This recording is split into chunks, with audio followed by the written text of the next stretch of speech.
All right, everybody, bright and early from the east coast of the U.S., we are back live and ready to follow the exciting final day of the MGI Grand Slam 2023. It's been a great 2 days of coverage, and it's all boiled down to this. We got our standings here as in our first round of the day. We've only missed one round today, so we're coming with 3 rounds of the main event and the finals of coverage. And Timmy Doko has defeated Hakeem Olaribigbe in the first game of the day. And we are doing straight King of the Hill from here on out, with the top ranked player playing the second ranked player, 3 playing 4, 5 playing 6 in each of the final 3 rounds before the finals. So the players are vying for one of those top 2 spots to advance for a chance to become this year's champion.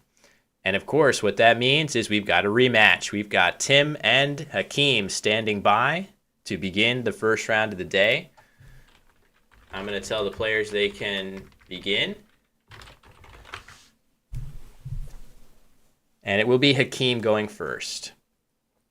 So we'll cross our fingers for no technical snafus and get excited for what should be an excellent day of Scrabble. I'm excited.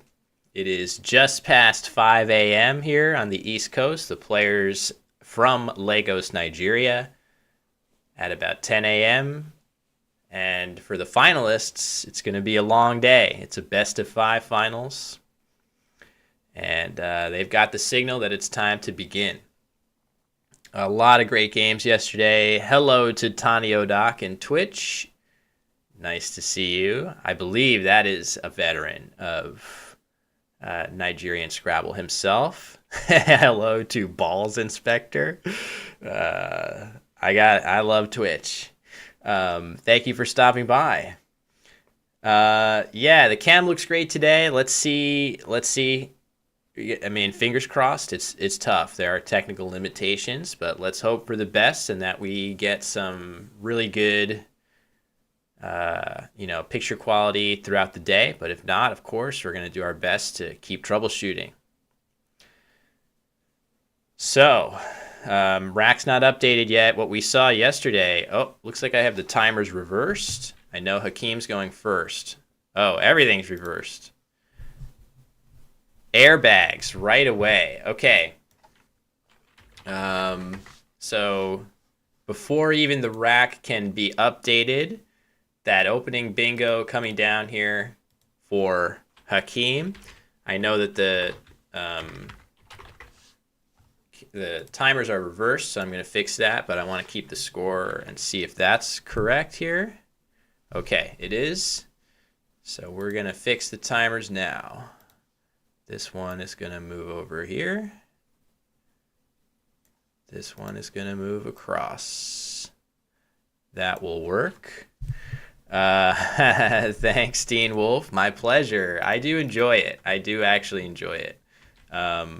So let me just fix the other screen. The thing about Scrabble is because the board gets flipped by most players, there are a handful of players that play upside down, but because most players flip the board, you got to have 2 scenes.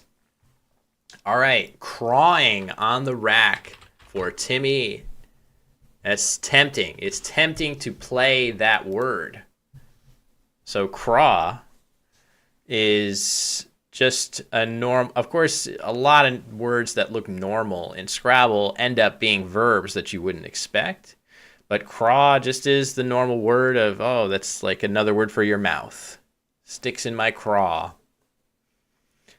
Or, stomach. Sticks in your stomach. Is that what it means? I thought it was in your mouth. I only know that phrase. Okay, good to know. I'm learning. But instead of playing crawing, which was probably tempting because it would have fit right here, making ag. Tempting. But Doko correctly does not play it, and instead he just plays C-A-W, leaving a great leave with the ing in it as well as the A and R. All of that together gives Tim a great chance of bingoing on the next turn, which he will hope to do. because Hakeem is the one out to the early lead with that first bingo.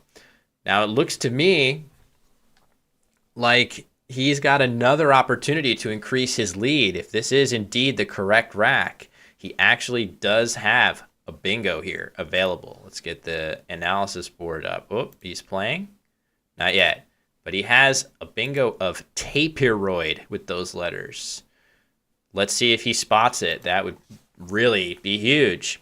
So Hakeem has basically been leading the entire way in this tournament, but you can see that in the previous round, the first round of the day, Timmy Doko defeated him to usurp him in first place.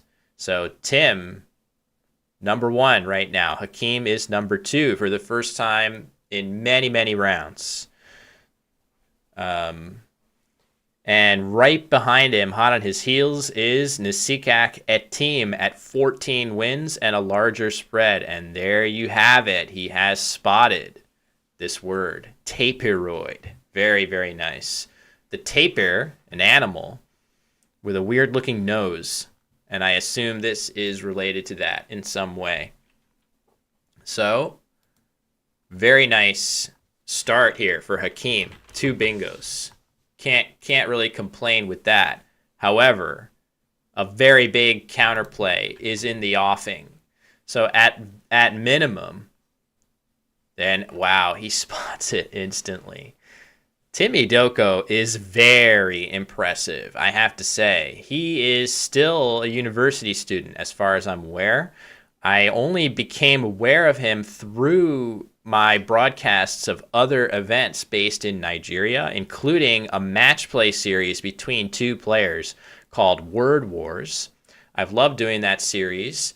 And basically my buddy, the organizer of MGI, Lukman Owolabi, who is competing as well, said to me, there's this young player who really is something special. And I said, all right, well, let's wait and see. I said, okay, let's wait and see. And then I watched him play, and I was like, wow. This is a legitimate potential future Grandmaster player.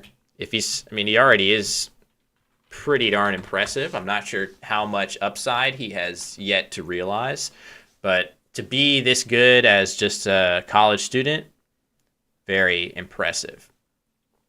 Hakeem, though, has shown a lot of metal on the top board. He plays lightning fast and extremely accurately as well. In this case, he plays beam. That seems to be a pretty good play. A bunch of similar options around that spot, but also I'm curious if he considered options here to the triple. He could play Bima in the same spot if he wants. And now, as a result of not playing there, he's going to get hit with Jive. I think Beam was a fine play. I don't think it's that big of a mistake, if at all, but I am a little surprised to see him not use that triple. That being said, this is a scary spot in its own right. You can fit a lot of bad stuff in there. So, let me get my little drawing tool to be a little bit more precise. It seems like it's slightly off. No, still off. Okay. All right. Well, perhaps I don't think Hakeem had another A when he played Beam, but he's drawn one, and he's going to use the hook that he created to play Scenarii. This is an extremely volatile positioning. He could have played Airiness to this S with the same letters, Airiness. But he's played Scenarii, and that is going to offer multiple very nice scoring spots. This is extremely lucrative. This is also extremely lucrative. So it's volatile. And the odds are pretty good if you're Hakeem. Let me give him his points. The odds are pretty good if you are Hakeem that you're going to get one of those two scoring spots for yourself next turn. So, in general, if you're going to open one big, scary scoring spot, you could consider opening two, and that actually kind of softens the blow of doing that. So that could be his thinking there. It does score equivalently. It scored 70 points, whereas Airiness here also scored 70 points. And sometimes, though, look at what Hakeem has drawn. He'll still have, assuming Timmy plays down here, which he easily could do. I do feel like he's going to be looking with his K down here, but I don't know if he has anything that lets him really bomb that K. But if this E stays open, Hakeem will still have plays through there, but he's drawn very poorly. You can see the Q with no assistance to use it. I really don't think he's going to have much other than something like Levy. Shout out to Gotham Chess, who that is his name. But we got lots of people. Hi T, hi Adam. Nice to see you guys joining us. I don't know if you guys are from UK, Australia, any of that stuff. Oh, Very as well. Yeah, Very, also pretty good. Levy and Very look similarly strong, depending on other spots on the board where you might want to use the R or L. So Doko taking his time, probably because he can't believe that he doesn't have a K play that goes all the way down here with KO. KL, that's not very likely. KN doesn't fit there. So, yeah, we'll see. Dewey, that's nice. Dewey, even better. Oh, and Jiver and Drawley, very nice. That's true. A couple good options. Good spots to you both. Those will be solid. And in general, that is the case. I feel that if you're going to have all 7 of one type of letter, would you rather have all 7 consonants or all 7 vowels? Well, it is highly board dependent, of course. You can't know that question without having a board in front of you. But in the general case, I would say having more consonants is better because consonants have a tendency to be higher scoring. And you can dump off a bunch of them through vowels on the board and still score quite well. Whereas with too many vowels, there's often just nothing you can do to score. Drawley through the A of Taperoid, just to place this on the board so you can see what we're talking about. Drawley right there. Looks great. Of course, the Y on Hakeem's rack is going to be the saving grace here. It is kind of a hybrid vowel. And the play of kill comes down through that I for Doko. Interesting choice. He did have options through the E, such as rank. And it looks like Levy will be the play. Let's think about this because I'm curious now to see about Drawley, how that would perform. I feel like Drawley scores very well. You usually got more tiles. However, this play also has a major defensive merit to prevent Doko from playing in this spot himself. So he's already used up this spot, unable to go down. If Hakeem had played Drawley, let me give the Levy points as well. So score is updated momentarily. It does, yeah, true. Levy keeps some good stuff for next turn. You can potentially hit Jived and Jiver plays on your next turn there. And Doko making this next play much faster than his previous one with what appears to be an obviously best play on offer of Rhino. This looks great for him here. Definitely what he's wanting. It keeps his E. He's only got one E, does Doko. It uses up one of his two O's, and it places the H in the spot where you really want it with a pretty rare RH word. Meanwhile, Hakeem draws some help for that Q in the form of the U, and he's going to dump it. Again, another excellent play. The play is coming down very fast. This is a big draw for Doko, as you can see. Hakeem continuing to pile on the points. He's scoring about 40 points per turn over his last two moves, and that was followed up, or rather those moves followed up Scenarii, the bingo. So Doko in need of a big play to keep pace here. Hakeem's letters left over are actually not bad. He kept DREW, so if he draws another nice balance of vowels and consonants, he's going to continue to pile points on. Oh, and that draw comes in the nick of time for Doko.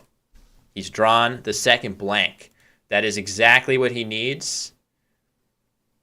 And there is an amazing play available here, and I'm sure he's going to be looking eventually in the spot where his top play is, and Adam has pointed it out. Right here, a gargantuan play. It should be here. In this spot, hooking jiver of foot race. This would be a game changer if he spots it. Foot race.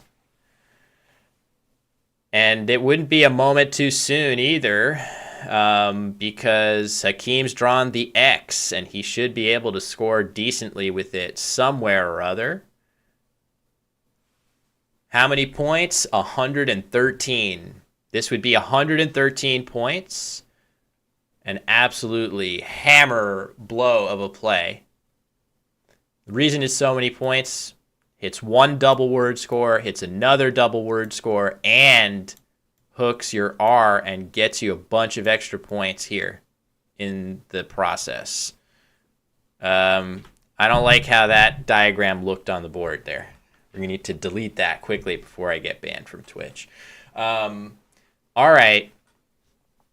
That's not the easiest spot. It looks like, yeah, Balls Inspector, leave it to you to be the one to pick up on that subliminal messaging. All right, so Doko has not spotted foot race for 113. He's played his second best play. This is a pretty good consolation prize of ferocity for 88. Still an excellent find.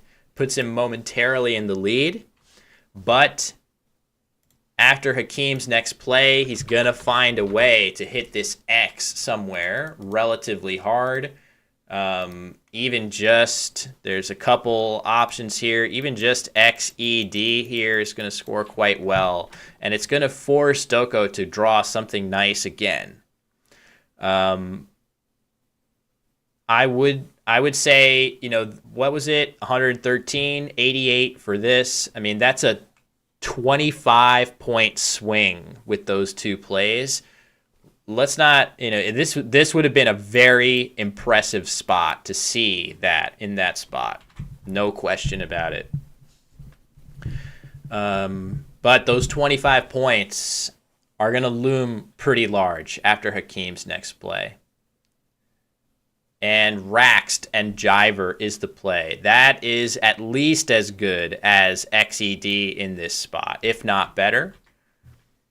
Scores very, very similarly. It actually scores the same. So pretty strong option. And not a very good draw out of the bag for Doko. He's drawn 2 U's. It's not looking great for him to score that well.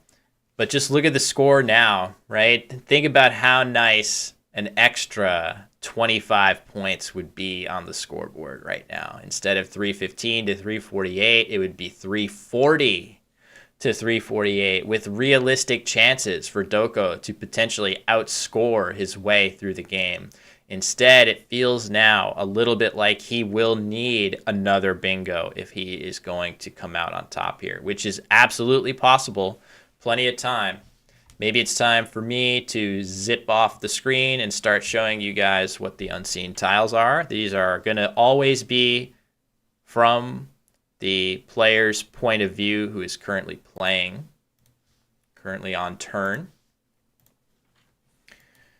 So pretty cool option here. Looks like the best scoring option for Doko is a challenging one to spot. It's right here. Put out, like the baseball play. Oh man, that's very impressive. You can see it's the finding plays like this on a very consistent basis that really impresses me so much about Doko. He spots this play. It's a long shot better than anything else he has available, and he confidently plays it pretty quickly. He seems completely unfazed by Hakeem's pace of play, which is at an absolutely breakneck pace. And Hakeem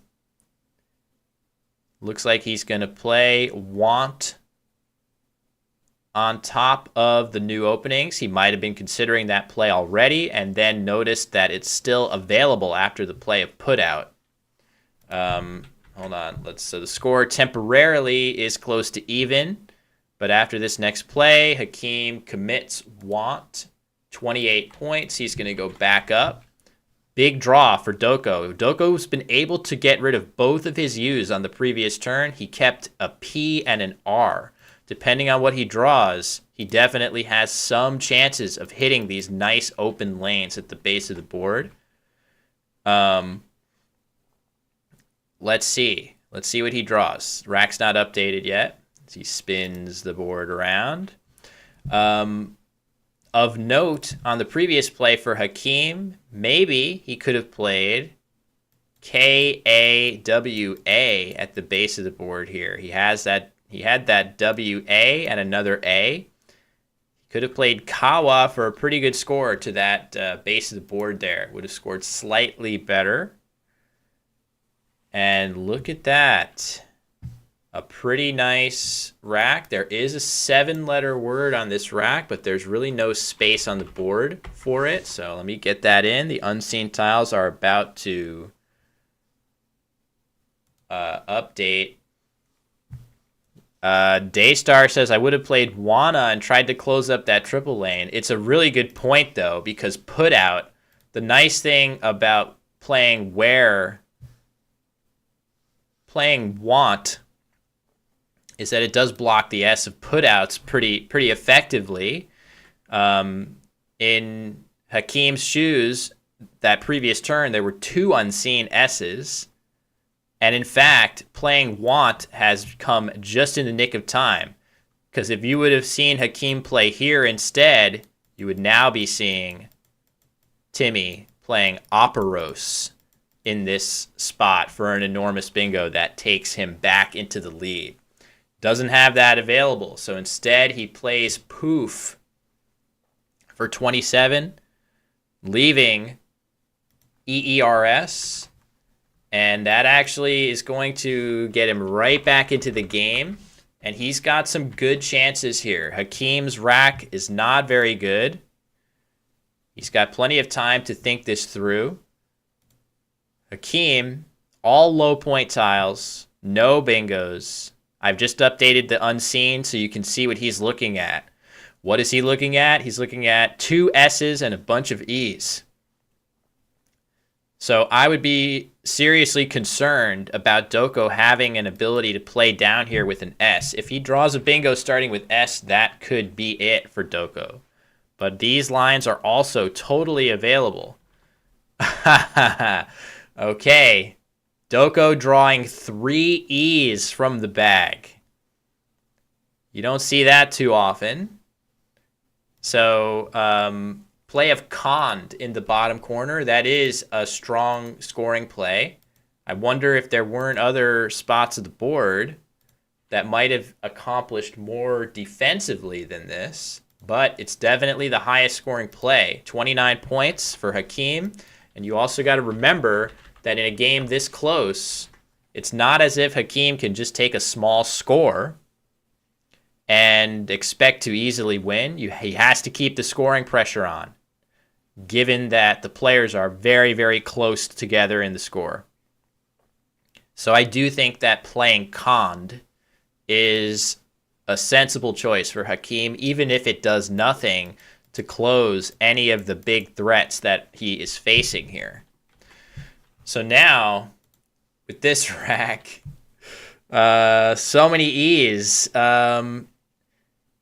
I think Doko is not going to be happy with that draw, but he can definitely afford to be patient here because it is going to be challenging for Hakeem to close both the putouts lane and these 3 Rhino lanes in one move. It's going to be next to impossible, in fact.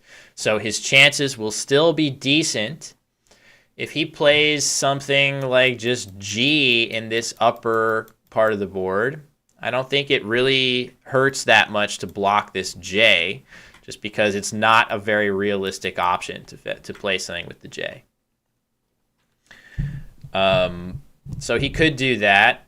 It's not too late to exchange, but I don't think an exchange is called for here over just a simple play using 2 E's. I think the leave of re-C is pretty good.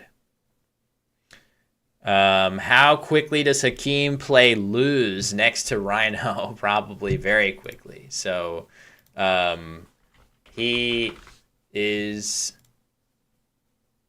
very likely to play that as a blocking play. But then again, he does have the S too.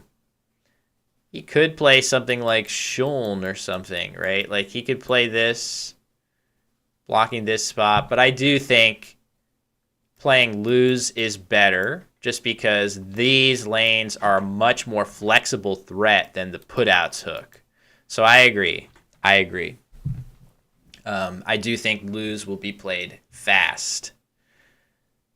All right, and just 2 E's played at the top. Maybe Doko is imagining that keeping this J alive might help him every now and then.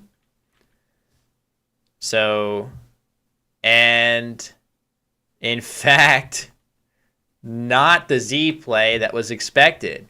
He plays Hun instead. So that makes some sense just because the Z is often going to be good to keep. It looks like this play is pretty strong. I'm wondering, does this play set up the Z for anything in particular? Or maybe he's just hoping to block those lanes and then follow up with SAZ, which looks like a great follow-up play that offers nothing back, right? You can't overlap this. It doesn't go far enough. Even if it did, there are no plays that hit the Z there. And for C on the rack for Doko, taunting him.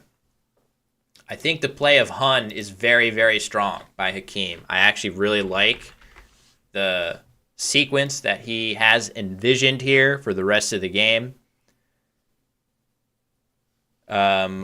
Unforesee. Oh, man. Unforesee is incredibly tempting to play, given that unforeseen is a pretty normal word.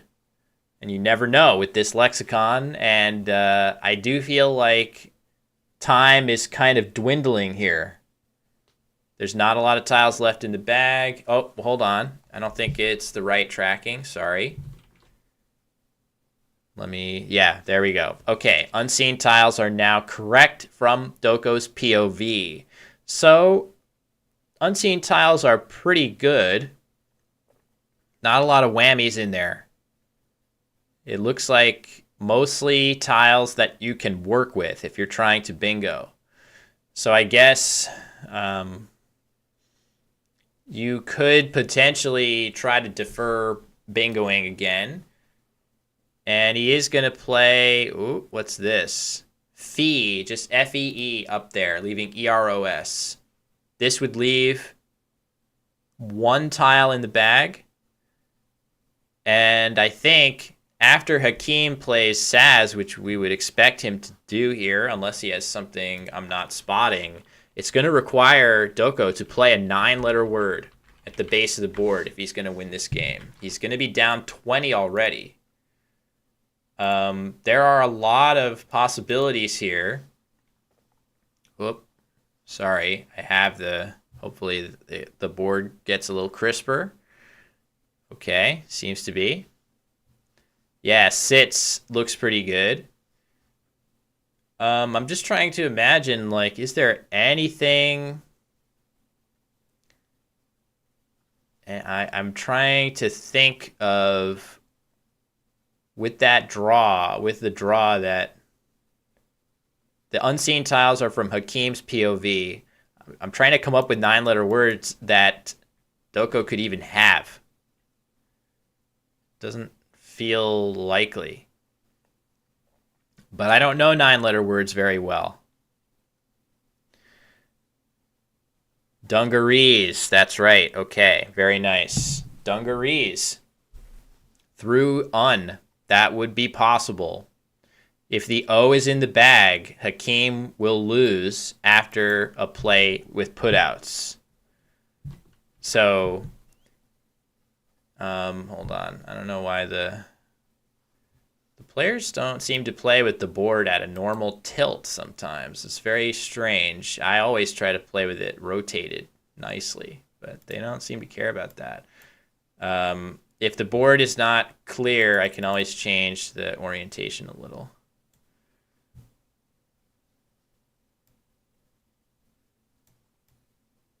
Well, slightly cut off again. Yeah, just tilt it. Tilt it so it's so it's right, so we can see it all. Anyway, Martyrdom. What's going on? It is not the finals, so the round is always listed in the top left on the screen. So this is round 22 of 24. The main event, 24 rounds. At which point the top 2 finishers will move on to the finals. So there is still 3 more rounds to go to determine who the finalists will be. Sorry for the board. Just so you guys can see it a little clearer. So you guys are pointing out that undergoes as well.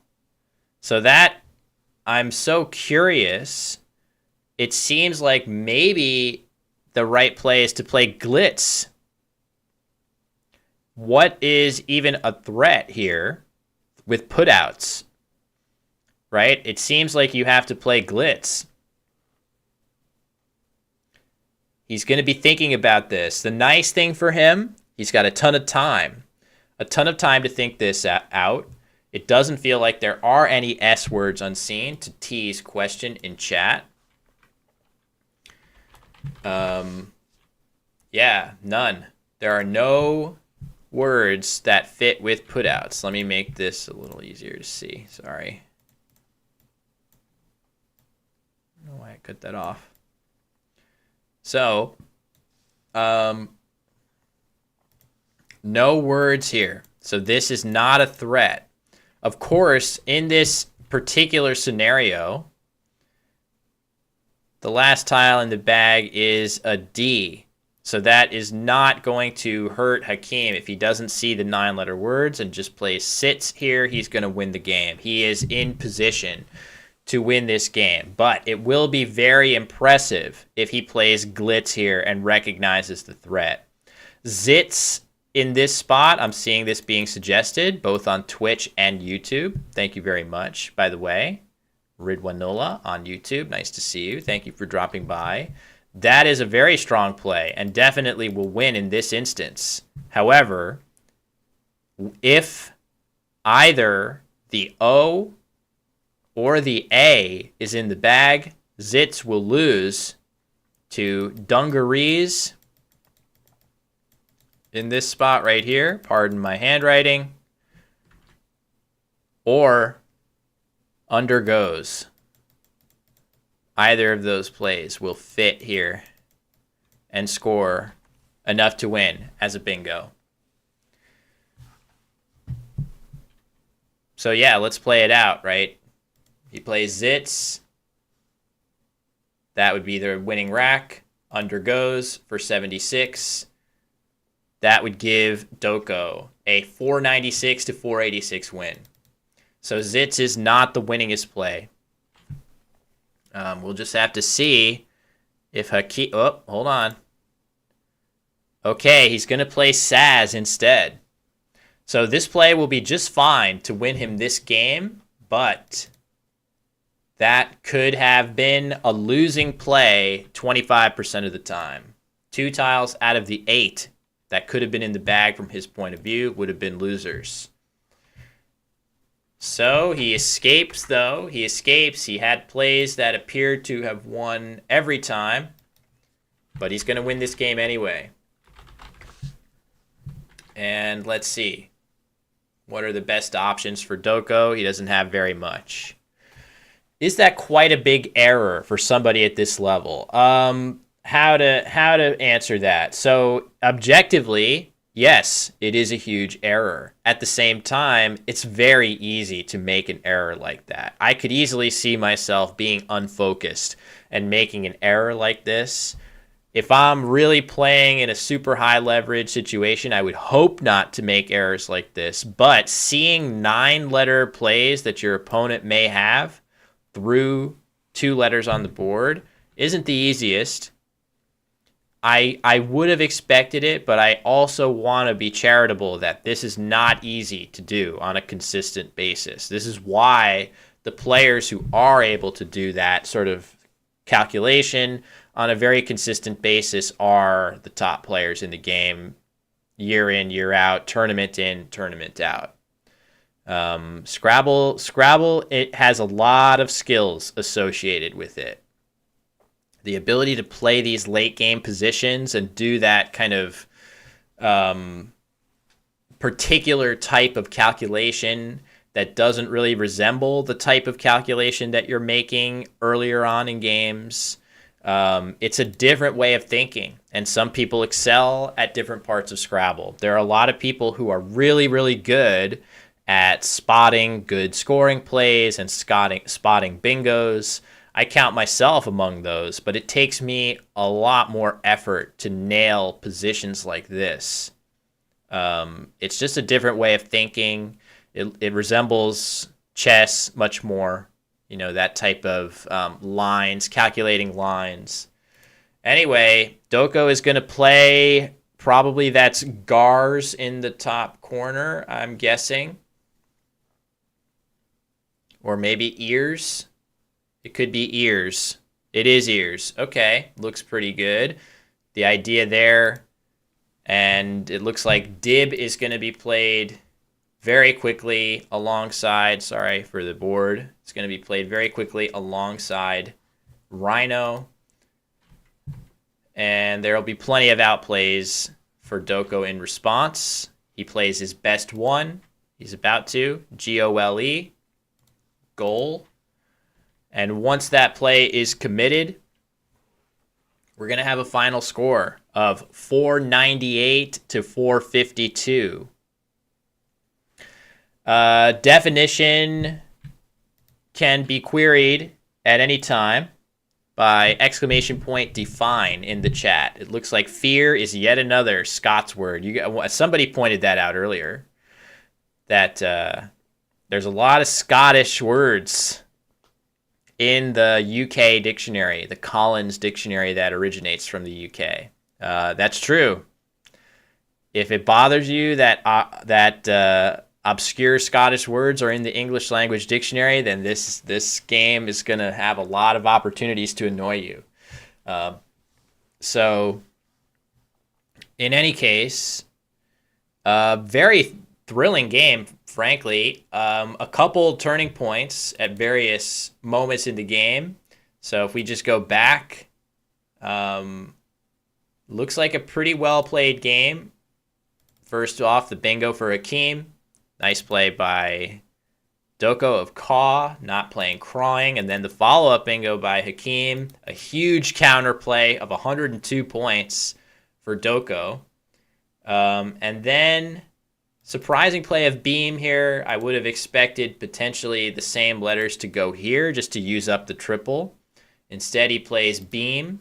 And then after getting hit in that spot by Doko's Jive, he uses the Abeam hook, like as if he saw that A coming.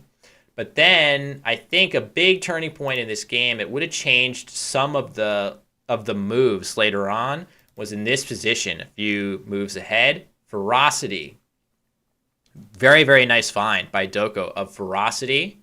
However, one better available play here, Foot Race, hooking Jiver for 113. That is a 25-point improvement. And those 25 points might have changed some of the calculus late in the game for both players. But some really, really nice plays by Hakeem, playing Raxed here for 41. A beautiful responsive put out by Doko. But this was a great turning point here. Want.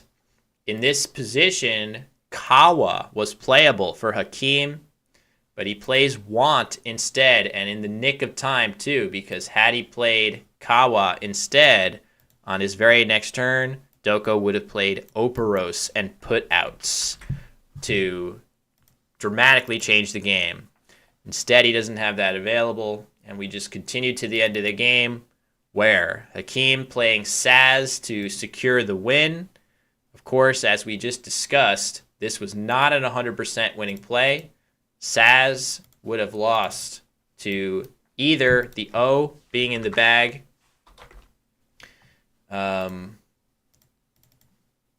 Oh, wait, hold on.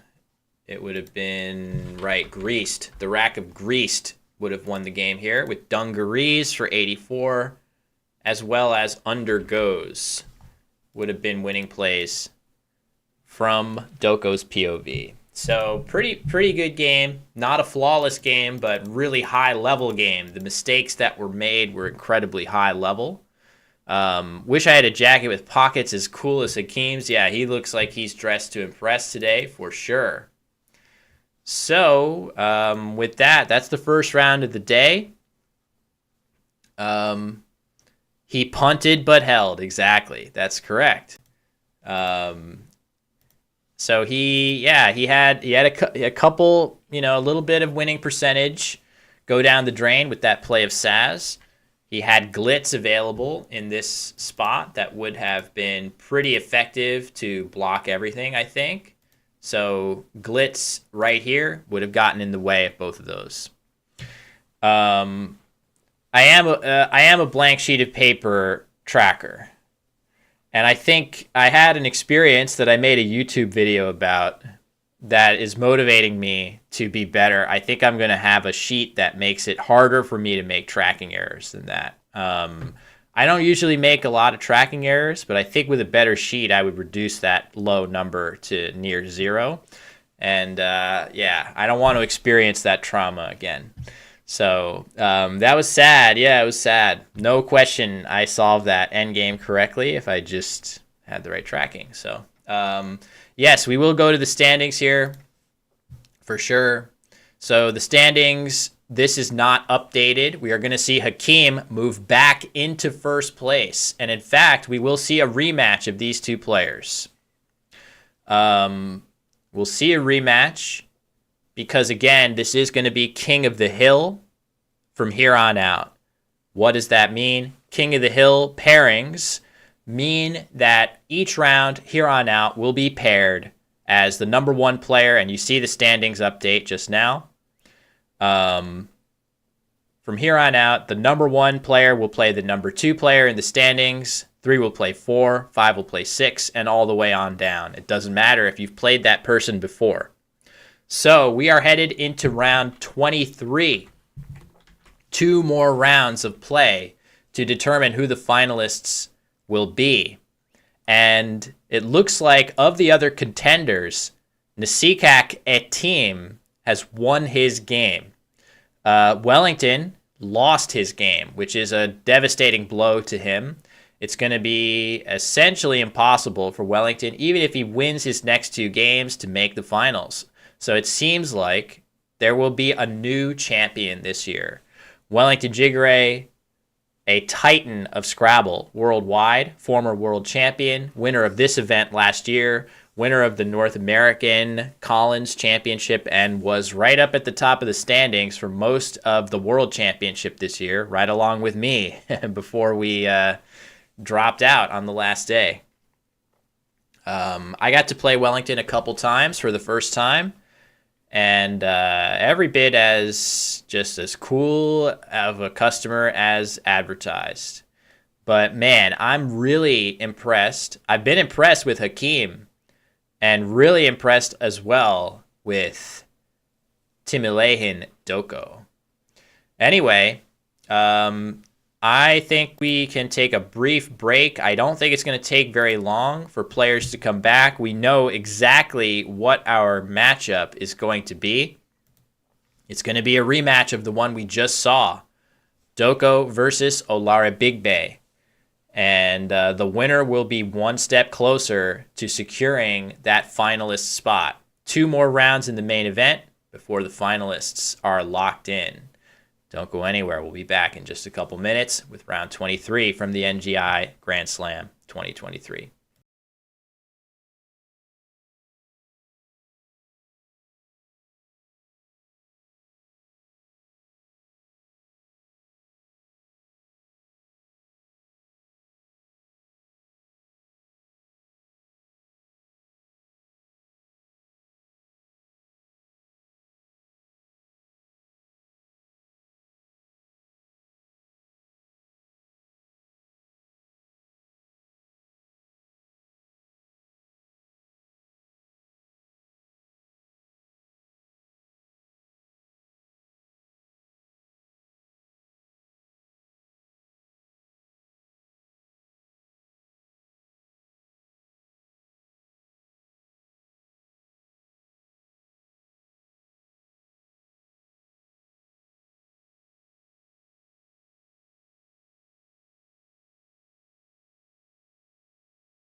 All right. Hey, everybody. Players aren't seated yet, but I think they will be soon because we basically know this matchup. We know exactly what it's going to be. So I'll just go live from break and update all my stuff. So basically, Hakeem with that win moves to 16-6, and Tim takes the loss and goes down to 6.5.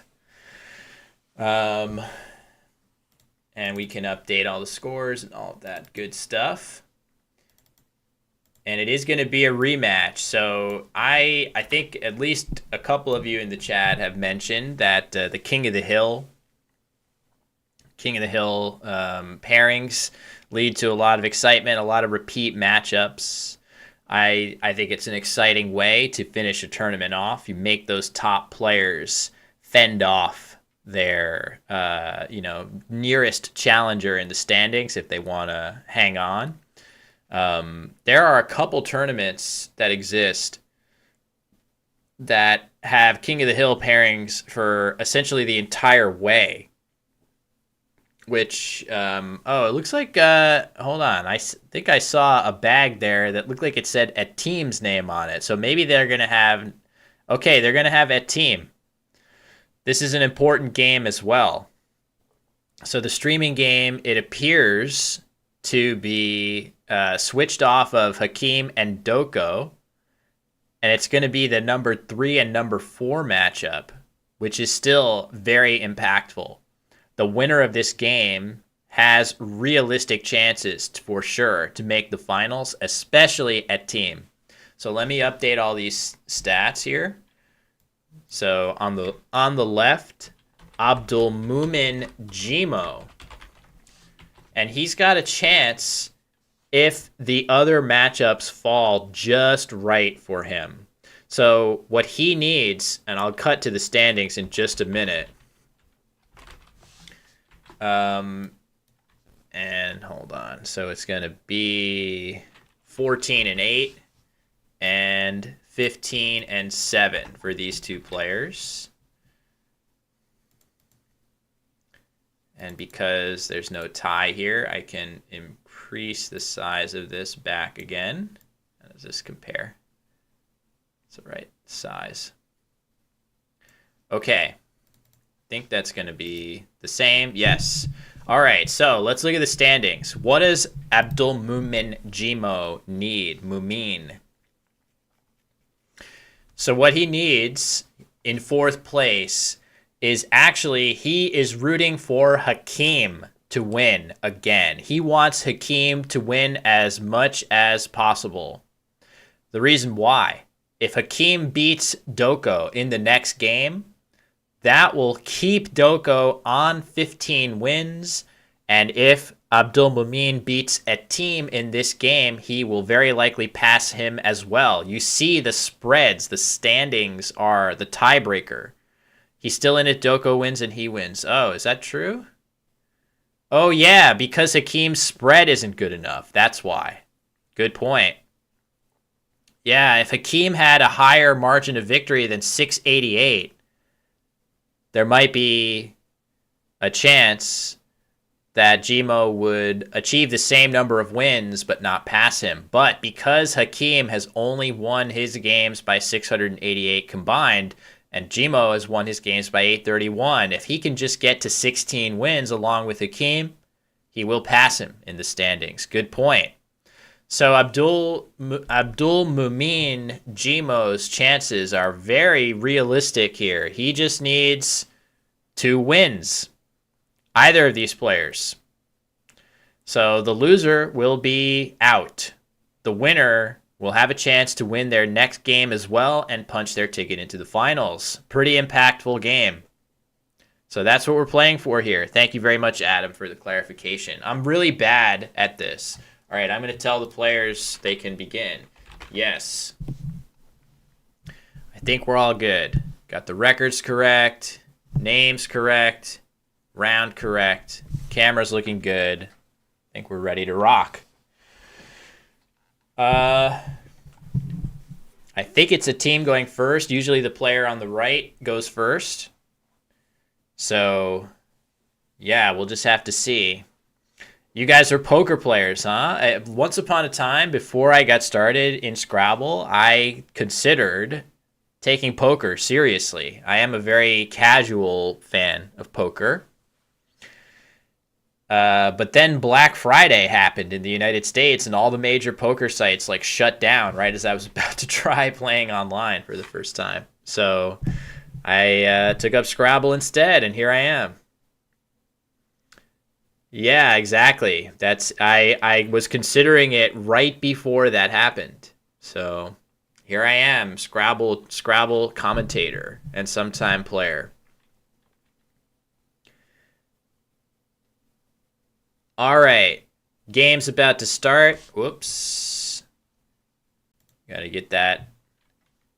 It feels like they play too fast to get that first rack in. We'll see. We'll see. Okay, there it is.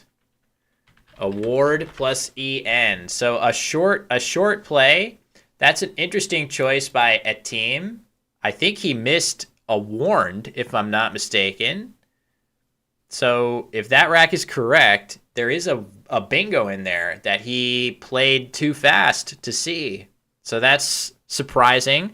A really good opportunity for a team to seize command of the game quickly. Instead, he plays Awa, which, of course, if you don't have a bingo, is a reasonable choice.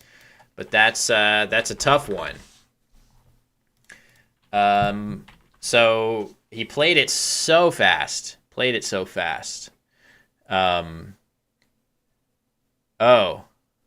Doka would play Hakeem again, and these two would play each other again. That's true, actually. Yeah. It would be a four-peat or something like that. All right, so fraud comes down here. Seems reasonable. Sets up the S in a little bit stronger of a way. Couple other options there that would have been worth consideration, such as just DOF on top of here is kind of nice. Oh, very nice. Look at that. Okay, so we don't like that a team missed his opening bingo, but that is a snazzy play. So Awa on the board, and he extends it to Awakener for 48 points. Easily his best play, so definitely an excellent play there by a team. Hate to see that opening bingo miss, but that goes a long way to redeeming him. So let's just see what Gmo draws. Oh, are we thinking that was a rack error? Yeah, wait a second. If he was going to play a warned, yeah, he would have a D on that rack. So, okay. That makes a lot more sense. Awa, yeah, that looks much more sensible. Okay, I get it now. So a team didn't miss anything. That was a misread or a misenter. So let's officially apologize right now to Nasikak et team. He made a very good play on his first move and an even better play on his second move. Yeah, that rack wasn't correct, what we were seeing. So nicely played so far. So over to Mumin. What's he going to do here? He's got not a great set of tiles. He's got the V and the U together. He's got two T's. He's got a B, which doesn't mix very well with any of that.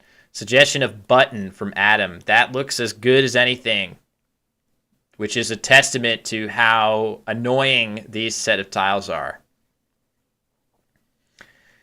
And instead he's going to play Tub.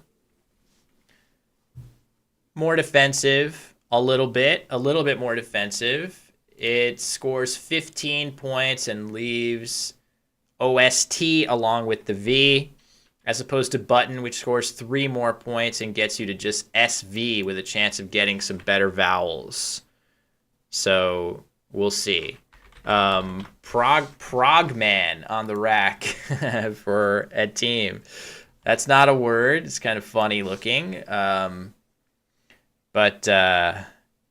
GTO Wizard, I don't know. I'm only using it when I absolutely need to. Oh, Porno Mag. Yes. Is it not? Oh, my auto mod is catching that. Doesn't want you to say that. But I'm going to allow it. I'm allowing it. Anything goes here on Scrabble Twitch. No, I'm just kidding. Got to be careful, but yes. Oh, blocking his own vitriols is Gmo there through that R. I don't think he has anything else.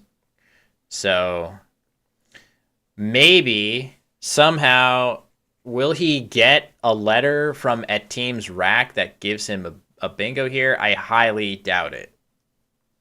Yeah, just mop. Oh, violist. Oh, wow. Yeah, never mind. Good point. Yeah, a little early still for me here. I didn't spot that yet. Interesting decision there. Mop versus palm. So it feels like both of those plays score the same. It looks like a team basically decided that the M is a little bit easier to end 6-letter words with than the P, which is true. So he played mop instead to reduce that chance. And yeah, as you guys point out, there is a gigantic bingo here. Violist. Okay, this is... Oh, wait a second. Is this going to be a mind game? Whoa, what is he doing?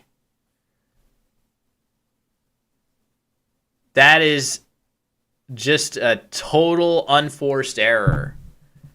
That's shocking. Obviously, fraud is a totally normal word. You're going to know that is a pluralizable word. That is a shocker. So this positioning for that bingo is 36 more points. 36 more points that he just gave up by playing violist here.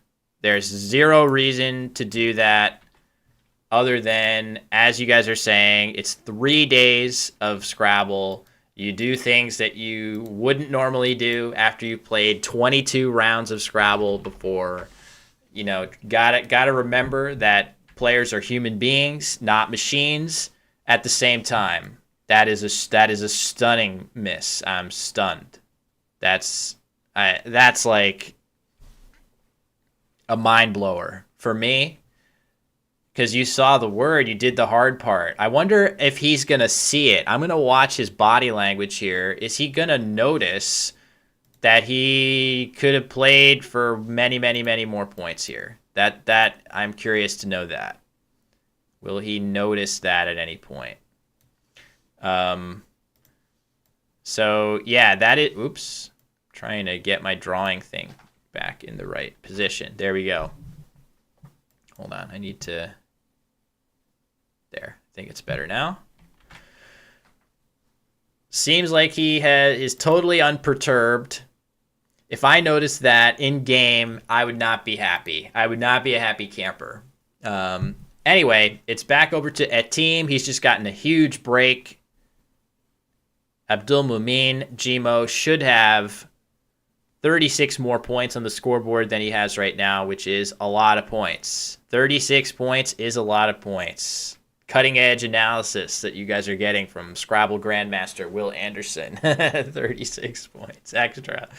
All right. Suggestion that maybe David Eldar would like OU, and that is the play that is made. So we've seen a couple moves like this. I think Doko made a move in the previous game, leaving RANGI.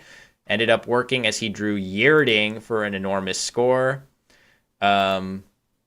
So basically, the OU is leaving 5 really, really good letters behind. Jojo, I know you're having fun with that joke, but it's actually, like, for a competitive player, you know, I'm a former U.S. champion, and top ranked player in the United States. So to call me a cheater repeatedly, even as a joke, does start to get old because I do feel like my reputation is pretty good. So just letting you know, it's all in good fun, but it's sort of crossed past that for me as it repeats so often. So, but all right, nice play, Brittle. Brittle is the play here through the eye of Violus. That seems pretty good. You could also play Bottler, but that's a little scary. Would make a nice big S hook to play Bottler here. Brittle does make a lot more hooks. So I'm curious now with Etim holding this R that is he going to draw when we see his new rack? Is he going to draw a play with Brittler going across? It's definitely possible.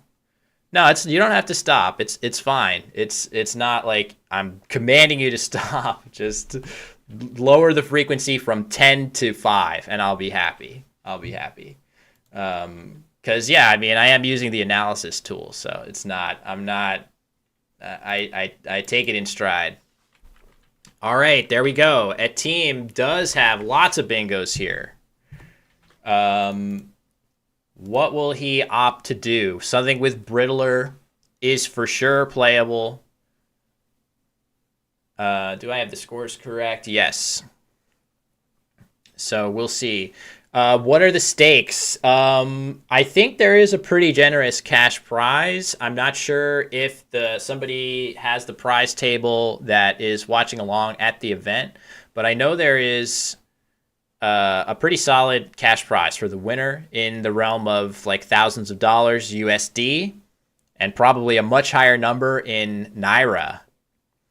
Oh, what are the stakes? Yes. So allergen through the L, but also, allergen through the L is the only word through there, so no double. Leering is the play. This is a valid word. However, just to point out, that play scores 72, but Nargile in this spot here would score 80. Now, that would also give back multiple good scoring options. So you may not want those extra points, but as we saw in a previous game, if you're going to open a volatile scoring spot, opening 2 is a great way to sort of blunt the impact of that on your winning chances. So you've got 2 big scoring spots here. If a team plays this for 9 more points, which is a lot, not as many as 36, as we were saying about Violist, but enough that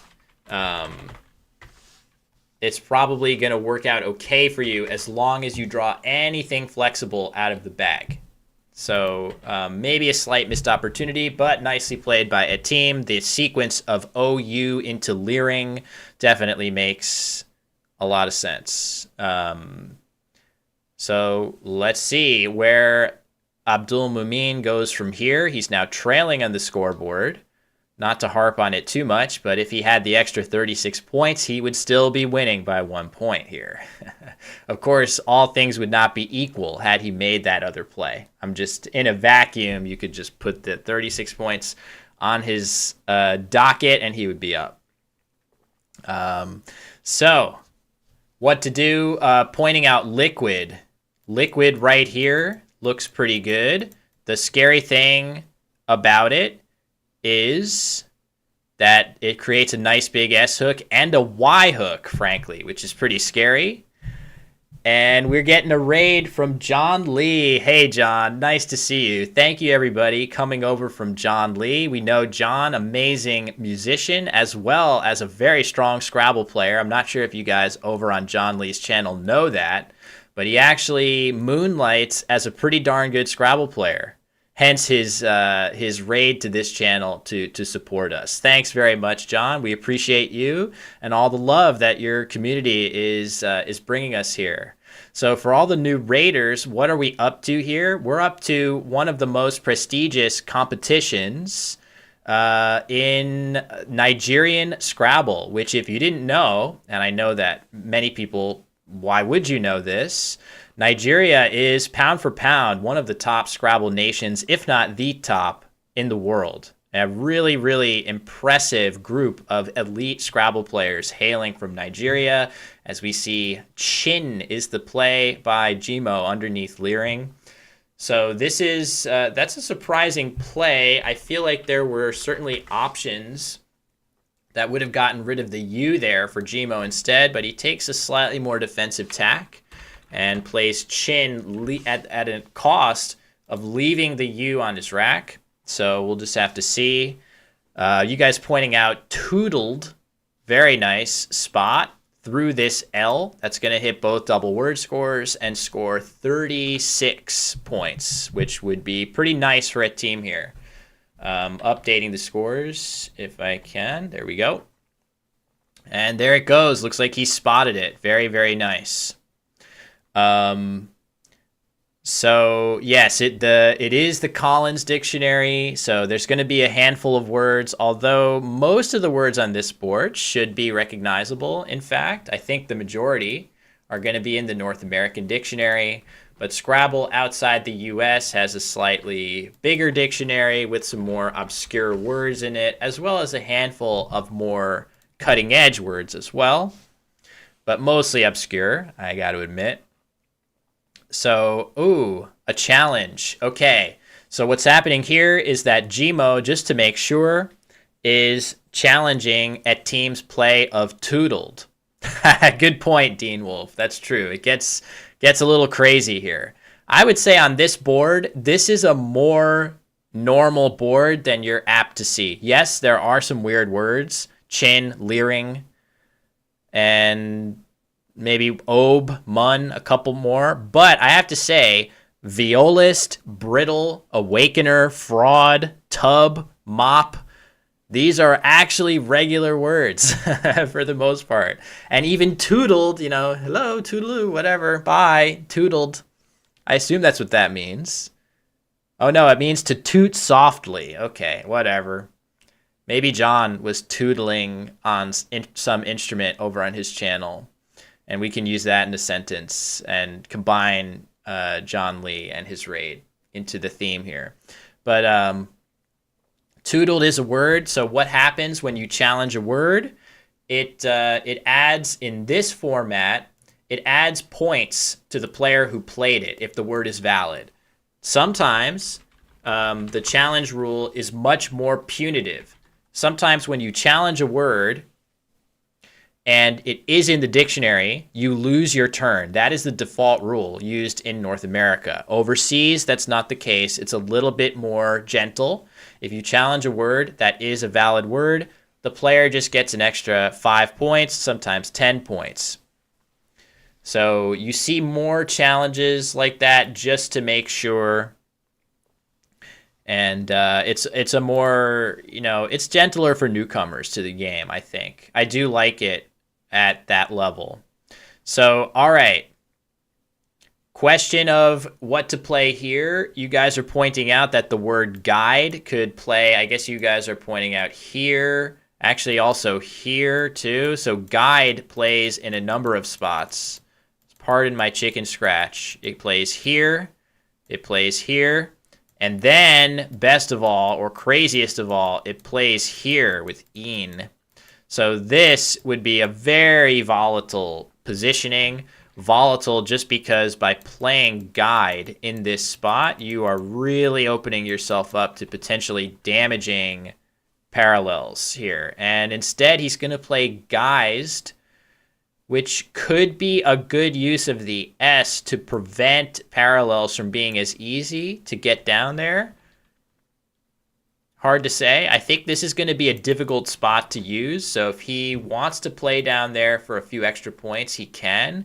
It doesn't add that many points on the scoreboard to tack the S on. It's only 4 extra points to play the S, but it might restrict overlaps enough to potentially be worth it. A play that I didn't see suggested, maybe one of you guys did suggest, is just a more simplistic option of geeg here, which I think is no, garig is a dance. What is a geeg? Whatever it is, it would have been a nice way to set up an S for Gmo with that S in hand. So anyway, Geist is the play. A team has drawn a blank, and he would have liked to see that D somewhere out in space so that he could play defoamed or defoamer, something like that. How high rated and ranked are these players? How well would they do if they played against me? They would do just fine. These are very strong players for sure. I think the strongest players in this field, players like Wellington Jigare, former world champion. I think Timilehin Doko, Hakeem Olari-Bigbe in the top of the standings. And I've played at team a couple times, and it's been a very tight battle each time. I can't remember. I think I've beaten a team both times we played, and I actually beat Wellington both times we played. I actually went, I think at the World Championship this past year, I think I went like 6-0 or 7-0 against Nigerian players, but that's not because I'm like somehow magically better than these players. It's because I got really lucky in those games particularly, and I did worse against other players that the Nigerian players beat. So Scrabble is weird that way. Yeah. Jojo says, almost like I don't know what any of the words mean. Yes, unfortunately, that is a thing in competitive Scrabble. You're spot on, sadly. There's only so much brain power that we have to devote to cramming these words into our brain. So sometimes the actual definitions of the words fall by the wayside. I actually liken it a little bit to Magic the Gathering. Magic the Gathering, right? You have all these cards, and on the cards, on a Magic card, as we're about to see Yin go down, looks like a good choice, scoring well with that Y, the obscure two-letter word Nai that you only see in international play going down. Nice play by Gmo. But like on a Magic card, you'll see the card will say something like, something about this guy. So if I don't even know, like the Shivan dragon or something like that, it might say on the card, this dragon is like feared by, you know, the people of whatever or something. Nobody remembers that. They only remember that it's a 5/5 flying dragon, right? So it's kind of like that. Nobody knows the lore of Magic cards, and nobody knows the definition of these words, but they just know that they know what they do, right? So, sorry, too much nerdiness, huh? All right, we can rein it in. We can rein it in. I promise. There are some things that I do that aren't nerdy. I'm having a hard time remembering what those things are right now, but I'm sure I'll come up with something.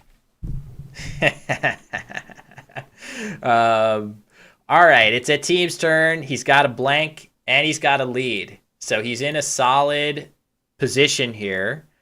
I'm curious what he's going to do. There are actually several really nice plays, and that is such a nice play that he just made. Aha. He played aha with the A hook of a Geist. That is not an everyday word. This is a Collins only word. And this is just a great little insertion play, putting it in between two words on the board. 30 points for him. Definitely his best play. Best of all, this doesn't take an S. You can't hook going across. So the downside risk is minimal. Really nice play. That's a great spot. Really impressed. So both players, this is one of these great scenarios where both players have a blank on their rack. A team up on the scoreboard, he's definitely in strong position in this game, but there are absolutely places to play big bingos here. You can play something here. You can play something to this F that will score well. Maybe every now and then you'll play something ending in an A or an O there. So we'll see. We'll see. Does Quackle like it? Yes. Yes, it does. Chess boxing. What about Scrabble boxing? I don't know. I would like to punch some people in the Scrabble community. No, I'm just kidding. There's actually not I don't have very many people I would feel good about punching from my fellow Scrabble players. So I'm not about to want to do that, but maybe just boxing. I guess there were chess players that boxed that weren't enemies either. They're just doing the sport. Um, John, thank you very much for the raid. I hope you have a really nice rest. I'm sure that you just had a marathon stream as you are so wont to do. Definitely appreciate the support and for all of the raiders that came on along with you. Also, just want to say thank you for if you're still here watching something that's probably a little weird. It's probably a little weird to you. Um, all right. Play coming in for Gmo. He plays Rain. This is probably a nice idea. He probably likes it because it creates a little bit of volatility and the ability for him to place a T on there, maybe a G, some good bingo letters. A B isn't that useful. As immediately at team, before I can even dive into this play, he plays Vago at the base of the board. That is a beautiful play on his part. It gets rid of his worst letters, the V and the G, one of his two O's, scores extremely well, leaves him with CO. That's an excellent play by a team Vago at the bottom of the board. Weird slang for a vegetarian. And I just can't get over that the players are not playing with the board like lined up. Can I ask the players to slow down? Believe me, I think about that all the time. I would love for them to slow down slightly. This game is into the latter stages now. We're going to see when the racks refresh. Is either player about to get a bingo? And I'm so curious if Gmo is able to get a bingo now, and if a team draws really poorly, maybe he has a chance. But definitely, this looks like a team is in firm command of this game. Yeah, he's got really good letters. I don't think he has a bingo to the F yet. But will he have something hooking Rain? I also don't think so yet. But either way, things looking very good for a team in this game. And again, the stakes. I think somebody asked, what are the stakes in this game? And I didn't explain it properly. So the stakes, if we just quickly look at the standings, there's only two. Whoop, let me get this crap off the screen. So the standings are such that the top two players advance to the finals. A team and Gmo are in position where if they win their next two games, they will make it to the finals, just based on the way that the pairings work. So a lot at stake here. If a team wins this game, he puts himself in position to win again and make the finals. Oh, maybe he has... Well, I don't think this is a word, actually.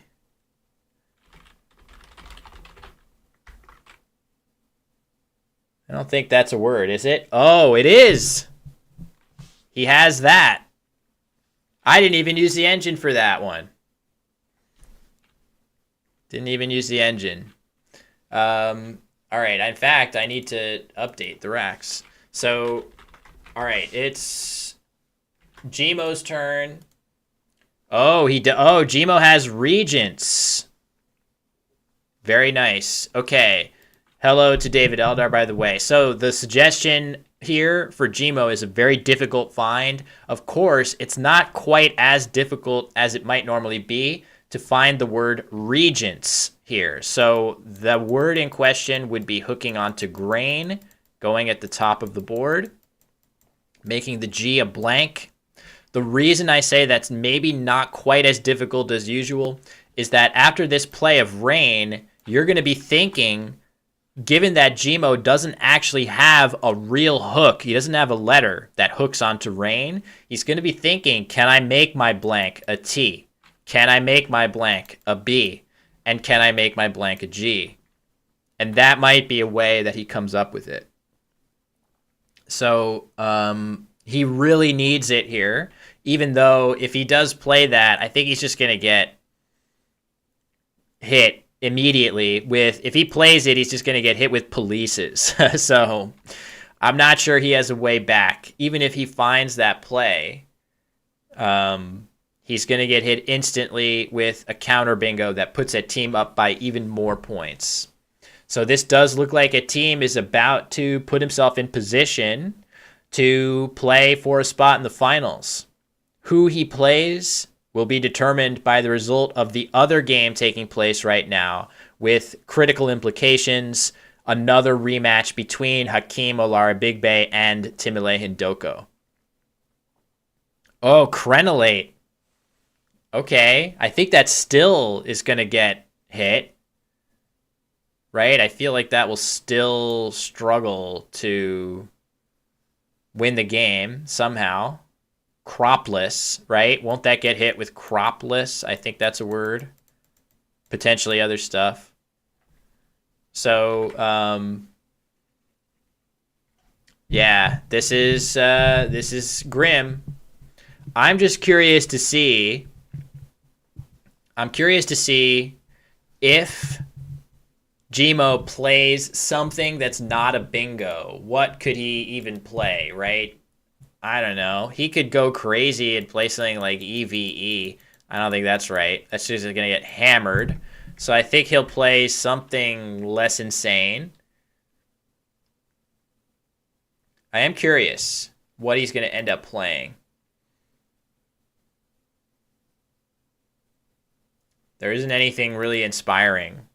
So if he doesn't find a bingo, you just kind of have your pick of a lot of unappealing options otherwise. So Crenolate versus Regents. Yeah. Good question, Dean Wolf. I do feel like sometimes the way the names are up there are reversed from what you would expect. Sometimes the surname is the first, and sometimes it's the second. I don't really know. I do know that the Nigerians often call me Anderson. They will greet me as Anderson. They will say, "What's up, Anderson?" And then sometimes they greet me as Will. So even I don't know. Even I don't know.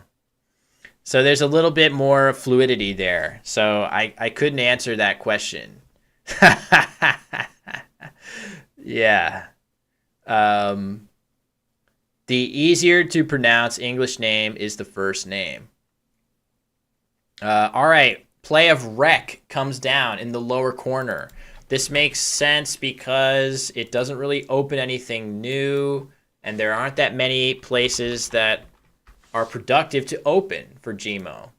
But all right, there are 2 bingos here for a team to AT. I didn't see the second one.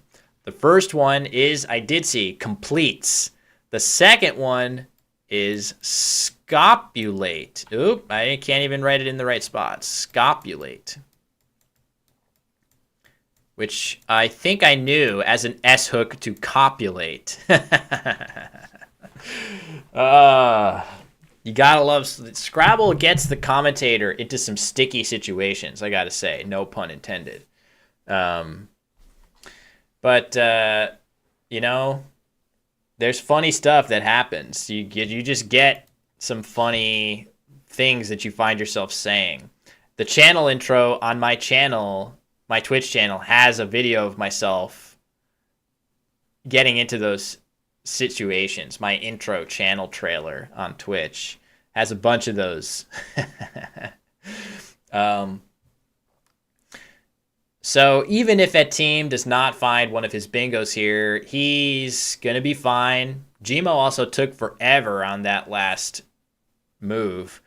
Ooh, okay. Result has just come in as a team thinks. Result has just come in, and the winner of round 23 between Timilehin Doko and Hakeem Olajuwon is Doko. Doko moves up to first place right now. So he is going to be in, I think he will be in the finals if Gmo somehow wins this game, which doesn't seem like it's going to happen. So he's not through yet because it looks like a team is going to win this game and make things tough. Yes, Hakeem will be pushed out. If Gmo doesn't win, he's out. I think if a team doesn't win, he may still have a chance. He may still have a chance with that result from the other game. So we'll just have to see when all the dust settles what's going on. But things are getting very crowded at the top. Wellington Jigare loses another game to drop to 7th. We already knew he wasn't going to repeat as the champion of the MGI Grand Slam. He won last year. The players will not be expected to know the result, and it doesn't change too much of the calculus in this game either way. Sorry, I had the board upside down. They won't know the result, and it doesn't change too much about their approach. So we'll just have to see how things settle. I'm pretty sure once a team wins this game, he's going to move up to, he'll move up to 2nd. It would be very surprising to see Gmo win, but you never know. Crazy stuff happens. But it will set up a matchup between Doko and a team where the winner for sure will make the finals, and potentially a matchup between Gmo. Oh no, there's Gmo with a loss in this game is going to drop below Tega Okiamute.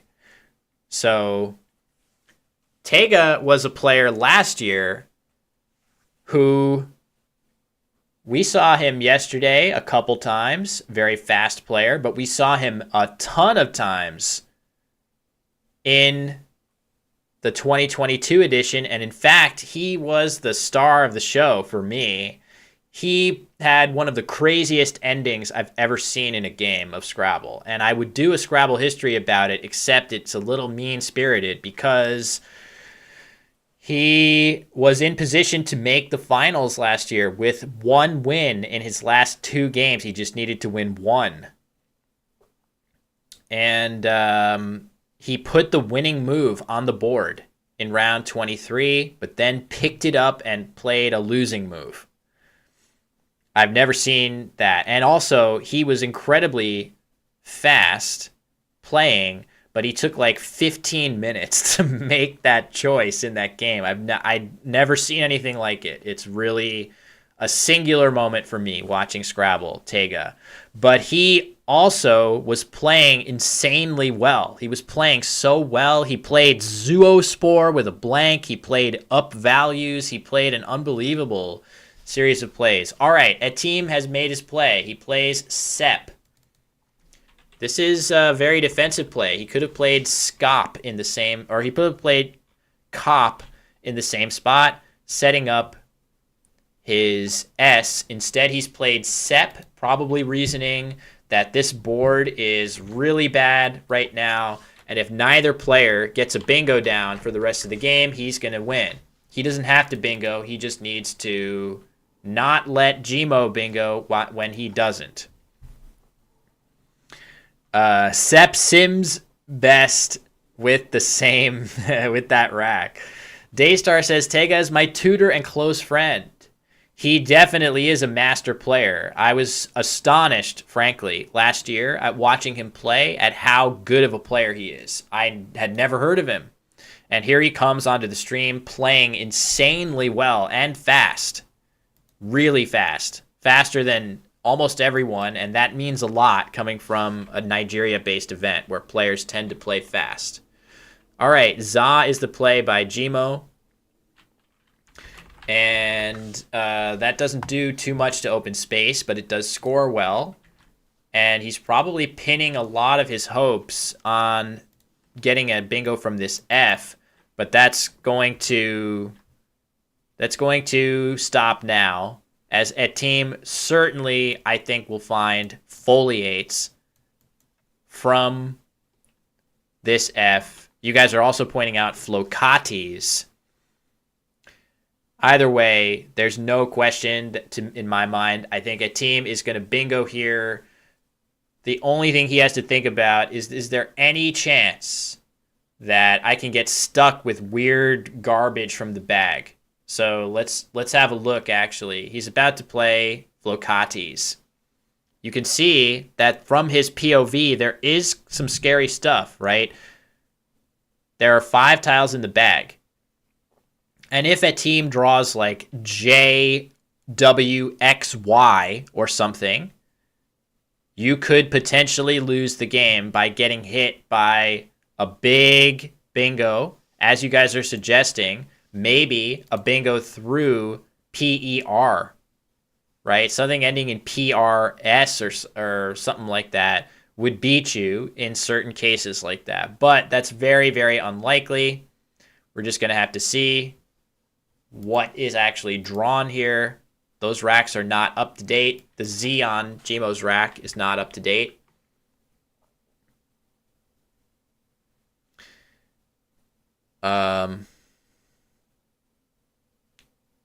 Isodontal.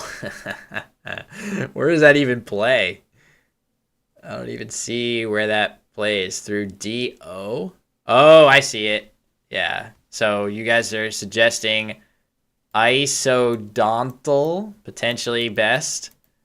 This would potentially block the plays through the PR that might actually beat you. Either way, we're just waiting to see what the final letters are. A team is going to have 5 letters. He's got John's. That means on the other rack. That means Gmo's rack, EEIWYX blank. Oh, no, something I missed a play.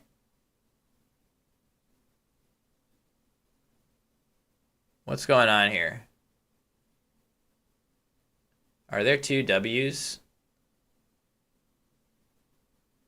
I think that N is actually a W. There's 1 W. I don't see the other W. I think that N is a W.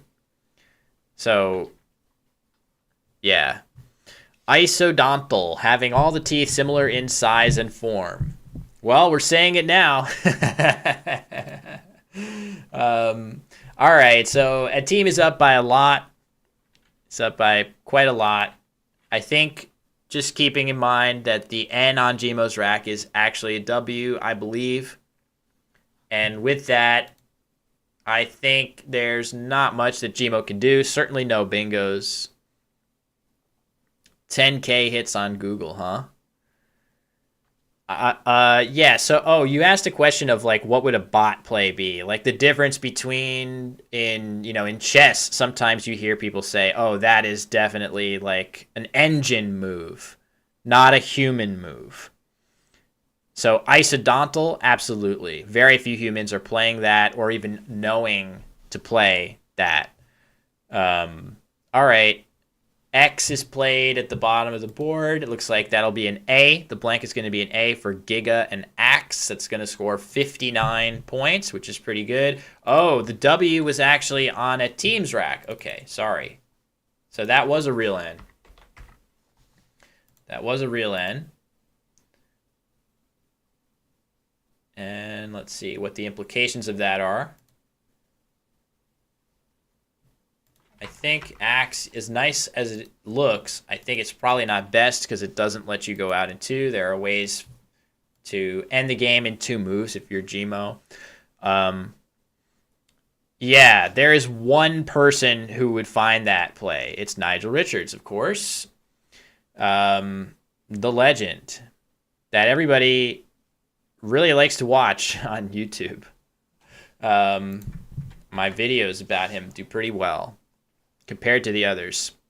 It does. That is the player in question.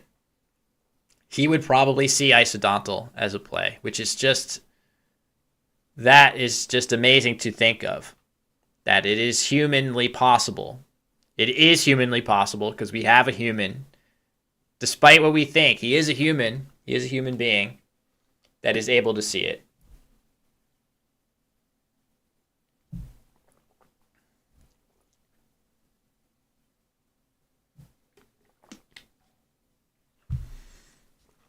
Oh, gotta remember to drink. All right. Yeah, it's true that his ability doesn't really feel human. Doesn't feel humanly achievable to reach that point. Because, I mean, to think about what you would need to do to know that Isodontal is the best play here is you would need to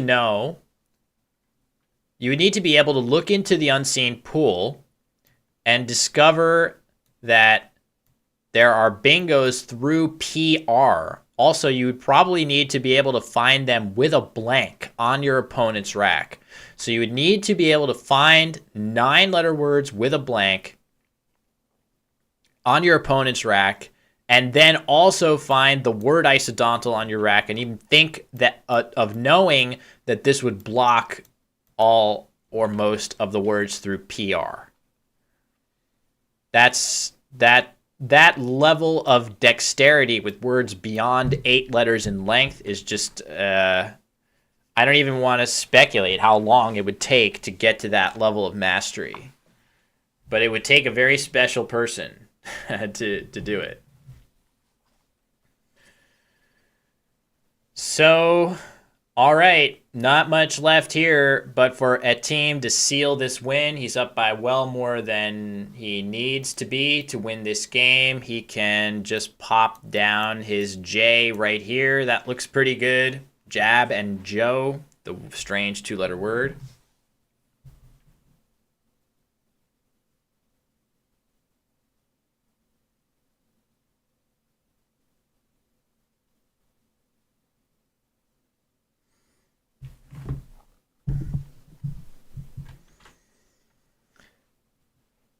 How rare are 8 or 9-letter words placed? Very, very rare.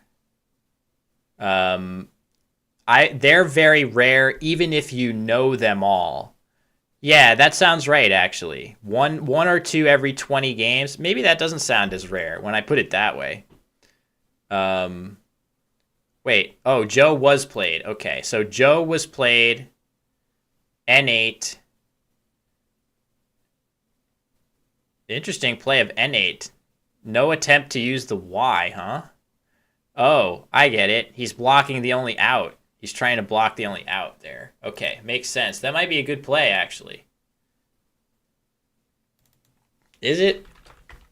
Feels like it's not, but maybe it is okay. What are you doing with I? Oh no, it's not a good play because you can play schwa. Okay. So in this position now, a team can just end the game with this and catch Gmo with points from his Y. So I think the idea behind N8 is just blocking show and other things through this O.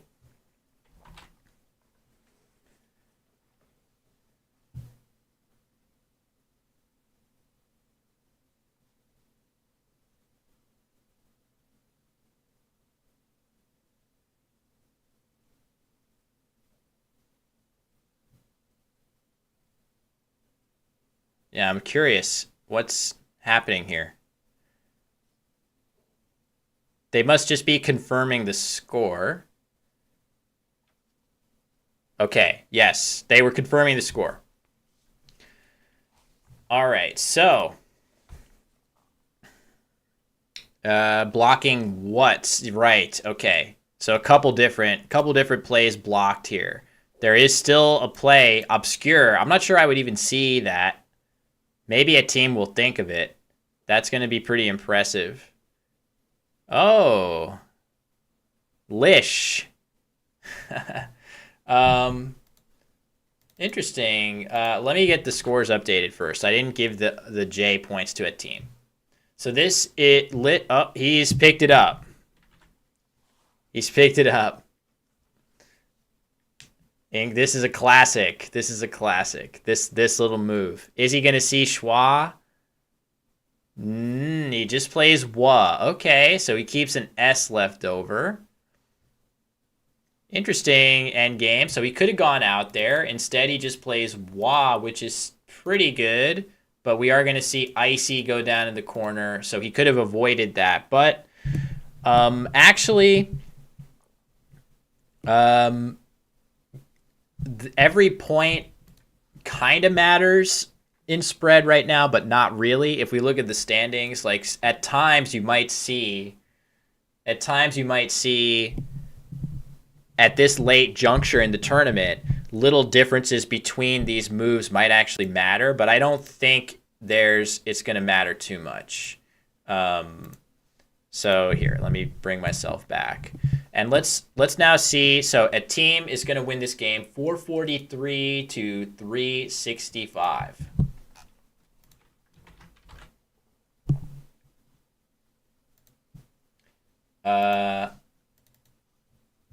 All right.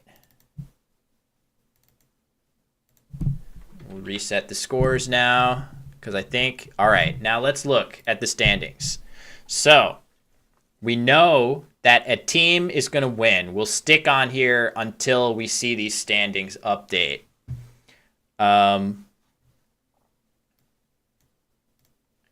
So what that means is next round, we're going to see a matchup. I think we're probably going to see a matchup between, I wonder what's the better matchup to watch. It's going to be Doko versus a team, 1 and 2. And Hakeem and Tega. Tega is going to move up and pass Abdulmumin Jimo as a result of this game. So I'm just curious which game is the most impactful. Who is likeliest to get bumped? I guess it depends a fair bit. You know what? It does depend. All right, there's the result. You see it pop up. So this is interesting. Either if Hakeem wins, the game to watch might be Hakeem and Tega, just because Hakeem is playing for his life. If Hakeem wins, he's in. If he loses, he's out. If Tega wins, it renders that game totally meaningless. If Tega beats Hakeem, the finalists will just simply be Doko and a team. So that game will have no meaning. So there is a chance that the most helpful game for us to watch is Hakeem and Tega, because then we're going to know who the finalists are better. We will know if Tega is winning, the finalists are Doko and a team. If Hakeem is winning, the finalists will be Hakeem and the winner of that game. So that's how it breaks down. Do people agree with that?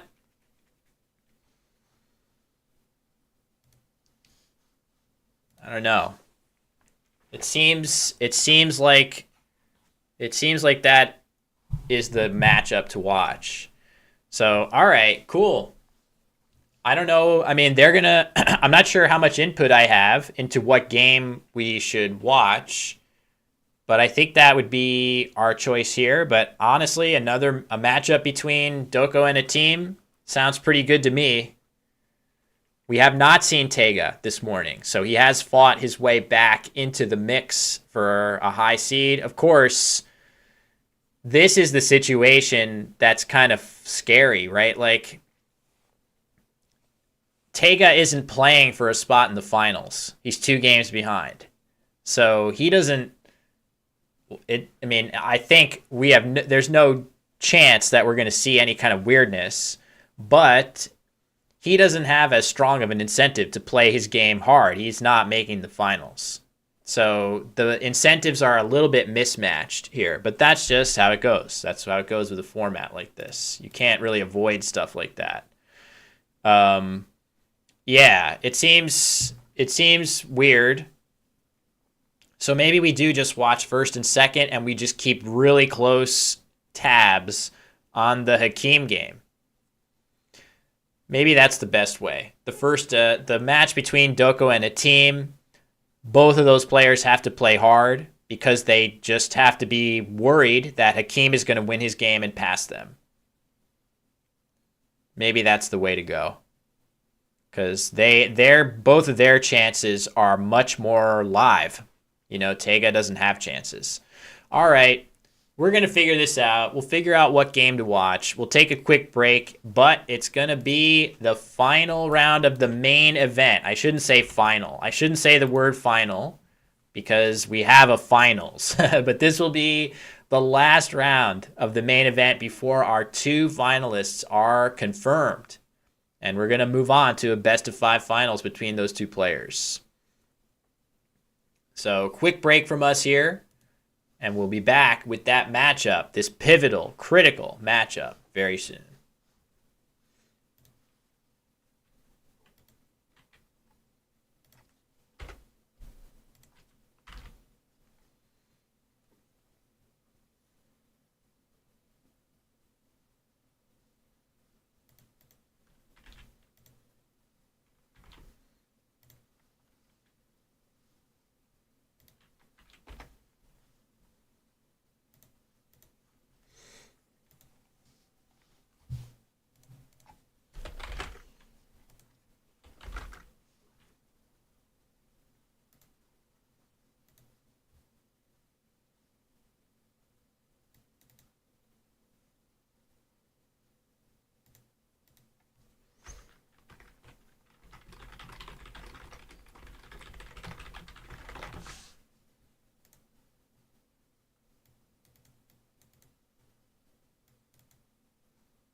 Sorry, gotta unmute myself. All right, everybody. The matchup is decided. We are going to be watching table 2 here. It's going to be Tega versus Hakeem that we're watching in this final game.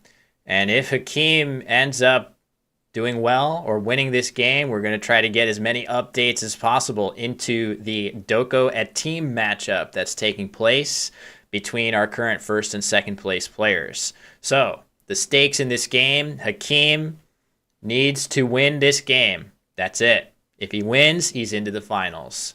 Tega can be the spoiler here. If Tega is the winner, then both of the players in the other matchup will be our finalists. So that's it. It's up to Hakeem. Players are probably, I'm told, the players are going to be starting shortly. So just wanted to let you know that things are set. I think everything is all reset. The records are all good. Yeah, it's rough. It's rough. So we'll just have to see. Taking a while. Yeah, stir the pot. Oh, are you guys are talking about lengths of finals and stuff like that, or you have some other 25-minute clocks? Yeah, those could definitely come down. Having games that are sort of decided early drag on for a while is definitely something that could be adjusted. I do feel like you see that in other games where the speed of play increasing helps the watchability. Beyond a certain point, though, it starts to get crazy, like bullet chess and stuff. You start to... It's kind of good from a spectator standpoint because having players make mistakes is a good. Having everybody play nearly perfectly isn't as fun as watching kind of a little bit of a mess. I think sometimes, anyway, it's more dramatic. So pasta shapes taste the same, makes no difference which one you use. Wow. I don't eat a lot of pasta. I'm not sure I am well equipped to weigh in on that question. I feel like my number one pasta take is that spaghetti is just disgusting to eat. The long, stringy thing that you have to slurp up or be incredibly coordinated to do. I'm not saying I'm not able to do that, but it's just so annoying when you can just eat pasta that you can put into your mouth and chew. Why would you slurp? Why eat something that's so difficult to eat and requires slurping? That's my hot take. Coming in hot with that take.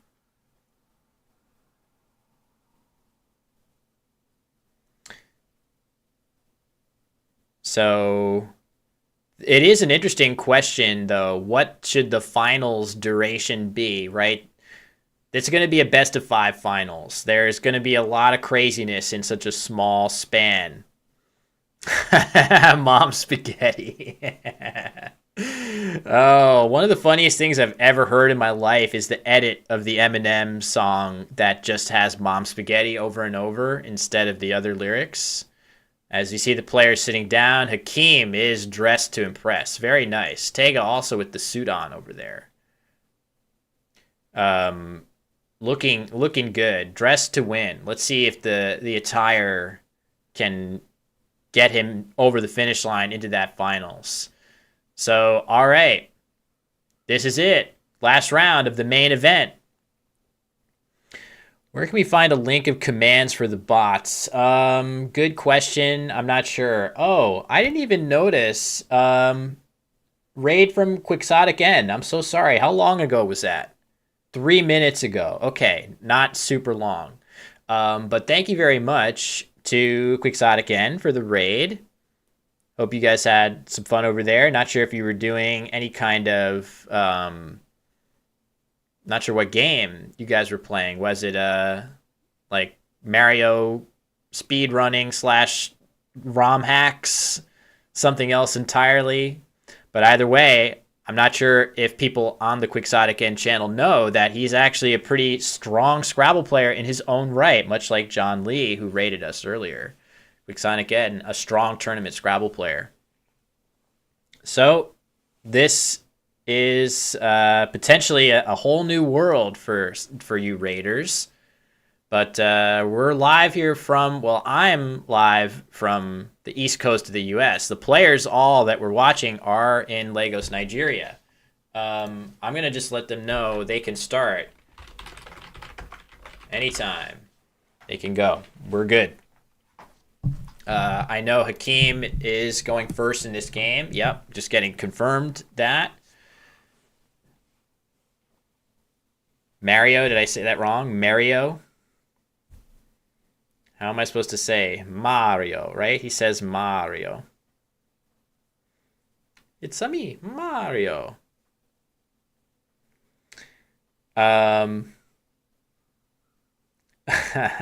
Who are the strongest celebrities at Scrabble? It is a confirmed fact that the actor Jack Black made an appearance at the Los Angeles Scrabble Club and actually had a strong performance. I think he went 3-1 in the newcomers division. He beat actual seasoned Scrabble players in Scrabble. So that's pretty cool. Yes, he did. He's on their roster of players who made an appearance. And he said he wanted to play Joel Sherman in a movie about Scrabble, apparently. But he thought that Joel Sherman was going to be like this, like, John Belushi type character who's just, kind of larger than life and always, burping and farting and stuff like that, and that he thought it would be perfect for him. But that's not exactly what Joel Sherman is like. So, all right. Latino with 2 N's is the first rack for Hakeem, and you guys better get used to him playing fast. He's going to play really fast. And Tega is going to play really fast too. So this game, he has cloudage available through this N. I'm sorry for the board being the way it is. If we need to, we can always cut to this one to crispen things. I think it's going to be visible. But lot from that rack, it looks kind of like a meh play, but it's actually about as good as you can do there. Oh. I referred to L's as N's. Oh, I'm sorry. Wait, what did I don't remember how I misspoke. All right, it looks like cloudage might be missed here.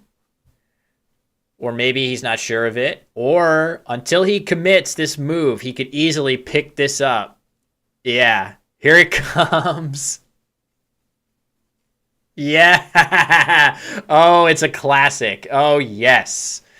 So we've seen the classic bait and switch. It is going to get hit with a bingo in response of notation at minimum. Notating doesn't quite fit. But yes, cloudage. So cog is placed on the board, and then just to twist the knife a little bit, there's actually a lot of Asians. Oh, and this word is going to get challenged just to be sure. That makes sense. If you're at all unsure, this is a word that looks like you could be making it up. It definitely looks like you could be making this up. So why not, right? Why not give it a challenge? It is valid, though. It's going to come back, and it's going to give Tega an extra 5 points. So the score is going to be 6-73. Not a good start for for Hakeem. But he is going to answer with a bingo quickly. Natation looks better than notation. So notation would play here and open the triple. Natation, you could just put right here and open nothing. Sorry for my handwriting. Oh, well, that opens a big hook here. I guess you could... There's no way to avoid opening something good. Oh, yeah, there is. If you play here, you're just here. That's not so bad. So this looks like a slight miss. Natation through the A, scoring 7 more points than this play, and not opening a triple. Now the board is crazy open. Sorry, I got to drink something here. The board is extremely open. There's now a gigantic S hook at the base of the board, as well as a triple to this N. So we'll just have to see. And parakeet immediately. Oh, man. Not what Hakeem needs to see here. 2 bingos to start. Very nice play by Tega again. He definitely is pretty strong on his words. This showed up last year too, when Tega was just an inch away from making the finals. He was playing crazy stuff. Again, he played Zoospore with a blank. A ton of other stuff when that play was the best play, I should add. I was actually pretty astonished by how well Tega was playing. This is not what Hakeem wants. Remember the stakes. Hakeem needs a win here, and he plays Cot very fast up there through the A. He had a couple of places he could have played it. Not sure if he picked that one specifically to leave certain parts of the board open. But he picks that one, and Tega draws the first blank with some high-scoring tiles to go with it. Jetway, at minimum, looks like it could be good if he doesn't have anything better. Jetway, not sure if there's anything stronger, and there it comes. Wow. He's just laying it on, leaving D blank on his rack. Extremely good chances of bingoing a third time on his next move after scoring 46 points. Very curious to see what Hakeem draws here. He really needs something fast. And he doesn't quite get it with that V there, unfortunately. No I for levering or reveling. And he's going to be in trouble. He really needs Tega to have a bad pick to his D blank. He's just got to hope that things slow down here. I have no idea why the board, they just don't care what the orientation of the board is.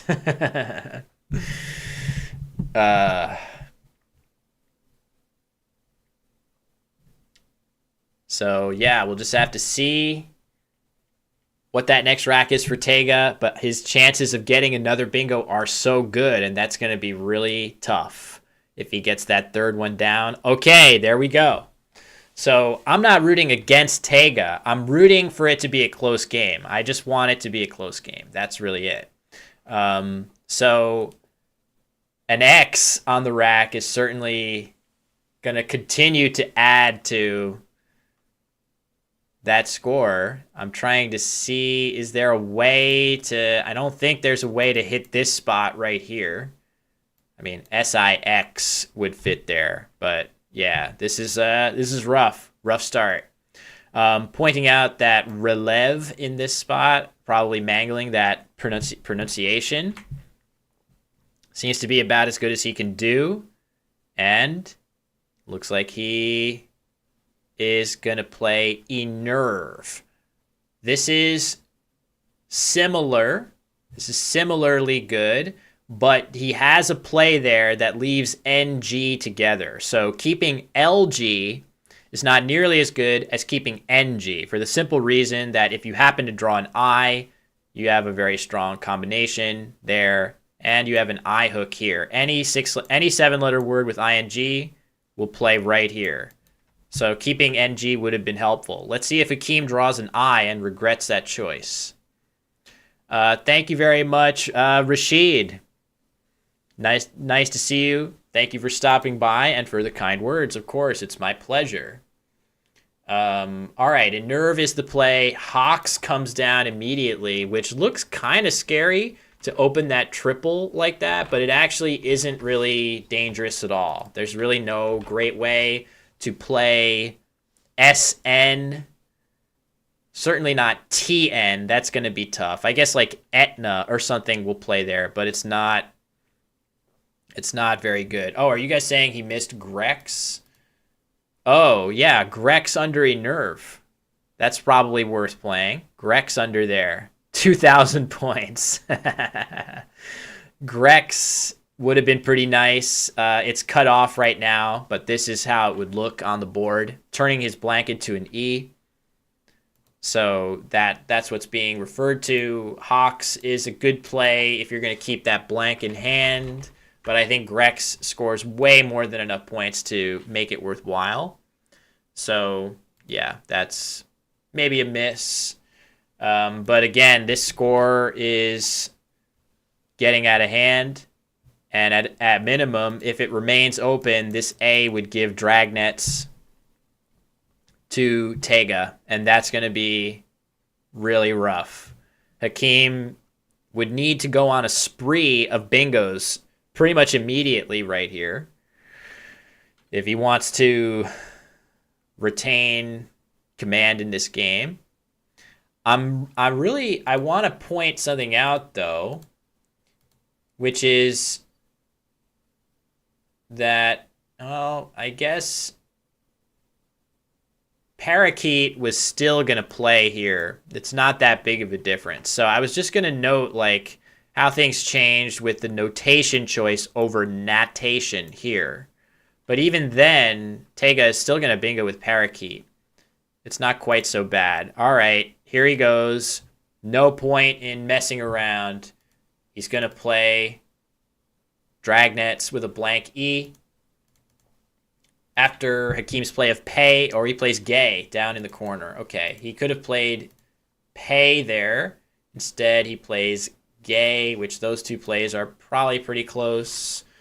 But this is rough for Hakeem. As David Eldar pointed out earlier, Hakeem leading basically the entire way until the last day. I have yellow fever. What is that? Do I look... Oh, yeah. Oh, that whole thing. So there's an issue with my... Oh, what happened? Flips. Okay, so he had Fiiiipel. I'll explain what he means by that in a second. I didn't see that comment. Yeah.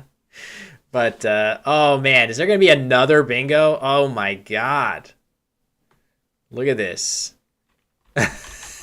Oh, jeez. Oh, this hurts to see the dream come to an end like this for Hakeem. There's like nothing he could do. He's just getting pounded repeatedly by these bingos. Now he draws the other F and plays Keef here. This game is decided. That's brutal, right? This is Scrabble. This happens from time to time, unfortunately. Not every Scrabble game is an even fight. You need a lot of games to get that variance out in Scrabble. Not as many as you would need in poker to get the variance out. You probably need orders of magnitude more, but certainly a game like Scrabble has a lot of insanity going on that a game like chess, for example, just doesn't have. So, all right, looks like IUMFAE, just to record that for posterity. And it's back over to Tega. I don't see a bingo going down immediately, so maybe he doesn't have one. But yeah, this is definitely getting out of hand. Okay, so the yellow fever thing is that apparently, as I learned, I was very graciously invited to participate in the MGI Grand Slam last year, and I very seriously considered it. This looks like another bingo.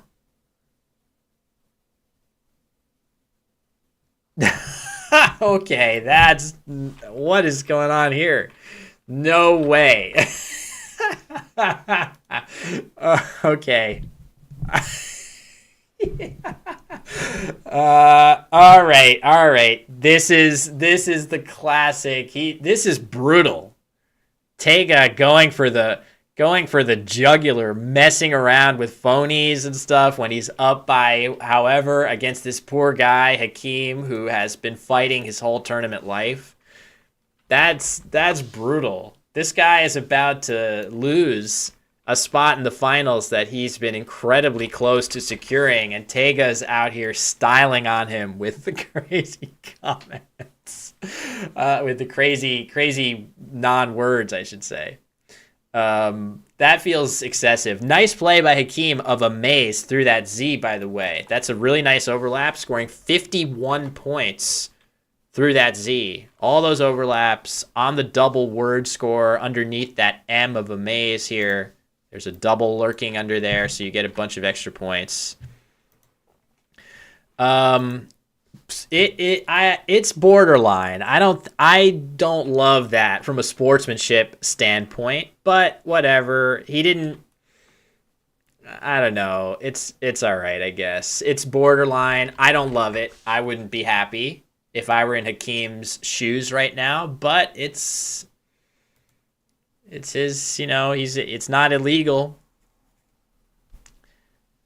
Yeah, I think there's something cultural about it where it's more of an established part of the game in certain parts of the world. So, and really only just this one part.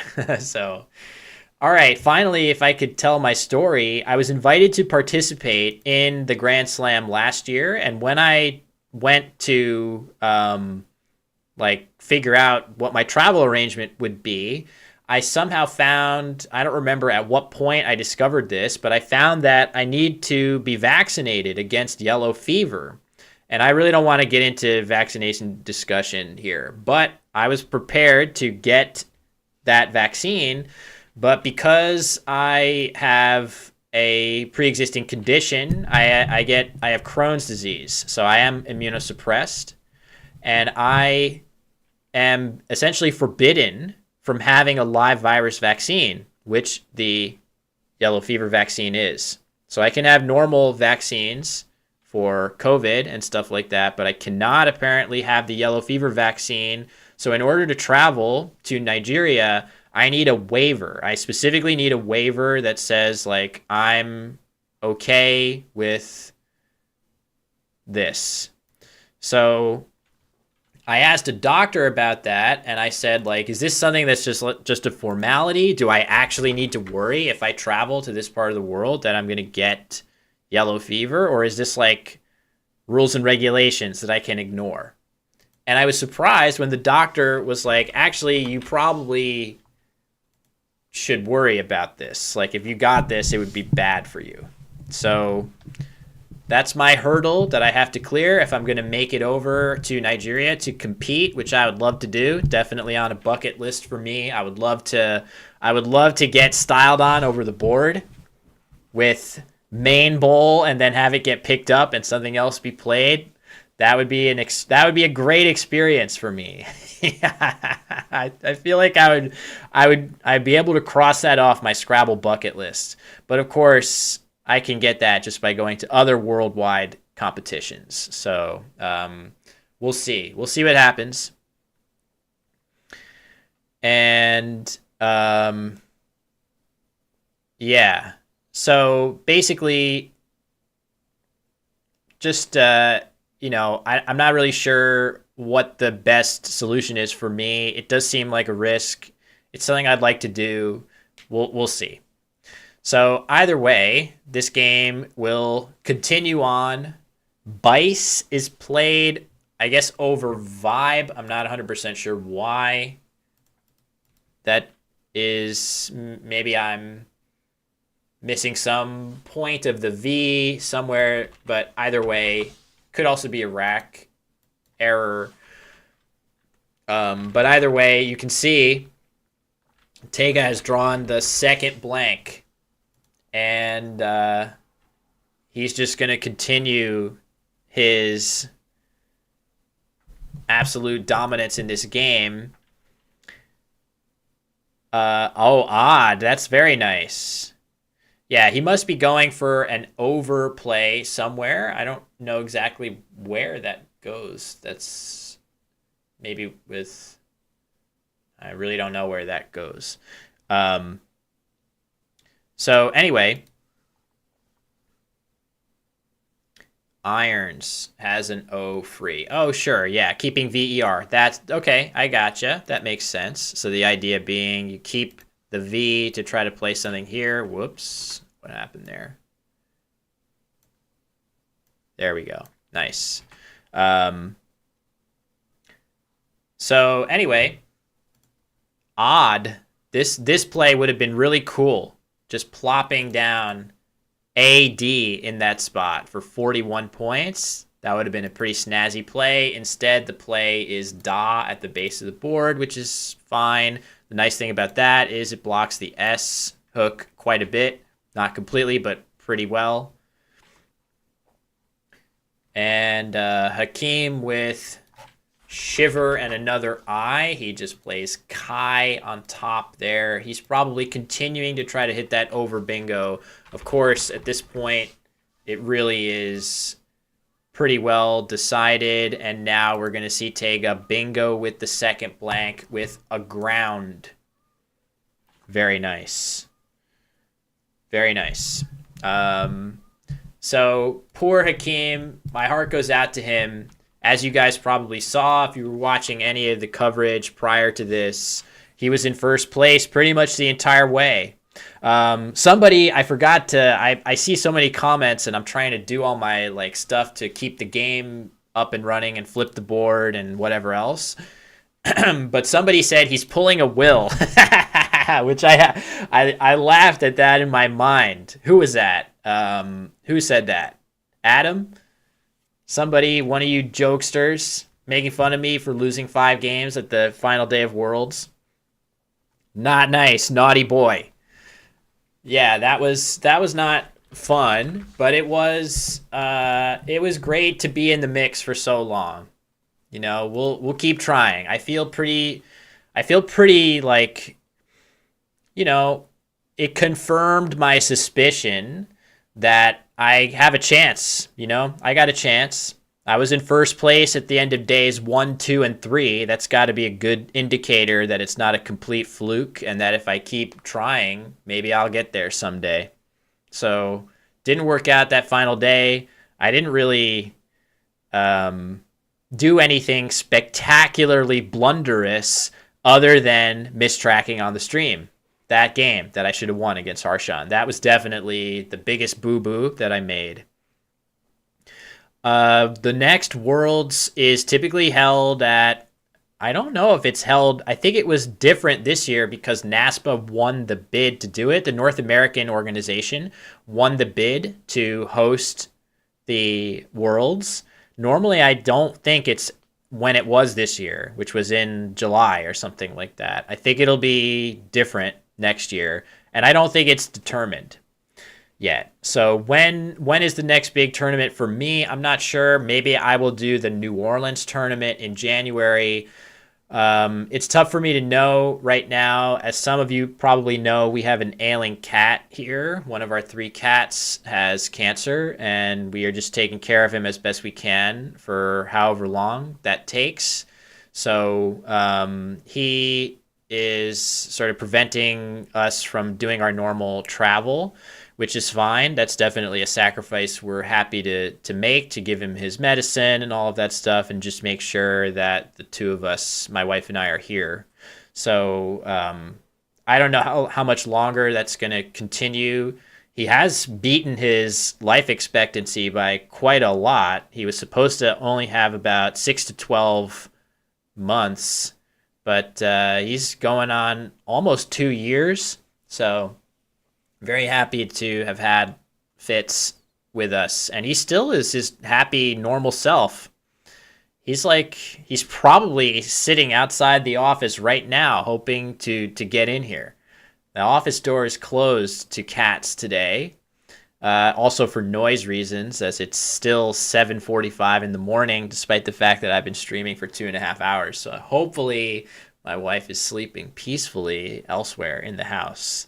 But yeah, cats are outside. We got noise. We have like noise dampening stuff all in here, which is one of the reasons I had stopped streaming as much. Is this house carries noise really well, but I think we've fixed that problem. All right, so Hakeem, it hurts. It's really, in that situation, it doesn't feel good, but I definitely want to emphasize that from what we've seen of Hakeem's play, he's really strong. Another player I was not familiar with from Nigeria who has acquitted himself very well. But he's going to lose out on the finals. And what we are going to have, because of Hakeem's loss in this game, and I know you guys can't see the board right now, but we are going to have a finals between our two players at the top of the standings right now. Hakeem is going to lose this game, which means that no matter what the outcome is of Timile Hindoko and the Sikake team, it's going to be those two players in the finals. So it should be good. Should be good. Very exciting. What happened here? Did Hakeem, is he leaning back or something? So if you are curious about what the right endgame sequence is here, as at least one of you noted, T noted that Sook to this Q is probably the best play that Tega has. So blocking it would technically be the best. Probably something like Vet will do. That would be good because it keeps Snore as a follow-up, which is kind of difficult to use. So yeah. Again, though, this is a totally decided game. Tega is up 540 to 298. Not the close matchup that we hoped for in this final game, and certainly not the result that Hakeem was looking for in a situation where he just needed to win to make it into the finals. Yeah, people, thank you for stopping by, Atlas. Hope your mind isn't blown too much. If this is your first time seeing a competitive Scrabble game, I know you're going to look at the board and there's going to be a lot of crazy words that you've never seen before. Also, sorry for the blurriness of the board at times. But yeah, there is a competitive scene. I actually just this morning got a bunch of really kind of mean-spirited YouTube comments on one of my videos. So if any of you people that made those comments are out there right now watching this, you can go to hell. Fuck you, bro. Those were really unnecessary comments. So, you know, I'm sure your life probably sucks for you to make those comments on my channel. So, see ya, bro. You're going to get banned. But if you have no idea what I'm talking about, it's because you aren't on my YouTube channel, like reading every comment. So, yeah, it's no big deal. It's no sweat off my back. I'm very happy with my choices to get involved in the Scrabble community, become a caster of this game and a strong player. So I know that there's haters of any subculture out there. People definitely hate seeing other people who are genuinely excited and enthused by their hobby when it's something that they're not that interested in. And you got to bring those people down. That's the instinct, right? Somebody's doing something that looks a little different or look a little weird, and it's not that natural to you. So the instinct is, oh, well, they're stupid. This sucks. So, Super Eye Patch Wolf vid about making YouTube videos. That would be, I'll be happy to get a link for that, or maybe I can Google. So, all right. Anyway, how does it work to support my streaming? Thank you for asking, Rashid. I'm not really doing that much streaming. I think I don't really have a great way of like having people support me. Maybe I should start a Patreon or something, but really all I ask is that if you like this content, and I'm sorry for the board, everybody. Here, we'll put it like this so you guys can see. All right, I think Hakeem is finally going to play. He took a good long think here. We'll see what he ends up playing. He's going to play Visne. Okay, didn't see that spot at all. Looks like a nice way to score well with the V there. Maybe just not thinking to play the S, and I think we're going to see... Oh, okay, we don't see Sook. Instead, it's just Sign, leaving UU. So a couple plays I didn't see coming. So Visne, and then Sign, which is a little bit worse than Sook for sure. And I think we're going to see Uri as the next play here for Hakeem. So thank you very much, everybody. The gravelly voice, yes. I'm trending. I was worried that I was going to lose my voice with on day one. I felt like I was going to struggle, but actually I'm pacing to be able to finish this match with my voice intact. So yeah, we'll see. Um, but yes.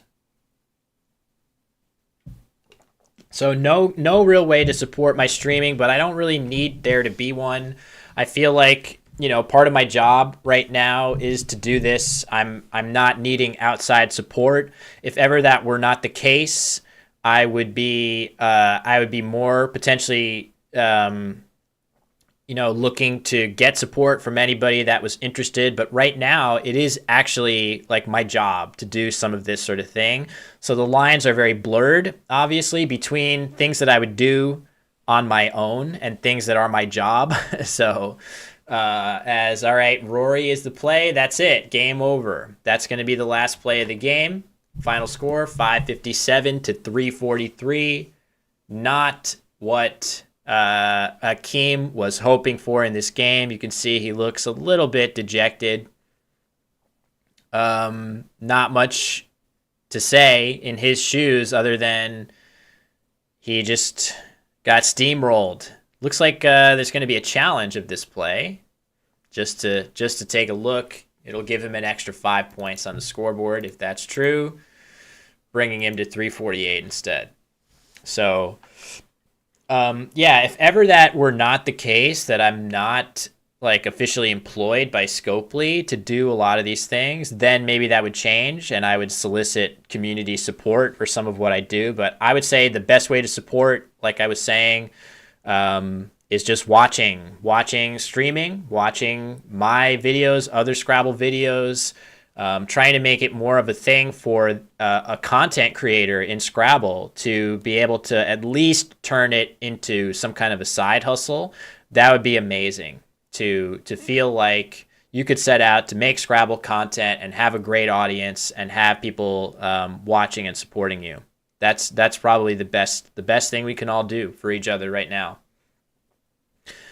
So keep those pocketbooks closed up and yes, yeah, we do need a PogChamps of Scrabble for sure. And I feel like we are slowly building towards that. Update from the other game. So let's just cut over and show you guys what's happening here. Hakeem will lose this game to remain at 16 wins, which means he can go no higher than third. Update on the other game between Doko and Nisikak. Apparently a team is up by very, very little.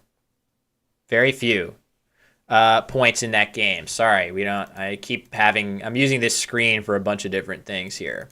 But it doesn't really matter. It's possible that something is riding on that game in terms of rating or positioning in the MGI, rankings, season ending.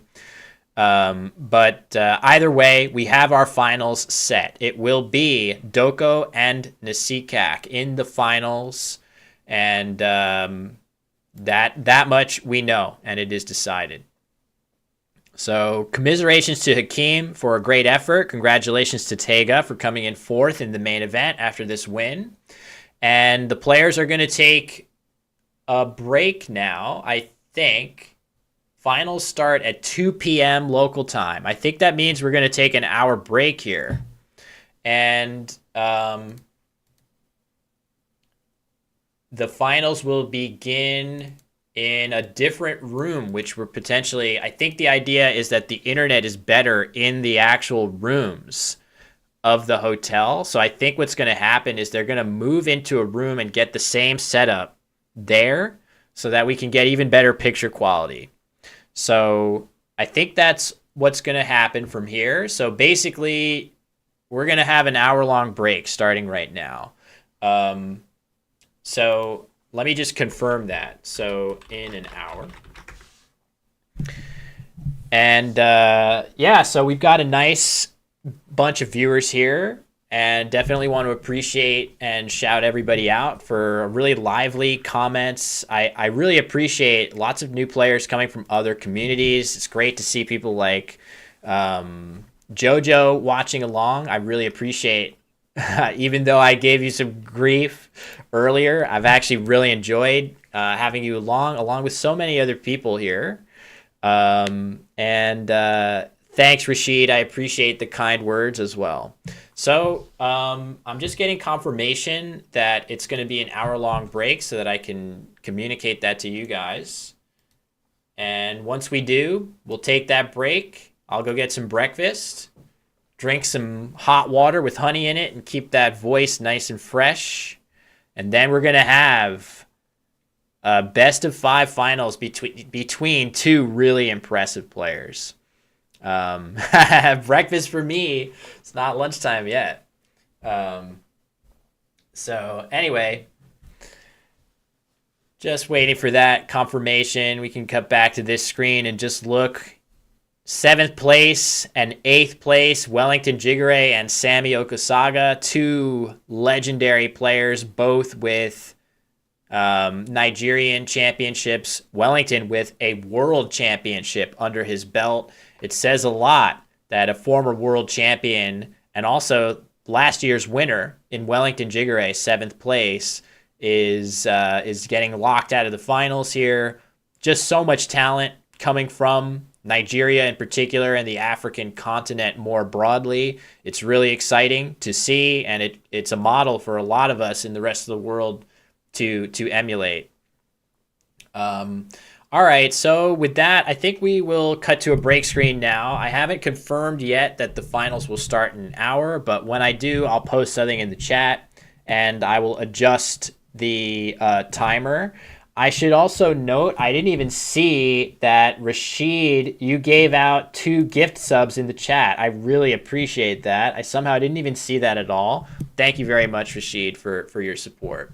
So, all right, it's 8 a.m. in the East Coast. I think it's 1 p.m. local time in Lagos, Nigeria. The players are going to be started at 2 p.m. local time for the best of 5 finals. We'll see you in an hour.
Ooh, blurry. Hey everybody, we're back, and you can see a bit different environs here. Hold on, let me fix this. There we go. Sharpening myself up. I'm the blurriest. For a brief moment there, I was the blurriest item on screen. And that shows you that we are in a different location. We expect that these finals should be nice and easy to watch for everybody, and it is going to be an excellent finals here between Timmy Doko and Nisikak Etim.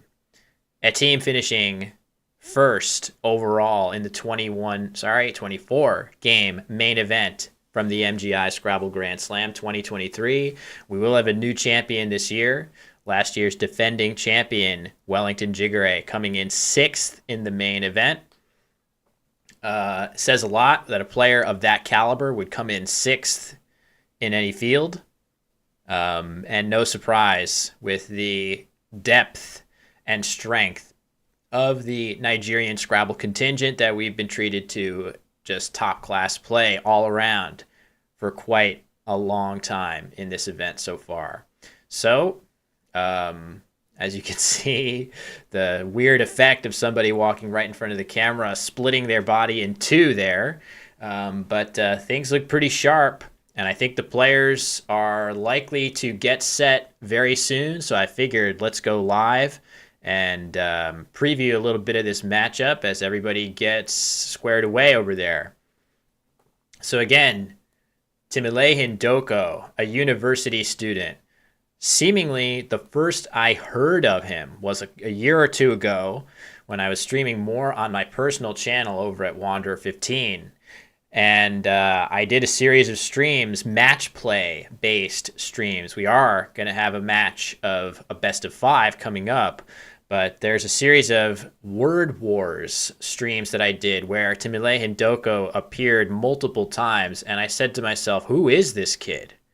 How? Where is he coming from? Playing so well, finding amazing plays.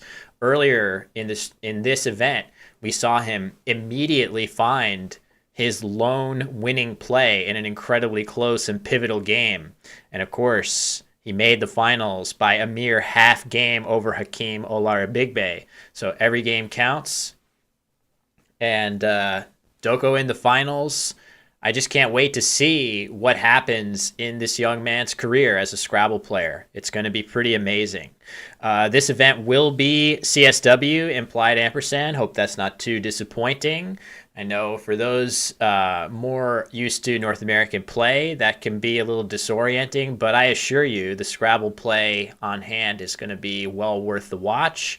Meanwhile, Nisikak Etim, one of the top players in Nigeria, represented the Nigerian team at the Alchemist Cup, the worldwide team event that took place a couple of years before the pandemic.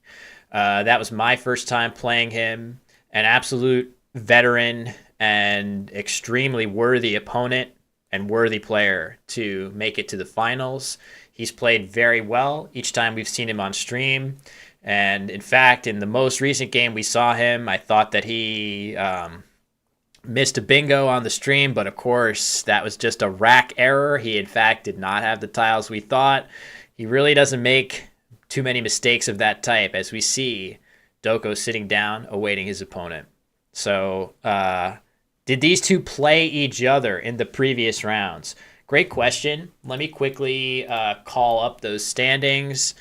I think I should have them here. I wonder what the easiest way of finding that out would be. Wall chart, maybe?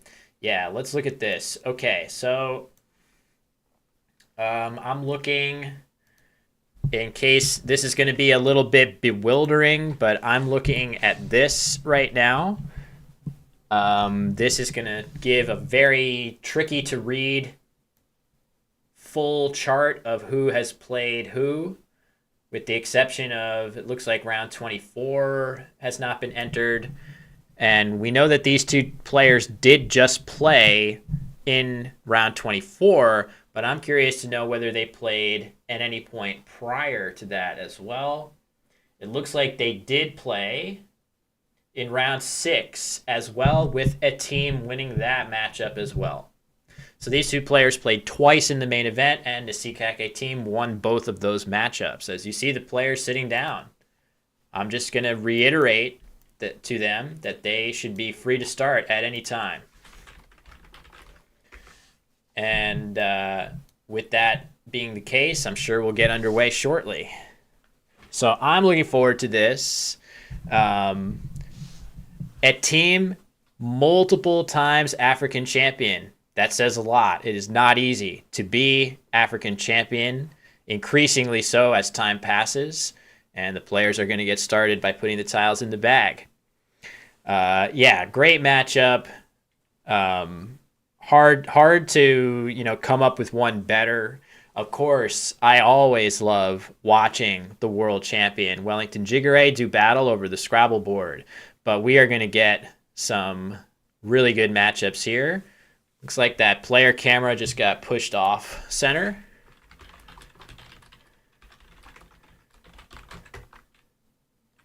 Okay, they're getting it back. Okay, good. They're working on it.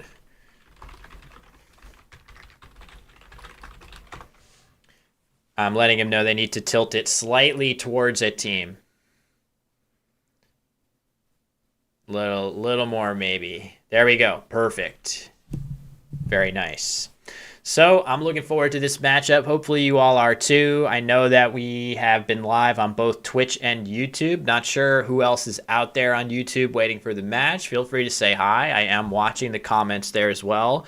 There is a very lively, Twitch chat is much livelier. So if you're wanting to come jump in with a bunch of other people sweating this match, talking about it, talking to me, feel free to hop over to Twitch, twitch.tv/Scrabble. That's where we're hanging out. It is a best of 5. Maybe I'll put that up there. Best of 5. There. We're throwing up a prediction. Yes, I keep forgetting about the predictions. Let's do prediction. What should we have people predict? Just the outcome? Clock is going. Okay. Who wins?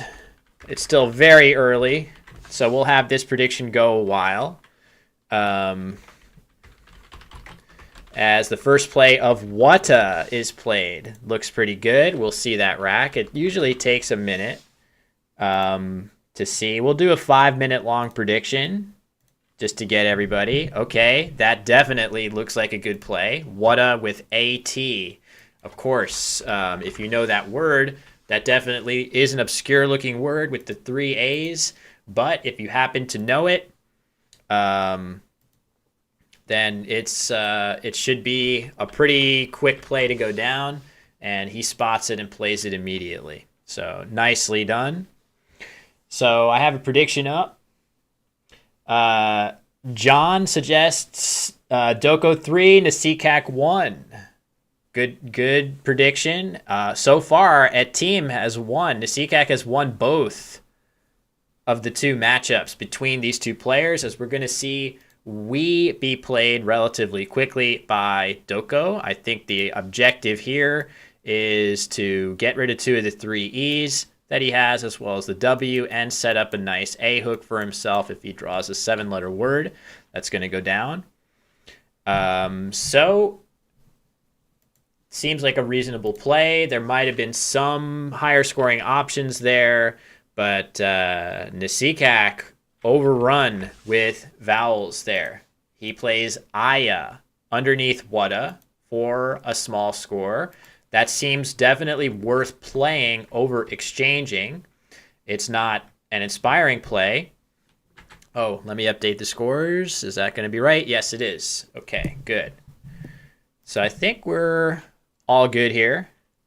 That's right. The shout out to the now sadly kind of moribund game of Babel Royale.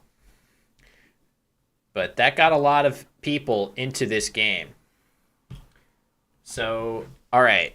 Back over to Doko, who, to his nice looking balanced leave of DEAR, he drew IIO, which is not what he's looking for here. And it looks like he has opted to exchange. Not too many things that you can put on the board at this juncture that don't get hit pretty hard in response. I think my favorite that I would see is just Arrow right here. I would consider playing this. It scores pretty well. 23 points, leaving DII. That's probably okay. Playing IO is also an option. And Dot is going to be the play for a team here. This is going to leave him slightly imbalanced. And we'll see what I assume that Doko exchanged IIO back, or maybe just IO. But interesting choice by a team to go through two consonants here. He could have just played DOE here instead, exchanging that T for an E to leave a slightly more balanced leave. You could play, I on the previous turn for Doko, you definitely could just play IO. It's not that dangerous with just a B and a G as hooks, bio and geo, and you keep a nice balance leave and score a few points. This one, I'm just curious about Dot over DOE. I think I like that balanced leave a little bit as opposed to keeping AINE on this board. But either way, we move on. Very hair-splitting type plays. Let's just make sure that we get the score update. So a team out to a small lead. And now he draws Tanier. But is he going to have a spot to play this word? That is the question here. What will Doko play that gives him any chance of actually being able to play this? I don't know. It's tough. No place to really work with here. It likes Dot, huh? Okay. Apparently Dot gets you some defensive merit. So that's not surprising that I would fail to appreciate the defensive merit of one of these plays. It's not really my forte, but I can appreciate that after this play, it is a really difficult board to do anything on. Whereas if you do play your E here, you get hit with the E hook on top a lot. It's a very easy place to score well and overlap. Whereas with this play of TEW, it's not possible to do that. So I appreciate the defensive merit of that play. And opening up the board aggressively is Doko. He's unafraid, opening the triple with Budo here. This is surprising just because maybe this is just one of these things where he doesn't like playing on boards that are this constricted, but this does feel like a very aggressive opening that I would like to avoid if I can. I don't think it's a big mistake, but I would probably, it feels like a slight overreaction to being down early in the game. So yeah, it's curious. He's not going to get hit very hard. Sorry, let me flip this board a bit. So just Ain on top of Budo looks to be the play selected by a team. And now he's going to be playing Entia. I think I like Entia a bit better. It scores a little bit more. Ain, the thing about Ain that's risky is that if we just imagine how it would have looked back on the board, this word, this is an archaic word, you can actually put an E as at the end as a hook too, which makes it really easy to bingo if you have a word with an E in it. So Entia, at a cost of creating a little bit better floaters for 8-letter words, you can play a lot of 8-letter words off of this, but I do think it restricts hugely the amount of 7-letter words that can play. It's not going to matter, as for the second time in this tournament, We saw Timmy Doko play this word earlier in the tournament. He's playing it again, ratline with two T's. So this is it's rare, even with words that are highly probable like this. This word extremely likely to appear in Scrabble because of what happened to the bot? Did it die? Hopefully it didn't die. Maybe I'll reload it. Give me a sec. Oh, I know what it is. If you participated in the prediction, this version of the bot, I need to update it. That's why. It's my fault. So I can obviously help. Yeah, I'm sorry. That's on me. I haven't updated it in a while. So, all right. After that bingo, Doko vaults into the lead, and a team responds with Odia leaving OES. He continues to have vowel overload. This looks like a reasonable play. It's a little bit worrisome to think of after this play of Odia here. Potentially certain tiles will hit really hard going down, and he may have decided that he's uncomfortable with that level of volatility. A door is kind of nice because it's not easy. If you don't have an R or a D or an S, you can't really access that triple. So this play is a little bit less scary. He also does have an S as well. So if he draws something that's not a bingo, that's higher scoring, he'll be able to hit a big scoring play with the doors in that spot if he so chooses. All right. Not the hugest score, but it's a very tight back and forth game here as Doko had to slog through a few lower scoring turns before his bingo. Yes, votive looks great here. The two V's are on Doko's rack. Definitely would be looking to get those off if possible. And, hold on. There we go. Yep. I thought he was considering just playing Vivo or something like that, but he takes it back and makes what looks like for sure the strongest play of votive. Scoring as well as he can here. That's probably his highest scoring play. With those V's, the V is already kind of restrictive enough to your rack without having multiple ones of them. And now I'm very curious. Team has been playing very defensively and very well. He's been playing very well. I'm pretty happy with his moves, especially after taking a deeper look into Dot and realizing how good that is. But now I'm seeing this is a beautiful shifting of gears here. So at Team, formerly, many of his moves, as we're flipping the board like crazy. So defensive moves, this was pretty defensive. This was pretty defensive. This, on the other hand, extremely offensive, setting up that S, hoping that Doko doesn't have an S of his own. But Team has changed gears when it's completely appropriate to do. I think that's the hallmark of a really, really strong player, is the ability to shift those gears when the situation calls for it, when you have a rack that rewards you for being offensive.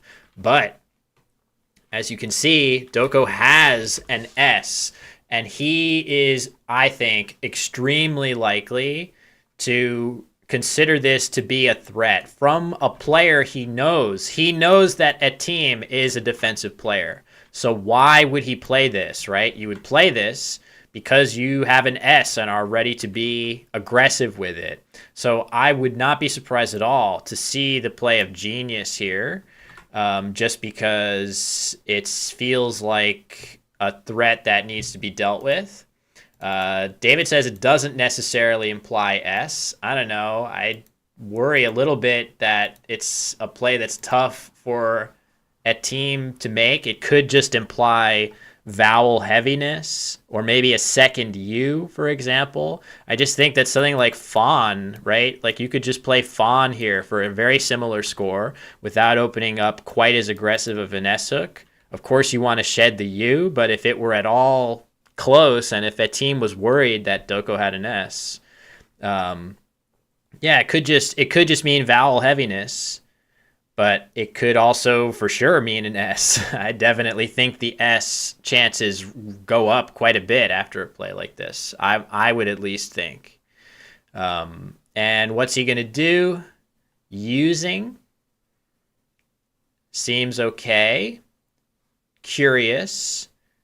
I would think genius is a little bit better to get rid of one of the E's. Maybe he didn't see it. Maybe he has some other idea behind this. But either way, he's played an S hooking play. It is worth noting that because Doko had an S himself, he did have the option to let the spot stay, and he could have played veggie here. This would have been really intriguing, right? From his point of view. As we see Zen goes down immediately, sees Zen immediately. Using does have the merit of blocking this triple, which you never know. That could have been really bad. For example, he has EZ. Maybe he would have played EZ or something. A lot of different plays were reasonable to make, and most of these last couple decisions here. So let me just get those plays in so we can see the updated score. Zen for 39, leaving a rose. So you guys are pointing out that there was also a possibility of playing something ending in Z. Ooh. Did somebody turn? Is this a? I don't understand. I don't understand what's happening because we're still seeing the players, but the lights in the room are out.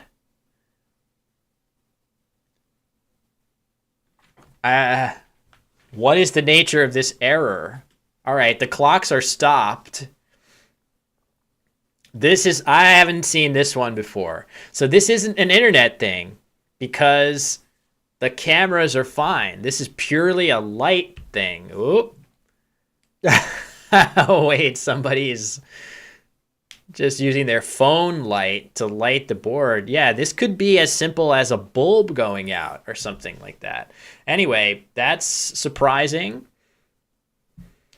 Yeah, the reason why I don't think it's a power failure is that why is the internet still working? We're still seeing the players just fine, unless it's running on data. Maybe it's running on data instead of the internet of the hotel, but I would have thought we would move to the room to use better data. So anyway, we'll hope for the power outage to resolve as soon as possible. And woo, there we go. All right, very good. Not too long. Power flickered and came back quickly. So as soon as that power came back, we see Doko using his cue to play Chi in the only reasonable spot. I just made a video about this very topic. Even the best players in the world are going to play Chi over and over and over again with good reason. So we flip back, and it's still a very close game. It's going to be interesting to see what Doko draws here. He's going to leave D-E-E-L-L. Not great to have those duplicated letters. This is the final, Jose. I have in the top corner, it should say, finals round 1, best of 5. The player scores. The records have been negated to 0. The match is 0-0 right now. These two players were first and second in the 24-game main event. They have been at it for the better part of the last 3 days, and you could easily imagine some fatigue here as, whoop, what happened? There we go. You can see the timer. All right, timer's now moving steady-ish. It looks like there's some freezing going on with the board camera, so hopefully it stays. So, a team getting ready to designate that blank. What is he doing? He's writing the letter that he wants this blank to represent on a little card so that Doko can see it, and he's going to play arouses here. This is his highest scoring bingo by a few points. It's definitely worth noting that this will take a C hook. The C has now become a useful tile. So we'll see when the C's come out of the bag. Neither of them have been played yet. But that now will be a nice spot to play. Curious to see now whether Doko is going to play held. Is he going to have the confidence to play held in that upper corner? He's placing something on the board. And the answer is yes, he is. Great play. This is a valid word. And it's a very nice play by Doko to cut this gap. So it's still a pretty close game. Let's see what a team draws after his bingo. If he draws well, if he draws a C, for example, he would love to see that C. These plays should count for world rankings, and I don't know where these two players line up in the world rankings. I know that they are both very strong players. I would be shocked if they weren't firmly within the top, let's say, 30 in the world. So these are definitely two of the stronger players. And there you see the draw for a team. He's got a C, you've got an S. You like that. You like the LY combination for scoring. You like having one R, but the lack of vowels is going to be challenging. So this won't be the easiest play for a team. Let's see. A draw like this is going to slow a team down to the point where if Doko draws something really good, maybe the other see something strong. We're going to find out what his new tiles are soon. And when we do, this could be the opportunity that Doko needs to vault back into the lead, but we won't know for sure. Okay, Grice is the play towards the top of the board. The reason that I'm not so normally I would think this is a good play. However, I would really love to keep the C here. Yeah, so you guys are suggesting that maybe a play like Girl is better here. It would play right here for a decent score, keeping the C. C-Y-S. I just think Grice scores 22 points and Girl scores 15 points, keeping the C. I think you're so likely to hammer this spot. Anytime that Doko doesn't have the C, it's going to be next to impossible for him to play productively here. It's not that easy to underlap. It's not that easy to do anything. It's next to impossible to do anything in that area. So either way, I don't really fault this move on Ed Team's part that much, but I do feel like keeping the C would have been great for him here with that carouse hook. Over to Doko now again. He's facing a small-ish deficit. Sim result, feel free. Yeah, you can keep posting stuff in the chat. I'm not going to tell you not to post stuff. It helps. I can only do so much anyway, so with like posting everything, so it's definitely good to know that, I think. What does the computer say? But of course, when possible, if we're going to deviate, we might deviate as human beings from what the sim says. But typically, when you start out with computer analysis, you assume the computer has a good reason for why it's saying something until you can prove otherwise. And what's this play here? Gyri. Okay, you guys have pointed this out as a possibility. This looks like a really nice option. I like this play. It scores well. You live to fight another day with the X. There's definitely a possibility of drawing some really nice plays on top of that Y with the X. For example, if Doko is able to draw something like FA or KE, right? Kex in this spot. Of course, that's about to get hammered with Folk. Very, very nice play in response with the F. But from Doko's perspective, that was a reasonable choice on his part. He's just about to get punished by the F. Let's see what he draws. That's a really good play. I'll start putting up the tracking momentarily as well.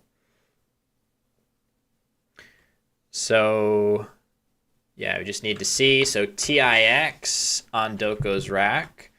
And let's get me off the screen and have a look.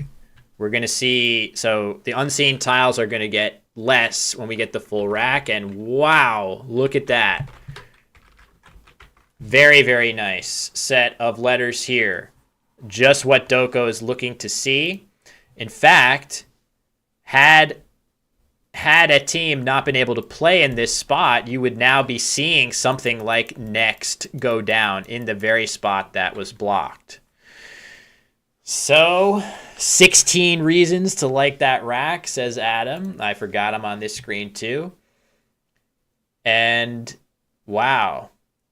Both players obviously Doko with the second blank, that's a much better rack, but a team has things that he could potentially play, such as scribing and inscribe if only there were the right open letters, not on this board.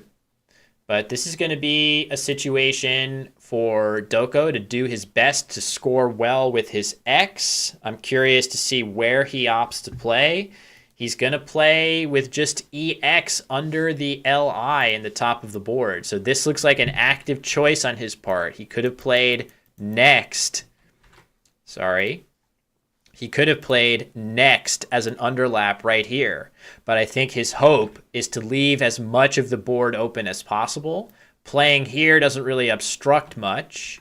It leaves this L open. Maybe you hit something up here, but you still retain the possibility of playing through this A, or maybe you draw one of the C's yourself.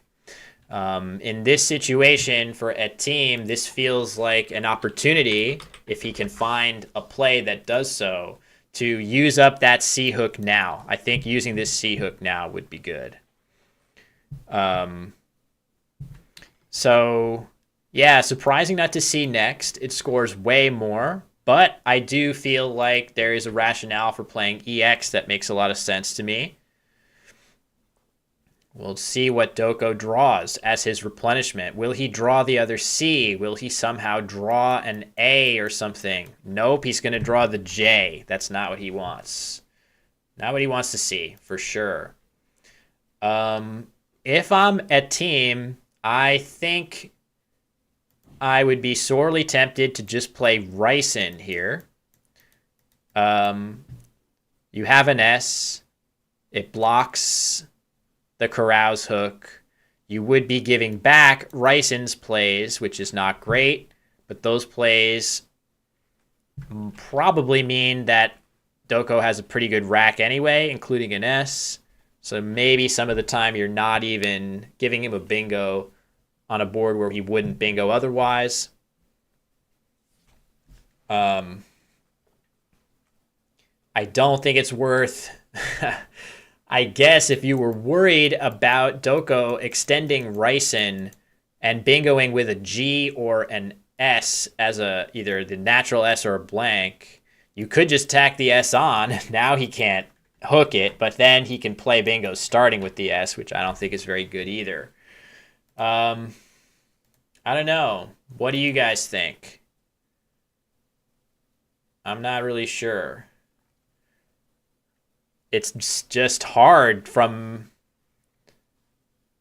I guess the nice thing, let's keep in mind that the second C has already been played.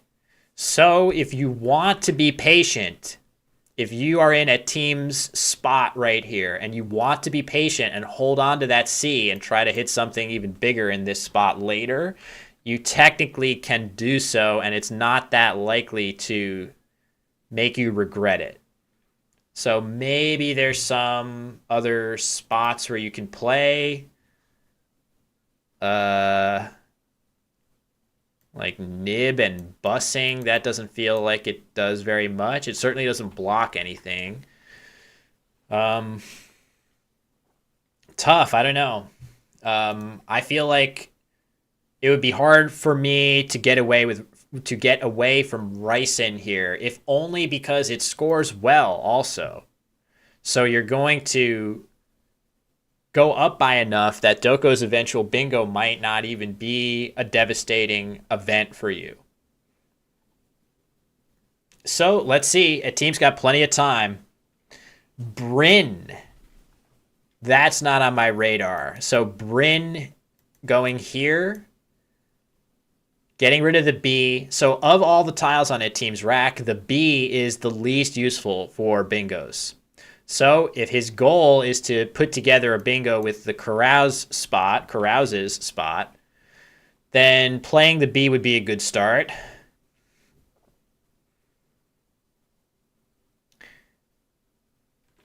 Yeah, his rack is not random after this. Yeah, true.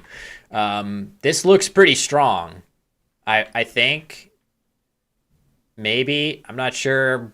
Maybe I don't know what it means. Does this look like anything?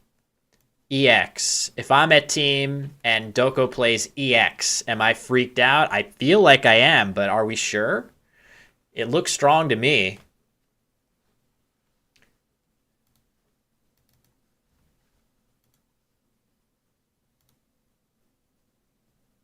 $24. You could have played Yex for 2 more points if you wanted. That doesn't say too much to me. I don't know. I think you don't want to block too much either way. Yeah, suggestion is that maybe the point is to play Bryn, and then what would really be nice, one of you guys suggested just sick here, SIC. So a play like this would be significantly preferable, right? So if a team plays Bryn, what is he doing? First, he's blocking access to this triple. That's not nothing. It's not that easy to hit this triple, but it's not impossible either. So you're blocking access here. That's nice. Maybe sometimes your opponent has a good play up there. Also, you're blocking the L. Your opponent could have bingos to the L. And then next, you're saving the C for the next turn, and maybe on your next turn, you can draw something where the C is the terminal letter. That would be devastating to the board. That 2-turn sequence of blocking off these 2 lanes with Bryn and then responding with a play here that gives no counterplay. That makes sense. I don't think I would come up with that in the game. I feel like I would already have played Ryson here because I'm too much of an autopiloter. He knows the move is critical and taking his time. Absolutely. It definitely is. It is that for sure. So I'm pleased. It seems like I don't even want to say this. I should stop myself before I finish this thought. But I was going to say it seems like the board is perfectly visible, and I'm thrilled about that. The cameras, the board, this is what we're hoping for the finals. So well done to everybody on the production side over in Nigeria. Thank you very much for all of your effort. Vowel dry. Good point, actually. There is an issue. Playing Ryson does bring up that issue as well. If you play both your vowels, you do run the risk of being overrun by consonants too. So a lot of arguments in favor of Bryn maybe being sensible here, but man, that would be so impressive to me if he comes up with that move. The rationale for playing this move is so nuanced, right? Trying to come up with a better carouse play that blocks more lethally in that area of the board, saving at least 1 vowel. Yeah, I agree. This has been a great first game. Very close. Very interesting decisions on both sides throughout. And a really high level of play, I would add. Really no plays where you could just look and say, yeah, that's a huge blunder. It was all kind of very strategic, back and forth. I don't think these players have missed practically any option on the board at any point. So, We wait in this critical spot. A team is looking, thinking. He's holding on to a solid lead. He is absolutely the favorite in this game. He's going to be getting a solid number of points on his next turn. We know, looking at Doko's rack, that he has 2 of the 4 vowels left.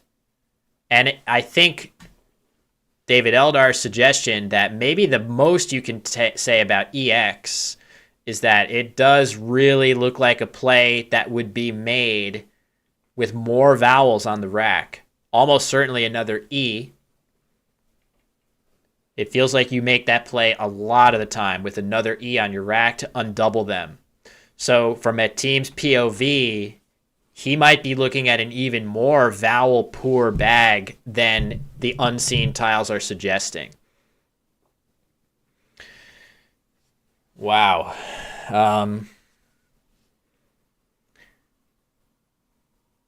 Very tricky. I don't think either the moves of Bryn or Ryson are that difficult to spot, but the nuances behind which one to make are not that easy to work out.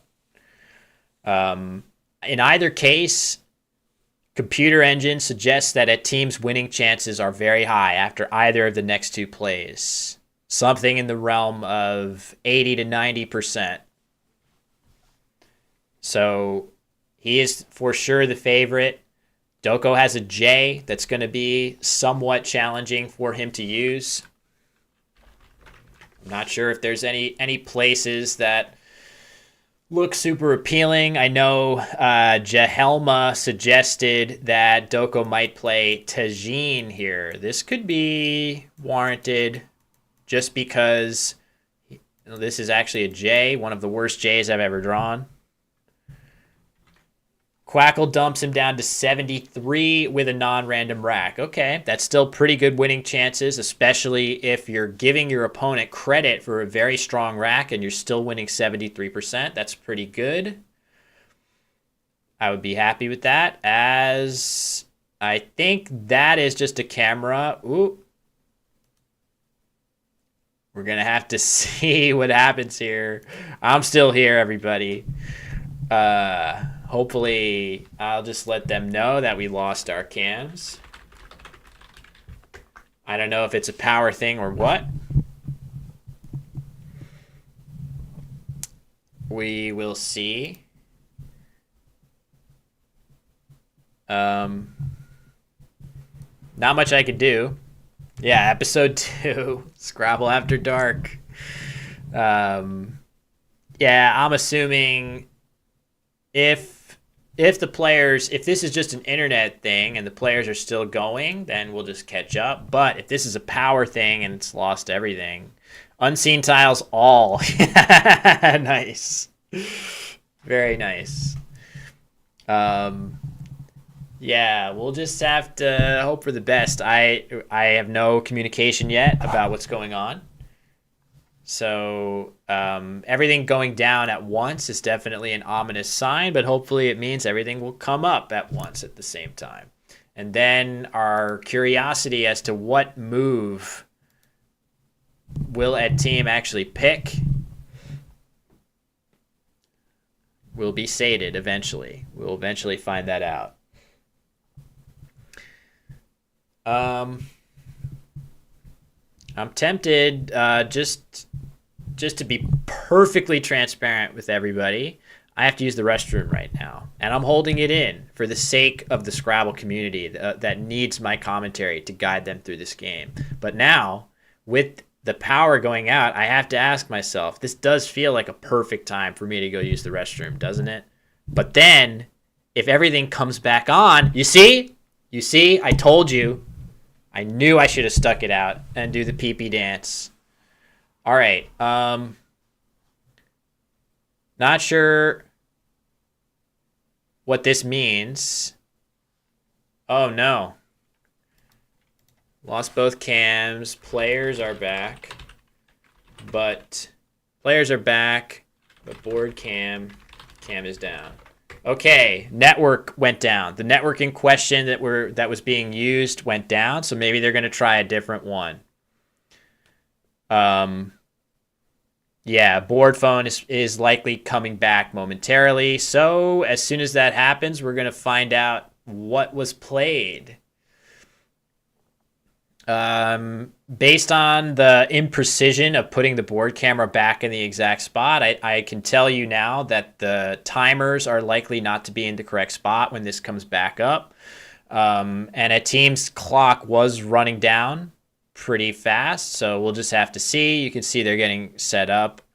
I think I agree that the players should not have to stop on account of the stream, but we will get back and see where the game is. It looks like, based on a team still having the B, I think we can kind of know that he kept B S. Okay, it's coming back, and we're going to find out if he did indeed play rice in. I think he must have, huh? He must have played rice in and drawn another R. Okay, so we'll give him credit for that. I think they should stop the clock here as we do this. And then I don't know if... So we'll give a team his points for Ryson. He'll go up to 331. I'm not sure if Doko actually made a play or not.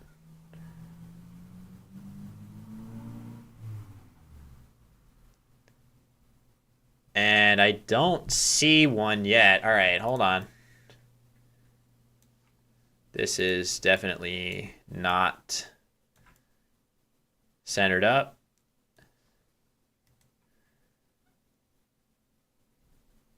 Pop bars. Yeah, that's a really good point. That a team drew both of the vowels that he could have drawn from the bag. That's actually a perfect draw for him. All right, I'm going to try to get this bathroom break in real quick.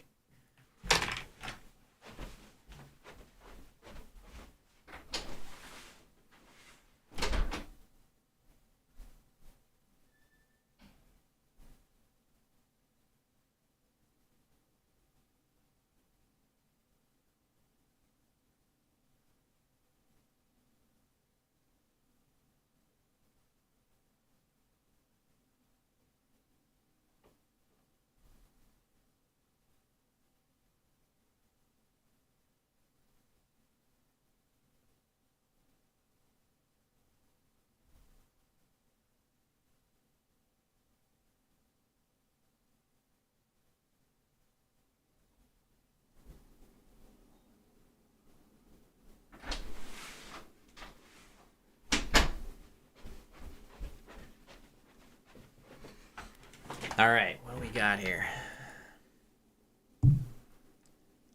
Okay. Not 100% sure what's going on here with this board angle. It's very off. Oh, whoa, Rice Sins was the play. Okay, very interesting. So rather than just play Rice in, the rarely seen defensive usage of the S there. You're only getting 3 more points with that S. Let me see if this looks better when I flip it. Okay, it doesn't look great when I flip it either. We'll obviously fix this after. Now it spins again. I can rotate the board, but all right, the J is just dumped by itself by Doko, which, I mean, you don't love to score only 9 points on your move when you're trailing by that much, but it's probably, there's not much else going for him here. All right, let me try this. Nope, wrong way. Whoa.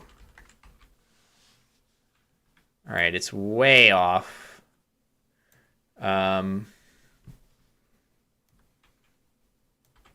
No, that's also off. Okay, this is as close to like upright as I can get. And it's going to be off here too. All right, what was that play? Probs, another defensive use of the S. That's amazing. So probs, both S's are used in a hyper defensive fashion by a team, and that puts him up by almost 100 and forces Doko to have a bingo in a suboptimal spot, and I don't really think he has one here. When Will comes back, tell him he left the mic on and we heard everything. Well, I should hope not. I have so much noise-canceling stuff in this office. But hey, we're all human beings, am I right? If you heard a little whatever, little sound. What I don't want to hear is anybody chastising me for not, for the rapid hand wash. Right? Like the hand washing. I'm trying to get back quick. Did I do a rapid hand wash? Yes. Okay. Does that mean my hygiene is bad? No, it means I'm committed to Scrabble. Okay? Yes. Can I explain why that's defensive? So I can just show you using the analysis tool.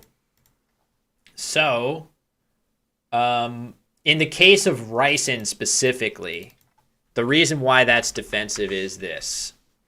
So let's just look at the two options here and see which one gets hit harder as a bingo. Hold on.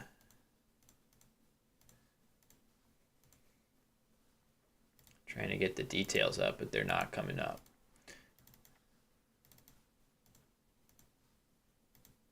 There we go. Actually, it's not going to be as pronounced with Ryson versus Rysons. The bingo percentage is probably pretty close with those two. But prob, let's forget for a second that prob, you would never want to play prob without the S because the S is what hits the double, right? Imagine it were like probe instead. Okay? You could play prob or probe. Probs or probe. The reason that probs is so defensive is that it eliminates the possibility of hooking. So there's no way now that Doko could use anything to go across. If you were to just say prob here, for example, then he might even have bingos going across as a hook. But by placing this S, you cut that hooking potential off. So that's the idea. The same goes for Rysons, except I'm not as confident in that one. Because when you look at this situation, the Rysons situation is a little bit different because by playing Ryson only, you allow those hooks to go across. However, playing Rysons, even though it cuts off those hooks, this S is actually very good for playing bingos going across. So you give a little bit of that defensive value back in the form of the N. So, I mean, in the form of the S as the starting letter. That's what I mean to say. So probs is a little more cut and dried. And we're in the end game now with this score pretty much out of reach. But Doko is going to be doing his best to look. He's got a little bit of time. I know we don't see the time yet. I think we're definitely going to be readjusting the board after this. So I'm hesitant to do a lot of setup here.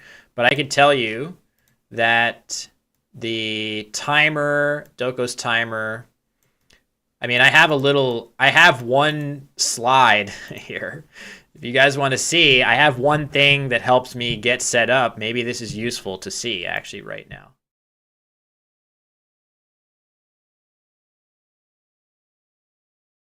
So there you see, I don't have a microphone on that page, but you can see that Doko's timer was 4 minutes and 10 seconds and counting down. So there you have it. He's got 4 more minutes to look, but there is nothing for him here. No playable bingos, and he has decided to just play 10. What an interesting choice.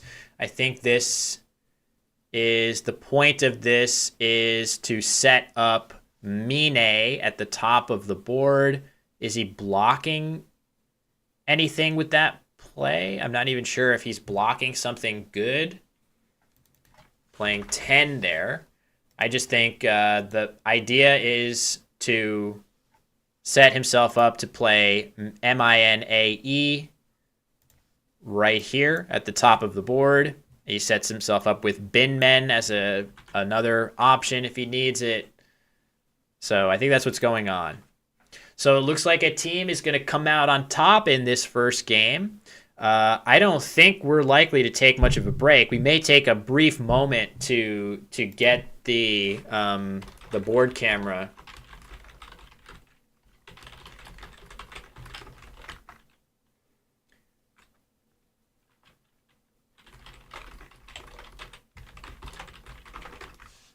I think, all right, there's that play. Barp was the, that's kind of a funny play.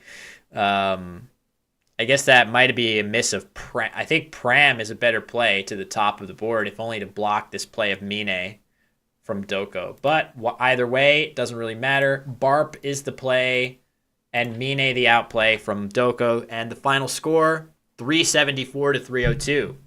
A team will win the first game of the finals. The winner of this tournament will need to win 3 games here in the finals. This will be game 1 going to a team as we move on to finals round 2 coming up. So I am hoping that we will get the board camera a little bit better oriented here. I'm going to say lower right corner of board is cut off, which it is. So the players may take a short break. Doko's checking something on the computer. Oh, are they challenging? Okay, looks like a team must have just challenged that final play. So what that would mean is that Doko moves up by 5 points further for the unsuccessful challenge on a team's part. And it's going to be 374 to 307 instead. So I've let our producer know that if we can get that board squeaked a little bit to one direction so that lower right corner, it will be visible, that'll be nice. Otherwise, I think we should be ready to rock for the next round as soon as that takes place. So I'll reset everything and we're going to get started momentarily, I assume. Players not talking too much. There was a lot to dig your teeth into in this game from start to finish. A whole bunch of plays were really, really interesting. I thought this was a really fun game to watch, even though there were not a ton of fireworks with incredible bingos and things like that. Point differences don't matter in the final. Yes, that is correct, except for a tie. I do use the Quackle View Mopo. I mix it in. I can always do that. I think it is better if we do have a nice, clear, centered up board image. I think that's preferable, and we have had that. Until we had the power outage, we had that. So every now and then we get these nice long strings of time when everything is aligned and everything works properly. So yeah, let's just have a look. Looks like they're fixing it up. So, there we go. It's just so off. This is fine, I guess. And I got to get the timers back too. Hold on. Bear with me as I figure out where they are. Okay, I figured it out. So what we'll do, this looks all right. I can center this up a little. There's no great way to like crop this, but as long as it's square-ish, then you guys shouldn't see too much. But yeah, the distortion of the board is a little distracting, but whatever, at least it's square. And then let's get the cameras squared away again. So I was hopeful to potentially have a more repeatable system for the cameras. You've seen it for other events where the cameras are fully like digital on the streaming computer. Weren't able to get that set up this time. Maybe another time. So, all right. So we have the clocks. And we rotate them. Looks like 70, even worse, actually. That's better. Sorry to be fixing the plane while it's in the air, everybody. We're getting there.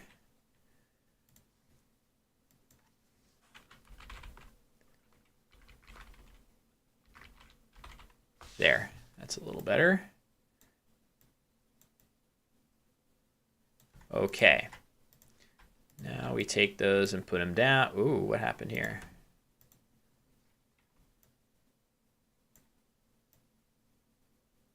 All right, that's a little weird, but it's gonna have to do. Okay.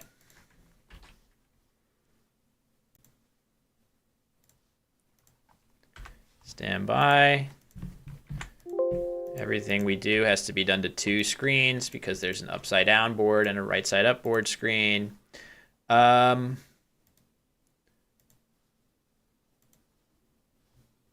Sure, they can start. All right, I'm letting them know they can start. I'm not 100% done, but it's good enough. This board needs to be rotated a bit more. Which direction? Yeah, that one. All right, sorry for the oblong board. At least it's semi-square. But the players are going to start momentarily, I believe. They're going to rebag. It should be Doko going first in this game, I believe. Yeah, a team went first and played Wata in the first game. So this should be Doko going first. That'll be good for me to know because we're going to have to pass player 1 turn. All right, very good. Okay, I'm back. Thank you very much, Karazest. That's all I'm shooting for as well. Just have it be legible. All right, here we go. Starting game 2.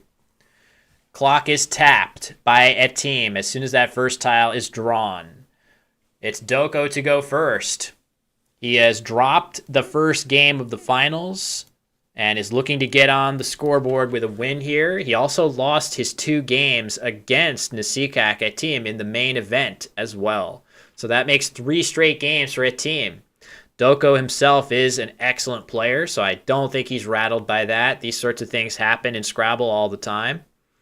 Random distributions that take place over small sample sizes. But I will say that a team has been very impressive most of the time. Pretty much every time we've seen him on stream, he's looked pretty good. He's been very strategically smart, defensive, and he draws the first blank on that rack there. So we'll have to see what Doko has. Always seems like there's a bit of a lag for that first rack by the player going first. Maybe is that the wrong...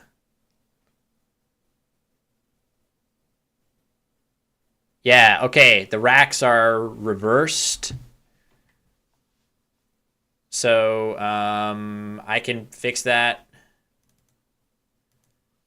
real quick. That would be a nice rack to go second with. All right, did that switch on this screen too? It did, okay, cool. Actually, I need to copy and paste this.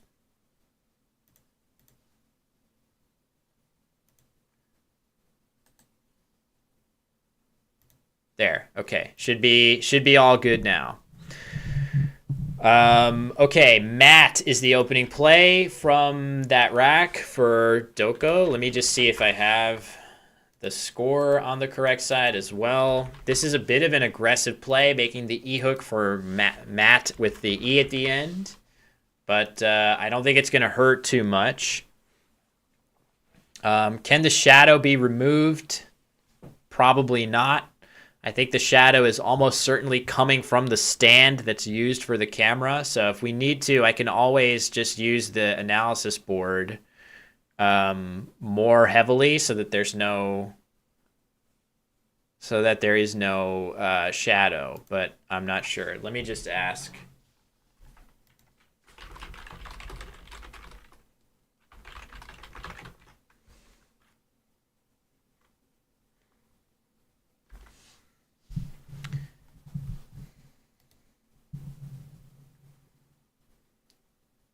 All right. We'll see what we can do about that. It is a little distracting for sure. It looks like he's getting ready to play just UH. That makes sense. Oh, he's going to go heavier. He's going to go harder for that. Filth. That would open up a bit more. Would it give a bingo back, though? Tough to know for sure without actually just looking. I don't think so. Blank as a Q. I didn't even think of that. Die quark. Of course, once you hear that the blank is a Q, you have a better chance of seeing the word. I'm surprised by that play of filth. It scores well, 30 points. That's about as good as a team can do here, but it does open up a triple pretty aggressively. Oh God.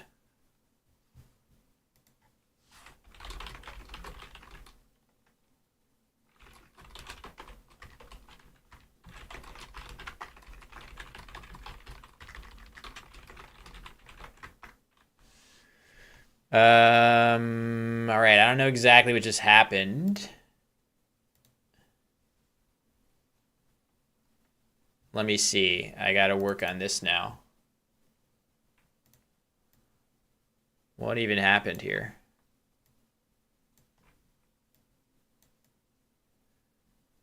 Why is it like this? I gotta rotate it a lot more, I guess. I'm not even sure what side is up here anymore. No. Now the entire top of the board is cut off.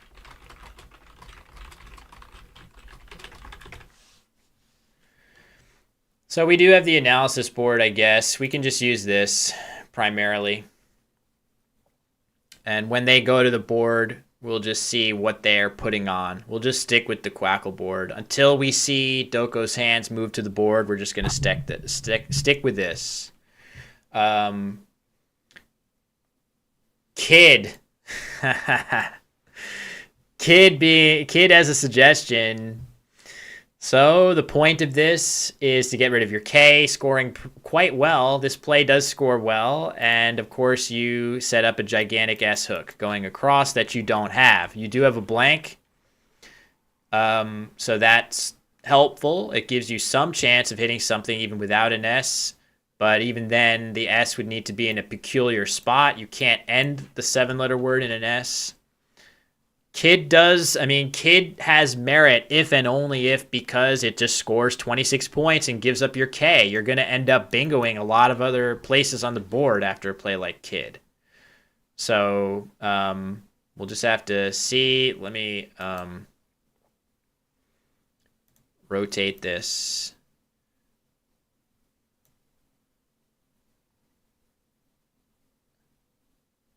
Whoa.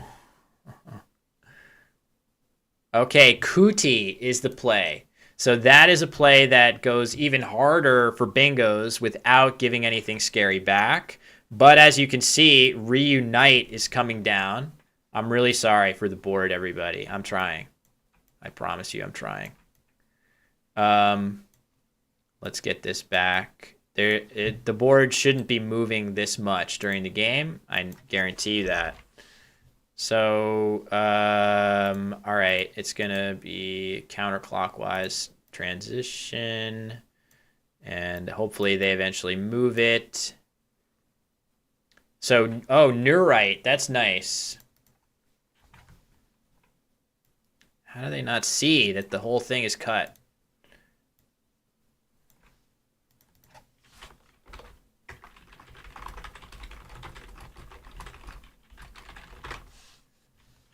Okay, so let me get scores in. I know the scores aren't in. So Kuti was the play. I'm just trying also to communicate what's wrong with the board. Neurite was the play for a team as he once again strikes first in game 2. All right, there we go. Okay, that looks better. Of course, now the timers are off. But this looks better. Better. Good. Good. Now leave it. All right. 109 to 30. And Doko, to his first blank, he draws the second blank. Wow. This feels like, oh, we might see an epic move here. There are definitely plays that overlap the entire way across. There's one play, and I think he's going to see it. I think he's going to see it. That goes the entire way across, which would be pretty amazing. All right, let me get the clocks right again. They had to move as well. Where are they? Whoops. Where are they now? We lost them. They're somewhere. Timer, where are you? Where's the timer? Sorry, I'm trying to find the timer, everybody. I can't find it. We'll find it in a second. And there it is. Wow, angered for 99 points. He found it, everybody. That's really impressive. Those type of plays are so easy to miss. That is just so snazzy. All right. The timers are now off screen. I don't think they're... Oh, no, they are. They're on screen. Okay, never mind. I'm going to find them. I promise I can find them. Did they get moved to the other side, though?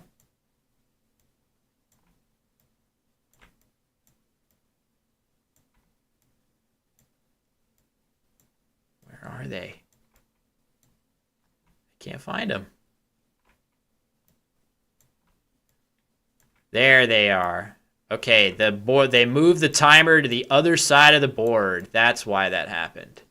Okay. Got it. Sorry. Oh, what happened now? They're playing... Oh, Jesus. This one should be upside down.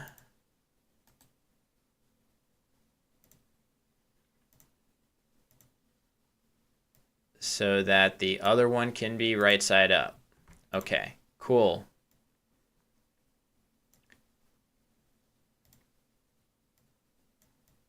This is just very frustrating. All right, let's see. Is this correct? No. 0.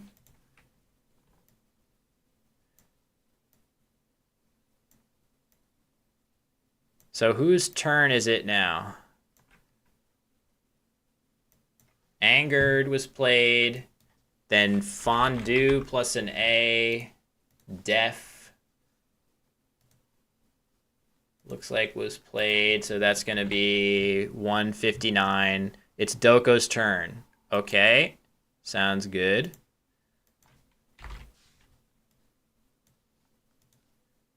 That way that's going to be up there. And this one.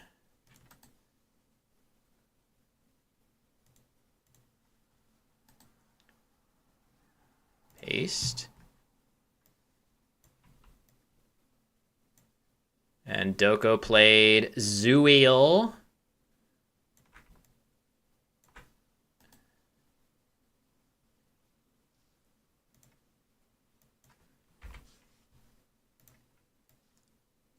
Okay, almost.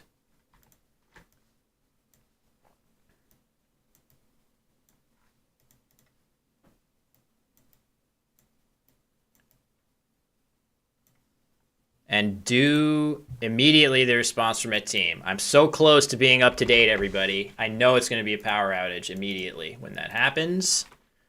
Dangered, nice play, nice hook. 53 points for the dangered hook, which I guess is the only drawback of angered, is that it gives hooks of that nature. There's a couple letters that would fit there. All right, now, what am I doing here? I gotta get the cameras that are not on the other side correctly. Now they should be correct. Okay. I think I fixed it. Is this gonna be the upside down board? Yes. Everything is good. I can actually do analysis again. All right, we got it back. Board goes blurry. All right, let's see. Begaze, nice play. That is a very nice play. It's a little bit open, but with a rack like what Doko has, this is basically demanded. A play like this is demanded. So 40 points for this play to get Doko back into within striking distance. However, a very nice rack for a team. And if the board is too blurry, we do have this now. Up to date. It's up to date. So yeah, that did block. Good point. Adam notes that this just gets in the way of playing a bingo through this D. So frustrating for a team not to be able to play that. But he still has pretty good letters, and he's going to be able to do something that sets him up well to bingo. So he has 2 S's. He doesn't have to be too stingy with them. He can always use one somewhere if he finds a good place to score a bunch of extra points. An interesting play being suggested by the engine is just Canoe here for 28, leaving ESS, which is going to be very powerful with this lane just staring you in the face. Very difficult to do much about this lane. With 2 S's, you might be able to do a parallel play here that blocks it a bit, but with 2 S's, anything you draw is very likely to play and not get blocked. Let's see, have a look at the board. Yeah, it looks all right. In fact, we can probably largen it a little if it were to stay in that state. So, oh, I see what I did. I just have to do this now. There we go. Perfect. So not a great rack for Doko. He is going to struggle to do super much with the duplicated I's and O's.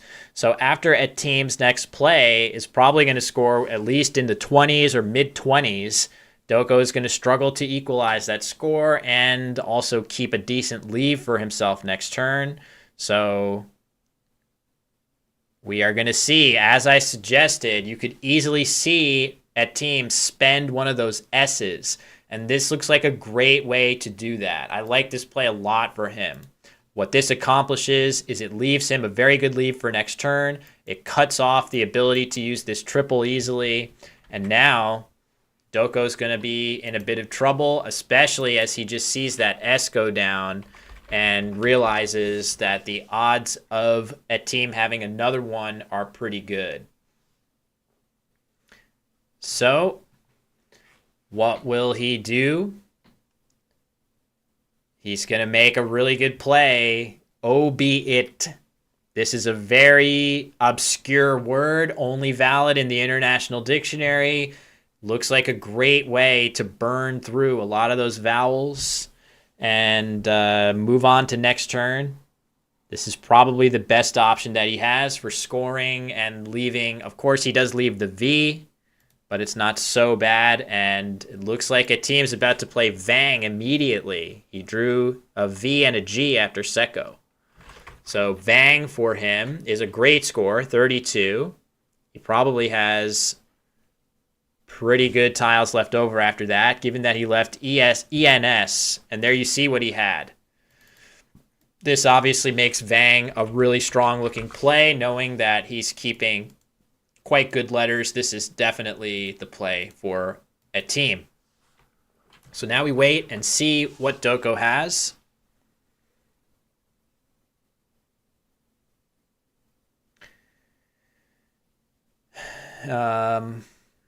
He's going to need something good. That doesn't really qualify as something good. He did leave a V last turn, but by no fault of his own, he made a perfectly solid play. He doesn't really... That's not on him. And a pretty nice looking rack for a team. He should have playable bingos here, I think. I'm almost positive that napless is a word. So that would play with Kuti and would potentially be a really damaging blow in this game. I don't really see how Doko can avoid it. So I'm expecting him to try to get rid of his V somewhere. I don't really know where. Vendor. Yeah, vendor right here. In case you've forgotten, this is an N and this is an E. So vendor would play here. And that is what he's going to play. I got to say, Doko's making all moves that I strongly approve of. It's mostly that he's just been in very difficult situations. Lifespans. Oh my God. Okay. I didn't even see that. So that's amazing.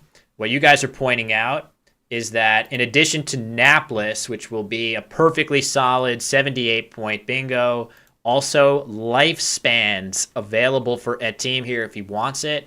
Oddly, I think napless is probably a better play because there's no real reason, if you don't have to create such a gargantuan play through this P, right? So if you're able to play a bingo along this P going all the way down, it's going to be even better than a triple word score. It's going to be 2 double word scores. That's 4x. So even creating that possibility is not better than just playing napless here. So either way, it's very, very cool to see that play is an option here. I literally just now, an hour ago, Mauve Alert subscribed with Prime. Thank you very much, Mauve. I didn't even notice that. Thank you for your generosity using that Prime on our channel. We don't make a ton of money with this channel, but anything we do make gets reinvested in streams of this nature. So thank you very much. We don't really do enough streams. Ooh, okay. So we're not going to see napless or lifespans. Instead, we're going to see Alps, which is a very strong play. If you're going to not play those bingos, this is a very good option. Of course, playing the bingos would have instantly created a nearly unwinnable situation for Doko. So the fact that a team did not bingo here and opened himself up to maybe drawing terribly here, right? What if he draws absolutely atrociously and then somehow Doko worms his way out of this mess that he's in and finds a way to get a bingo down? So yeah, napless, sorry, let me get everything all squared away. So the score is correct. 301 to 241 here. Can make this a little bigger too. I think that's about as big as we can go. So really tough turn here for Doko. He just has 3 sets of duplicated tiles. I agree with you all that napless is a tough one to pull the trigger on if you've not seen it. But look at what a team just drew. He drew exactly the sort of rack that gives Doko a second life in this game, right? Drawing that Q and setting yourself up to struggle to use it productively is exactly what Doko needs here. So question is, what does he do here though? I don't really know. There's almost no way to score or do anything. I feel like if I was going to exchange here, I would probably feel like on a rack like this, rather than taking a 0, I would probably try to do something to create more space on the board. Tarnal from this tee, that is not an easy word to know, first of all, but also not an easy word to pull the trigger on. Tarn, that's not very good either, giving up a huge triple. I think an exchange could make sense here. What to exchange is the only question. I can show you what he's looking at from an unseen tile pool perspective.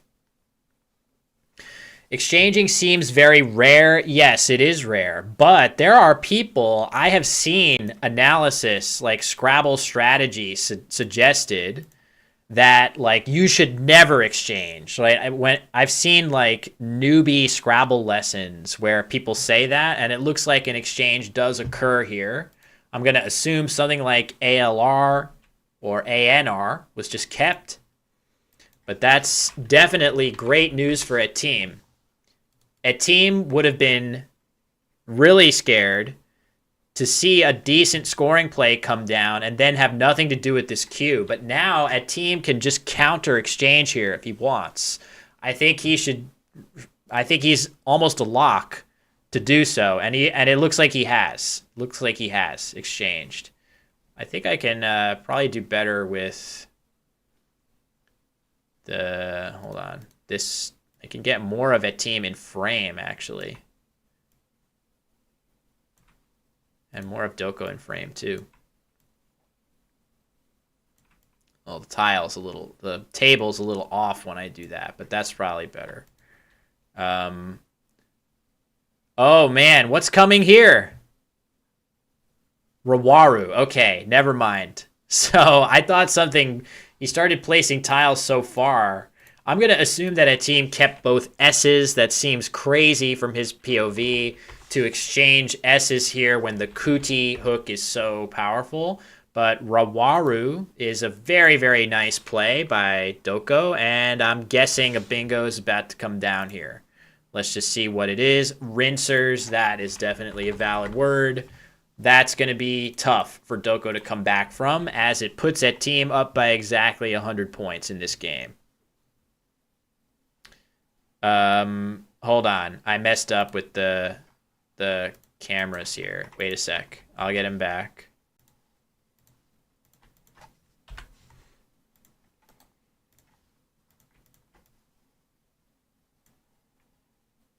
Think this should do. Yeah, okay. We got him. All right. So Rinsers is the play. It is a bingo by a team, putting him up by 100 points. Rawaru, definitely a great play by Doko from that rack. Leaving ET, that was a pretty nice leave too. That was by far the best play.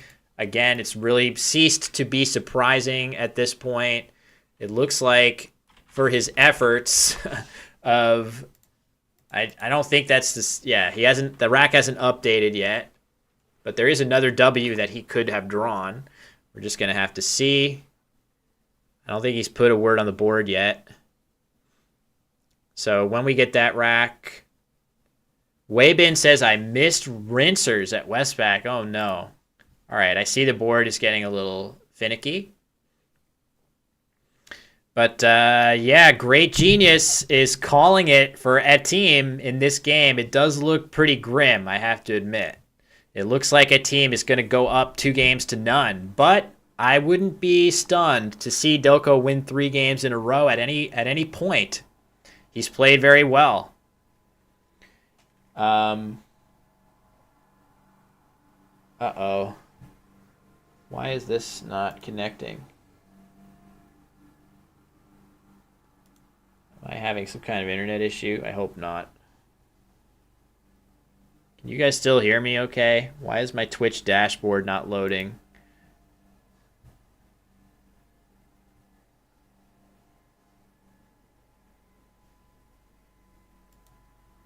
Oh no.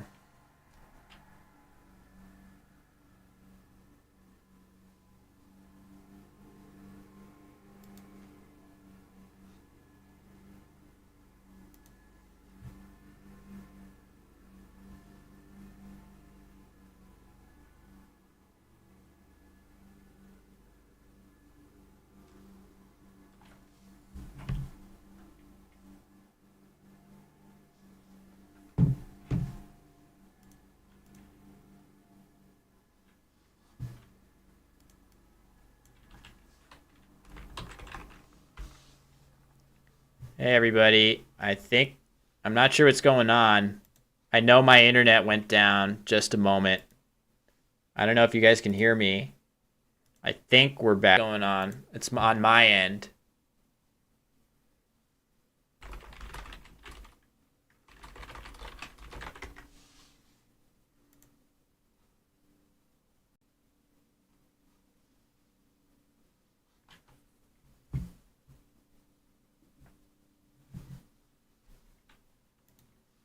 God damn.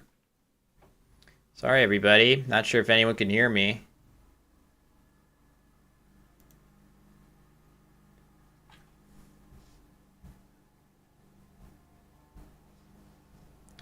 You can?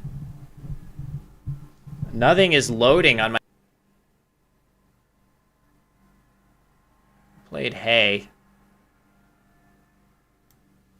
Oop, hold on. Might be coming back.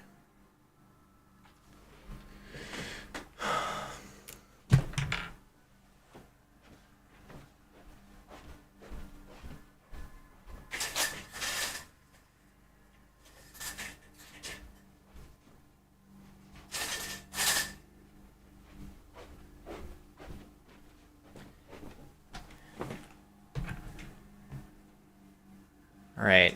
I heard some kind of construction truck outside my house, and it scared the crap out of me. All right. Who has played the last few moves after rinsers? It's Doko's turn again. I see hay on the board. Who played that? Was there an exchange? Sorry, I was frantically trying to figure out why my internet dropped. This happened yesterday once, and then it was good for the whole rest of the day. Not to bore you all, but I wanted to... Rinsers, exchange, QB. Okay, very good. Got it. And then hay for a boatload of points for a team. And now I see swim is played here. Okay, I think I'm caught up. Swim. Not a lot of other options there, probably. Okay, that's on me, that last bit, for sure. I don't know why that happened, but I think we're okay now. Sorry, everybody. I really appreciate everybody's patience. Some issues with me, some issues, who knows? But I think we're mostly okay now. All right, let's see. Just gonna run a speed test. Yeah, my internet is back at full blast. For whatever reason, it just went through a quick outage, but we are back. Repo. Nice. That's a nice little overlap. All good on the speed here for me. So yeah, this is, I saw a, oh, what about Ropey in that same spot? That's kind of nice. I guess that is, no, that looks great if he thinks of it. Ropey instead of Repo.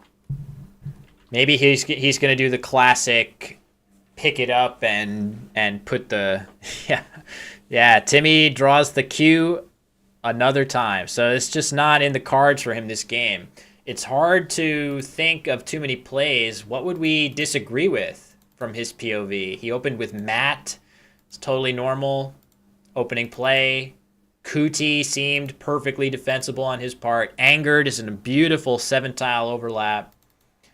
Zuil seemed fine. Bigaze, albeit. This is like a near perfect game from Timmy Doko. He's just not drawn well enough.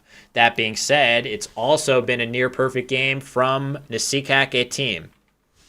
This might be the first... Well, he did miss Naples, I guess. But other than that, pretty good stuff from him. And now I would probably play Ropey over Repo, but it's well decided. The game is totally out of reach at this point. So Repo is the play. It puts a team up 437 to 289. So this is, I haven't put it up yet, but this looks like it is going to be at team 2, Doko 0. And I saw a good comment that given a team's pedigree, winning 3 straight games against him is going to be very, very tough to impossible. But then again, I've just been so impressed by Doko's play that I do not put it past him. I certainly hope that he'll be able to win a game or two just to extend the length of the stream, to extend the great Scrabble play that we all get to watch. That's what I'm hoping for. But anyway, hold on. The tracking's wrong. It should be correct now. There. So Doko is looking at this unseen tile pool. AII JNNNOY.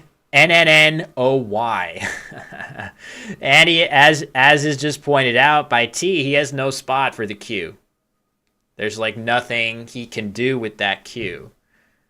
It's going to be tough even if he draws an I. There's just like nowhere. What if you were to change one of those L's for an I right now? Give him an I for Chi. And the answer is he can't do anything. So instead he plays Clom, the weird looking past tense of climb.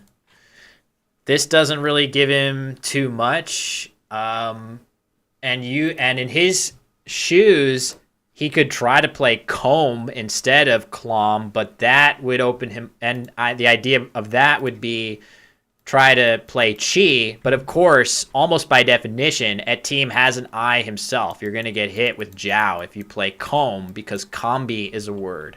COMBI. So there's like nothing you can do here if you're Doko, except be thankful that you have another game after this. In his shoes, the best thing he can do is realize, hopefully somebody tells him, that he's actually played very well in this game. There's not a lot that you can do here. And you move on to fight again in game 3 and potentially 4 and 5. He is definitely drawing dead here, for sure. He is down way too much with an unplayable Q. He is drawing dead. But we're going to see game 3. Can he extend the series? I like his chances. At some point, he's going to draw something good. All right, a team making a nice overlap with the J. It's actually not that easy to play the J on this board either. This board is very, very locked down. And we're going to see Newt be played quite quickly. I think in a perfect... Yeah, exactly. I was about to say, regarding the stick end game, I was going to say, are we going to see a team make a series of, incredibly slow-paced moves one by one in order to... Because he knows that Doko cannot play his Q, a team is in position to go as slowly as he wants here to finish the game. He can decide to play off letters at a very slow pace, expecting that eventually Doko is going to run out of letters and have to pass his turn back. So the tiles on screen right now are not accurate. A team just played JA. He has Yoni and another I. And Doko just played NT. So he has QLEN.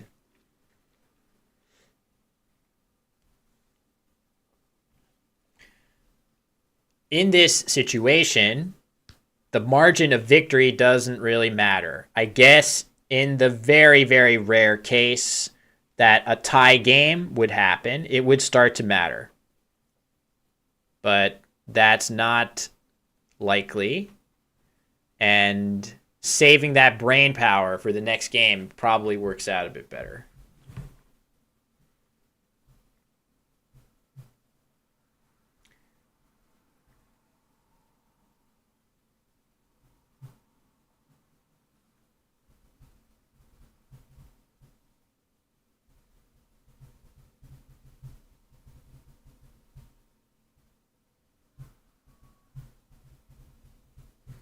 I am curious I am curious to know if anybody knows whether the players are in line for a lunch break or whether they're just going to keep playing. I am curious to know. Ridwanola on YouTube says, I think Doko should take a break or something to get his rhythm back. Maybe a break would be good, but I would also really emphasize that he actually played really well in this game. Ultimately, all you can do is play the tiles that you draw in Scrabble. I would say that he actually played a very crisp, accurate game, and that I don't think he needs too much of a break. He just needs to keep doing that with different letters, and the result will be different. His process of how he plays the game is very, very sound, and I'm really impressed by him. It looks like he's just chilling, biding his time, a little bit of an eye roll looking at the ceiling, as I think he wants to get started with the next game, which hopefully will go differently for him. But I've been very impressed by him.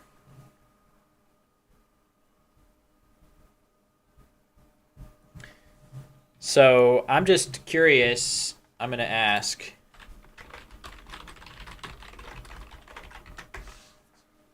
if there's lunch breaks coming for the players.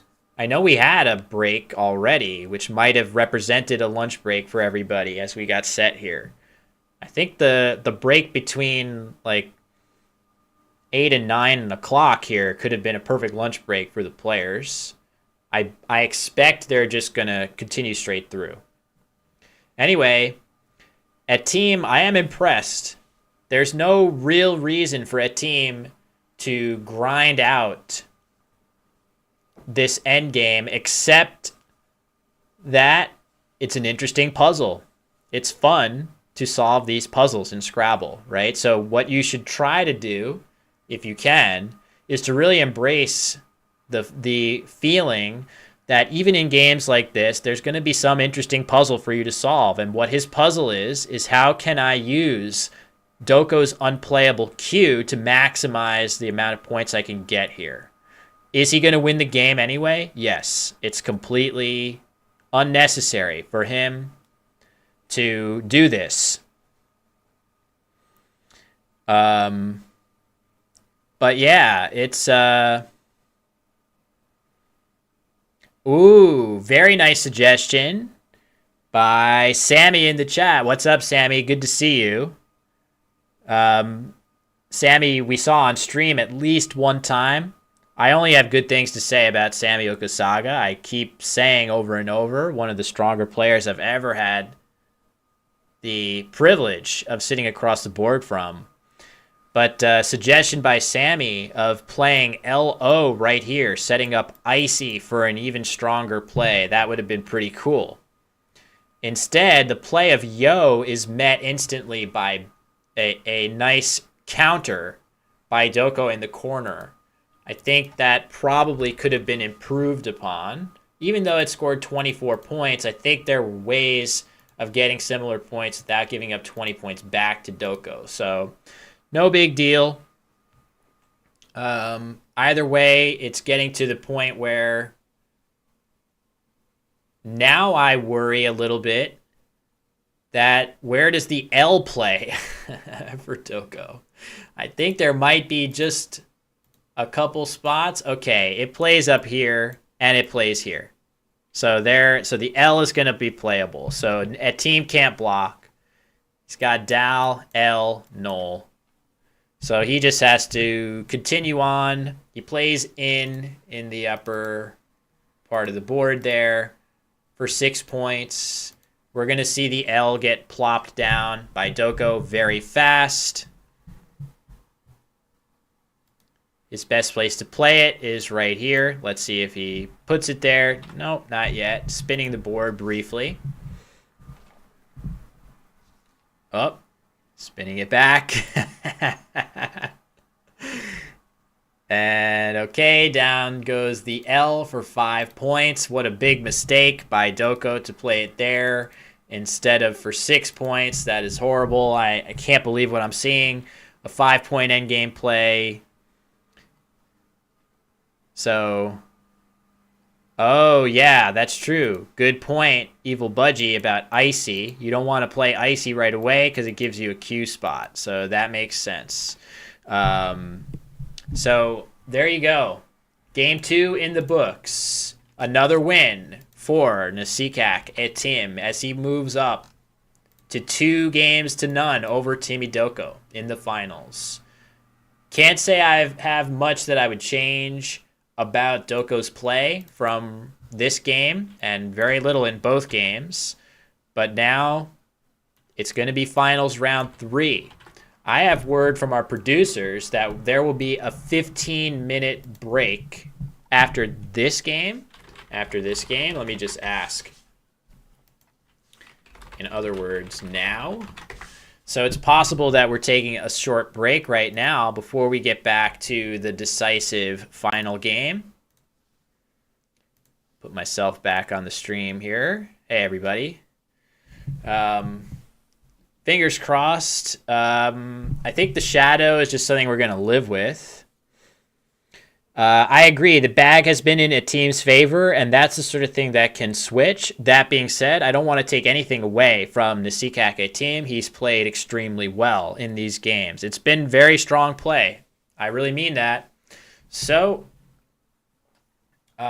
just as soon as I get confirmation that we're going to take a 15-minute break, yeah, there's not super much to go into here. I just want to point out, as we look at the final game, some of these plays were absolutely amazing, right? So in the early going, Doko opens with Matt, making this big E hook, which he has DA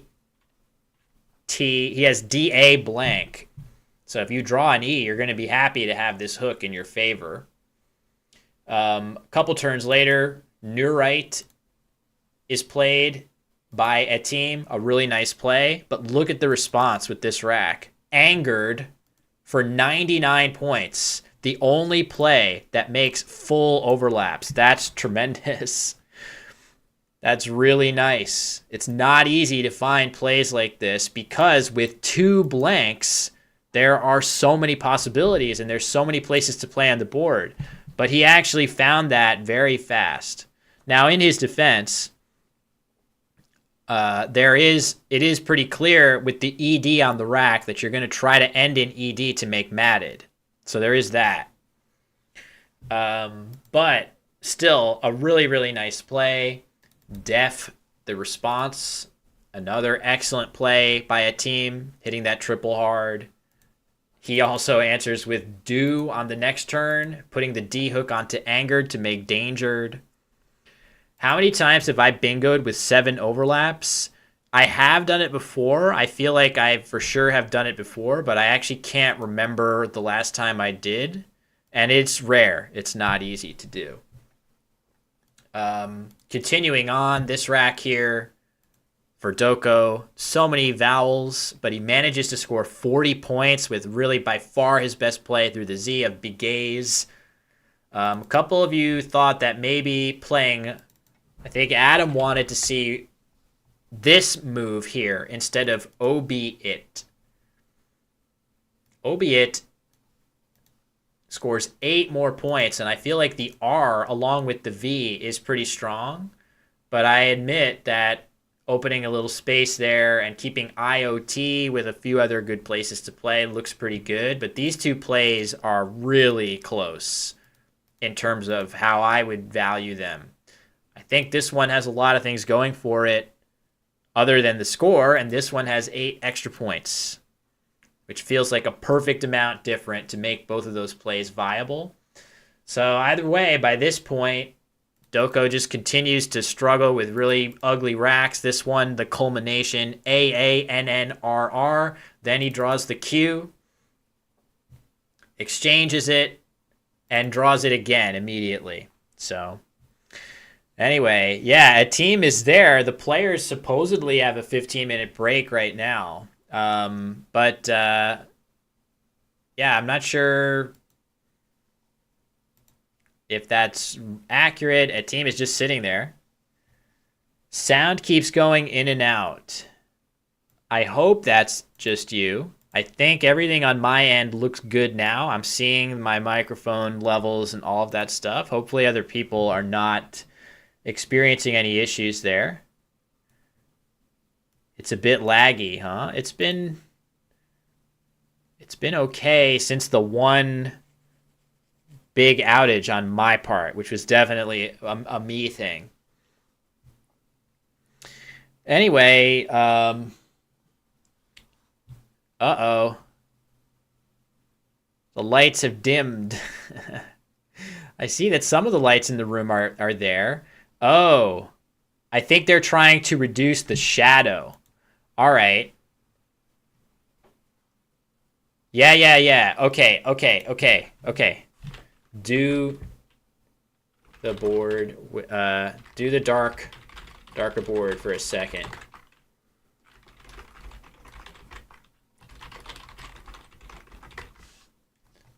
I'm curious if I can fix this on my end.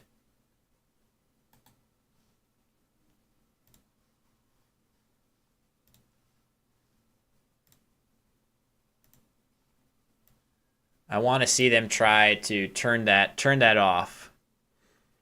Mood lighting, exactly. I want to see if I can get them to do whatever they just did. Yes. Okay. Now let's see what happens when I brighten. Saturation. Nope, that's too weird. Contrast. Brightness.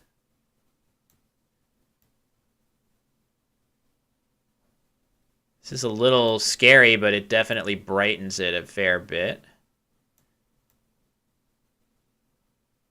I think that's better, right? Like if I just make it so it's not shadowed, at least you can see the board. How about this? What do you guys think of this?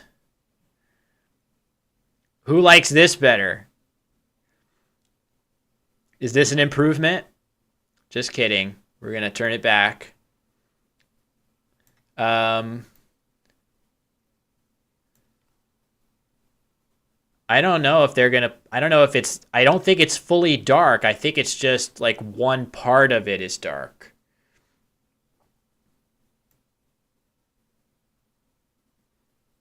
I want to somehow like cause the tiles glitching. Is it gamma? What is making it do that? I think that's probably preferable.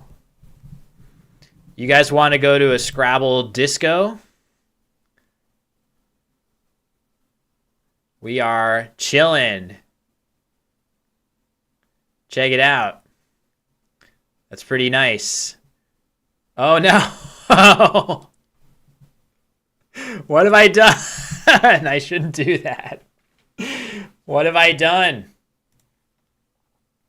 I brought this on myself by messing around too much. I'm not 100% sure. Did I do that? Let me restore defaults. Nope. It wasn't me. Let me refresh this. See if I messed it up. I might have broken it. This is too high stakes for me to mess around in this way. Yes, exactly. Exactly, Jojo. That's what I'm going for. That effect. All right. Oh. I'm not, okay, that's different. That's not me. I think they took it down. Because now it's in a totally different spot. It was perfect. It was perfect where it was. Now it's going to go back and I have to adjust everything again. Oh. It was perfectly centered up where it was. All right, hold on. I can probably still, oh, it's still fine. Like it's still on screen. So I just have to, I don't know why it changed like that, but I can, nope, other way. Yeah. Okay, so this is like dark, but I can do it better. Yeah, the two fixed cameras, I don't know, we should definitely upgrade at some point to that approach. I think part of it is just that some of this equipment is costly, and it's, doing a stream. I think there's definitely value in doing a stream on a lower budget, being able to have more areas of the world do streaming. But okay, that's a little too bright. It's like blasted exposure. All right, I know the tiles are sort of flickering a little bit, but I think this is preferable to the shadow being over the board, in my opinion. Saturation. See, I can do the disco without it destroying everything. It's not my fault. 0. Okay, cool. I think so. I think it's good. I do need to get the timers back again, though. Wait, what? Why did they... Oh, right. That's why.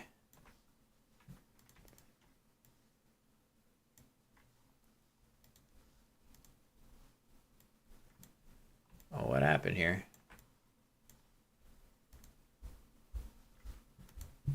A team taking a nap, a little bit of a power nap. I keep repeating the last 2 seconds. Are other people? It sounds like a lot of audio problems are happening. Are a lot of people having this problem? I'm sorry. I don't know exactly how to fix it. If that's true, I apologize. But yeah, sorry for the issues that anybody is experiencing. Of course, the audio stops for a second and then continues. Yeah, I mean, if multiple of you are having the same problem, that's confusing. It can't just be you if it's multiple people, I don't think. All right. I don't know why the cameras are gone, oh, you know what's going to be, it might be hard to see the phone timers. That's what the problem is going to be, potentially.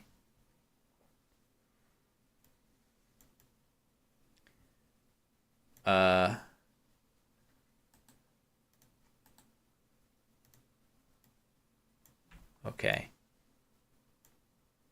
Let's do this.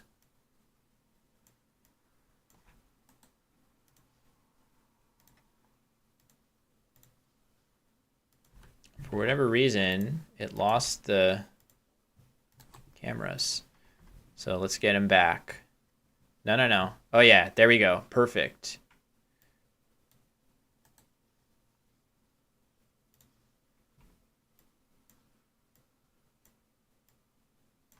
Okay. Look at that nap for a team. He's just chilling. Just sleeping right at the table. I mean, when you've played... So they played 24 games. They played 24 games in the main event. And now 2 more games in the final. So we're up to 26 games over, like, parts of 3 days.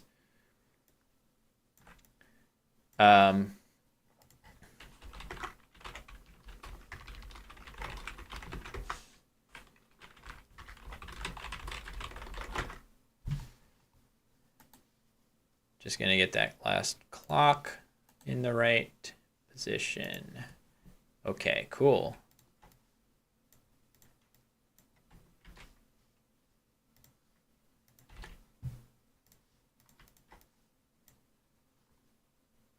Oops.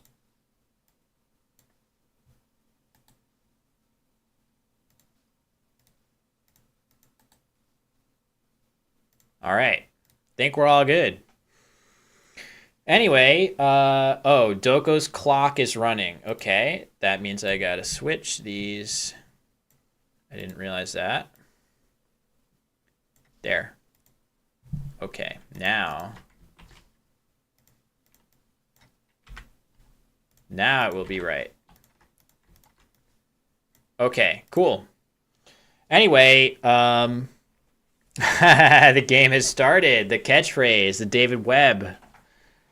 The game has started. It's me to go first. That's the best I got for a web.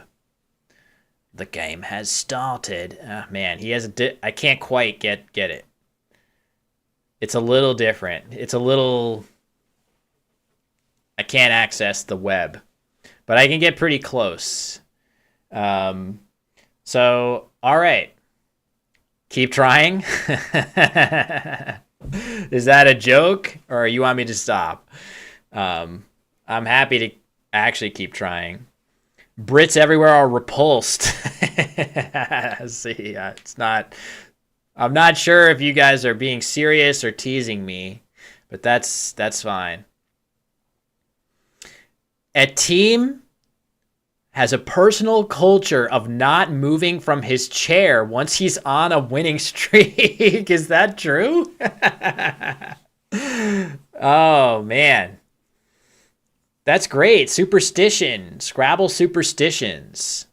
I mean, I don't change my underwear. How about this? Any day of Scrabble where I win at least one game, I don't change my underwear. It's my lucky pair. What do you think? That means I don't change it if I go 1-7.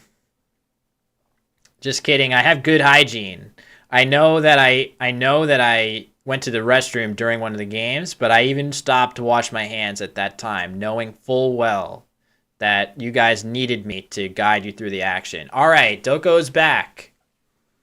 I think the issue with the lighting on the board has been fixed. I think you guys can see it fine. I know there's going to be shadows when hands are over the board, but typically it shouldn't be like that, so you should be able to see. Fingers crossed. We are good to go now. Yes, me too. I'm good too. So players are good, producers are good. We're ready to rock. Let me just make sure. It should be a team to go first. Let me reset the score. Hopefully that works. It does. Okay, here we go. Round 3 about to start. A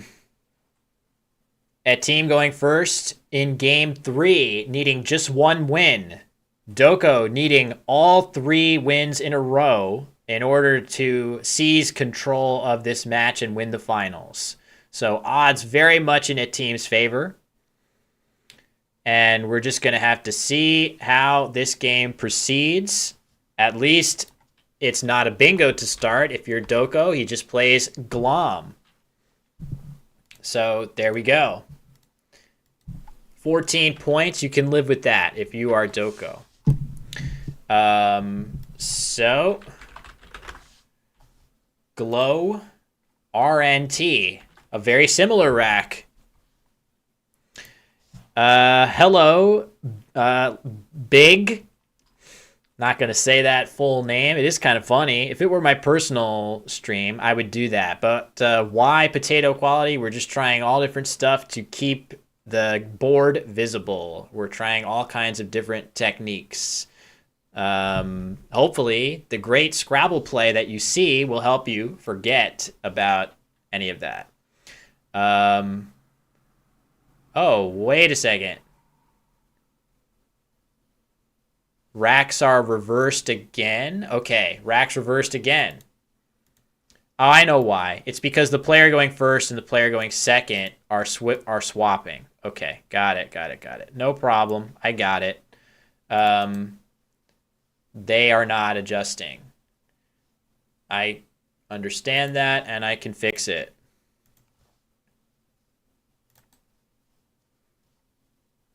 There. Okay, Rodeo. What a nice play. All those underlaps. Under Glom. Leaving an A. This is like the most possible points you could score on that board with all low point tiles.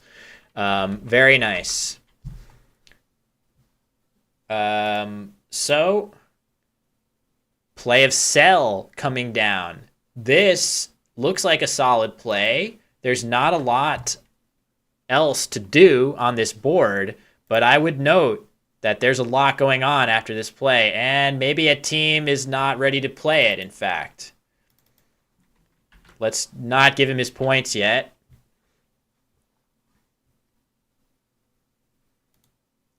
And he puts it back down.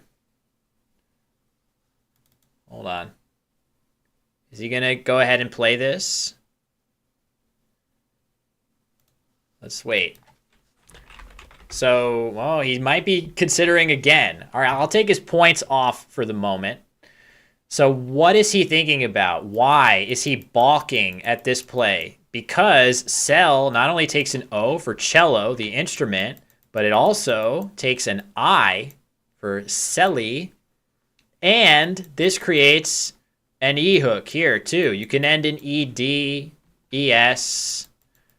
There's a few other things. Not that there isn't already an S hook right here, but he's probably thinking, I would not like to make these hooks. So cell, cello, celli, and then of course O and A as well. That's right, I forgot the A. So there's so many hooks that you can hit with that. So what to do if not cell, though? It scores 19 points. Suggestion of maybe mel. That would be many fewer points, of course.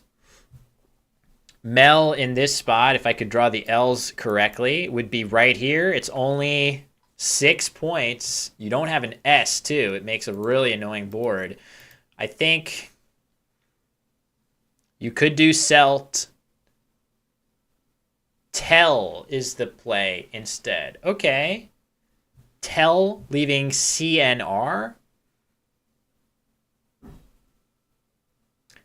I'm wondering if maybe lent is slightly better for leave, but you run into the same problem of lento and lenti with an I here.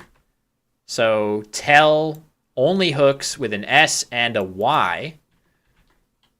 And then this really requires an S if you're going to do anything good. So at team using the board as his workspace here, a lot of different options. He's trying to balance the need to score something. You're not going to exchange on this turn, but what are you actually going to play? It's not that easy. Back he goes to sell. Okay. I think this sell is perfectly reasonable. It is a play that has some risk in terms of a lot of hooks, but I think it's fine. I guess the other thing about it that's not ideal is right here. Oh boy. Okay. So this spot, if you have an A, an I is technically also possible, but an A or an O, there are plenty of bad things that can happen to you after that. You know, A, Z, O, X, stuff like that will hurt. You give that stuff up too. In this situation, I would not at all be surprised to see abide go down here. Oh no. Please, internet. Please, internet. No. My internet just like popped back. I'm doing speed tests like crazy here. I think it's back. I don't know why these outages are happening. I have this whole spiel about that when I got internet installed at this house, I wanted them to run Ethernet up to my office, but it was going to cost a ton more money and all this crap. So whatever. Either way, I hope we're back up. There have been a couple really cool plays that were just made. I want to show you what they are. So, after sell, Doko played abide. Let me just see if a play was made there. No, a team exchanged. So, abide was played, and then with all consonants, a team played zin. And look at this play with these two A's. Auding. For 46 points with all these overlaps by Doko. Look how nice of a play that is. That is really just beautiful. So he made that play for 46 points. It looks like a team has exchanged tiles, and it's back over to Doko now. This isn't the right rack, so we'll wait until we actually get that rack. So that is another outage on me there. I don't know why my internet's doing this. I know that I should probably be connected via Ethernet, but it's not possible to my office for whatever reason. So maybe someday I'll fix that problem. Typically, it never crops up. I have streamed for hours and hours and hours before, and it never is a problem. But for whatever reason today, I've had a couple outages. So, at team exchanges, Doko with the early lead, and now what has he gotten for his efforts? 4 A's. This is a tough one. With all these A's, it feels like a play should be playable. I'm curious, though. It feels like he's going to get hit with Sternest through the E of Abide unless he finds it necessary to play Had here, which is his highest scoring play, but I would be loath to play that. Oh, wait, sorry, I had the rack wrong. It was a Y, not a V. They corrected it. So there actually are a bunch of other options here. Raya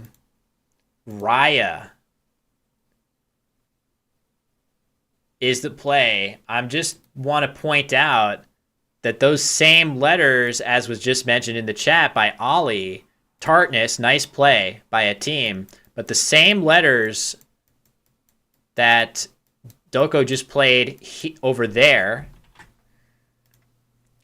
would have played with Zingy, except it makes kind of a nice scoring spot, but it's not so bad that I don't think I would play it for sure. That's not like the scariest scoring spot ever.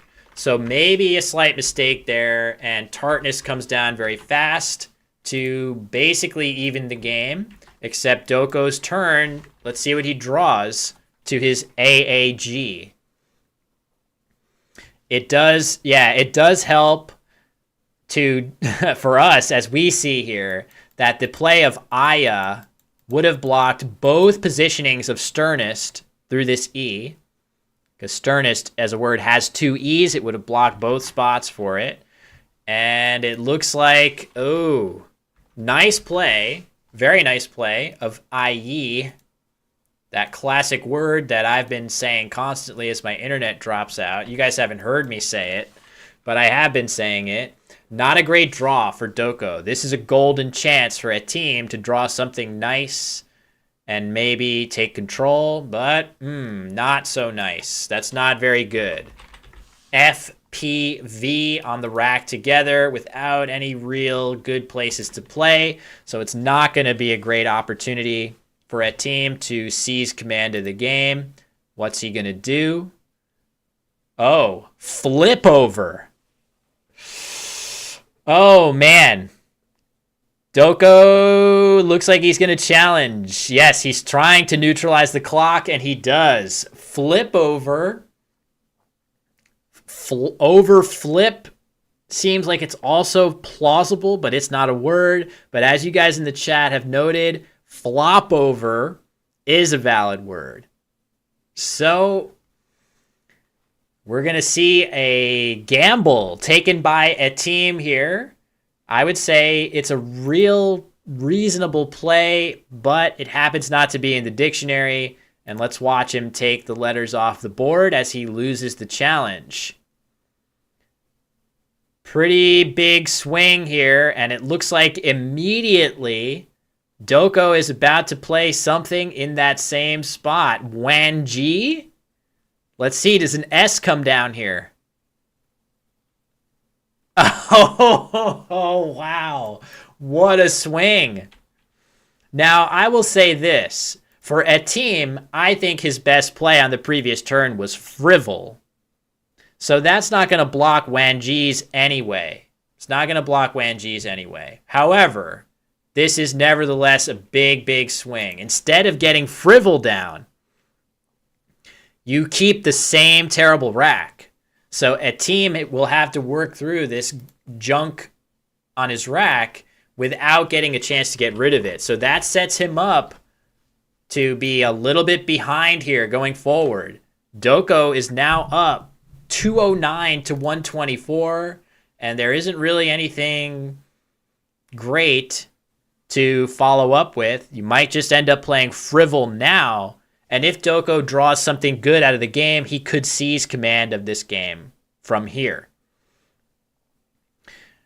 Big swing, very big swing. A team had a chance to just play Frivol, and then maybe he draws something good. Maybe he draws a blank and bingos in response to Wanji's, and it's a whole different game. This game is over. Resign. Yeah, really nice play, of course. Wanji's, what can you say? That's very, very nice. So this could breathe some new life, and there is that blank, that first blank for Doko. Oh man, it would be just pretty cool to see him make a match out of this. He is up big in this game, and I would think he's going to continue to battle. I don't see a bingo playable just this moment, but drawing that blank is definitely something he wants.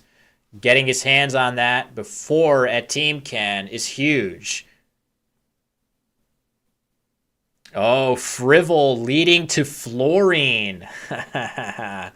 Very good point. So if we see Frivol be played, that is going to be met immediately with Fluorine as a bingo. I really, really do expect that that's going to be found here. We've seen Doko find much more difficult plays than that. So let's see. Oh, very nice. Gopher. That's a good spot. The F actually fits in here quite nicely. I don't think there's any really good way to play something here, but if you had something like, well, not loaf, but like Hoff, I guess. It's going to be hard to hit in there. Pilaf doesn't fit. So anyway, if he saw Frivol, he would have played it by now. Maybe that's true. That seems like it could easily be true.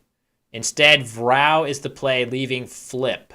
So going into your next turn with PF on the rack, it's not ideal. Frivol gets you out of that problem. Using the F and the V together, you just enter your next turn with PL instead. All right. Let's see. Does Doko have anything special? Not really. No bingos here. Switch pen color to blue. I sure can. I sure can. What? Deep blue? Light blue? Let's try this. Better? Nice play by Doko. He plays Fwad. I'm not sure how you would say that. Foyd? But a very nice play for 30 points. Good one. That's another top play by him. What can you say? He's just pretty accurate. It's rare to see him make a miss of a nice scoring play, no matter how difficult it is. So back over to Etim. He's still going to be battling despite the mistake. It's very difficult. Oh, Gomer. Wait a second. Gopher. We were thinking about Gopher, but actually Gomer plays there too. You could play Flam in that spot. That would be one hell of a spot too. So, not yet. You can't play fam yet, but this word has been added to the dictionary. Feldspathoid? Maybe someday I'll know a word like that. Oh, very nice. Another good spot for the F. If you were to have a T, that's very nice. Tef and Mute. That's even cooler. Look at all these. Cool plays. So it's going to take some vision to come up with a nice play here, but there are a bunch of them on offer. Tef. That looks nice. I don't even know which one I favor out of those.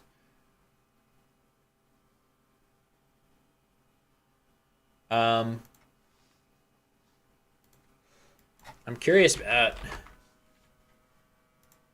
It looks like Zing is like pointless now. There's nothing to think about as far as extensions or anything. So yeah, I don't know. Both of those are pretty nice. Oh, Gomeril too. You could play Pam. You could play Pam and save Tef, or Tef and save Pam. So a couple of these nice options. Oh boy. Okay, so we're not going to see either of those. Tricky to spot them.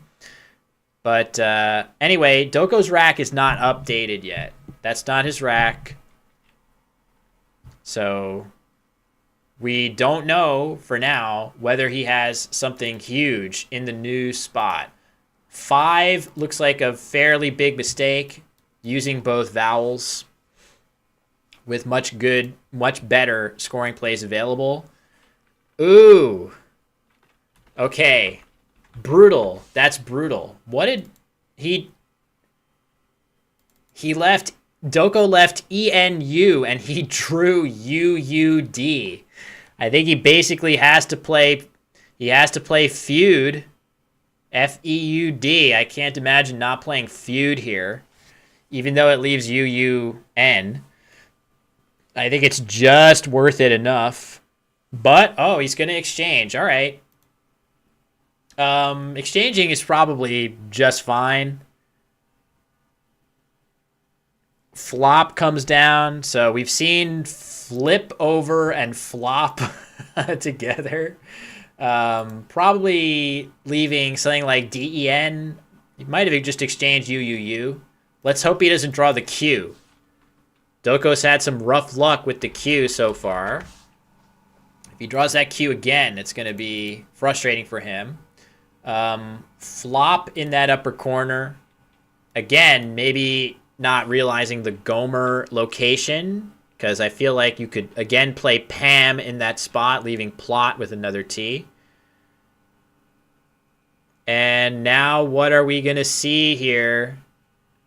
Doko clearly bingoing with that blank. Okay. Kindred, like Kindred, I think.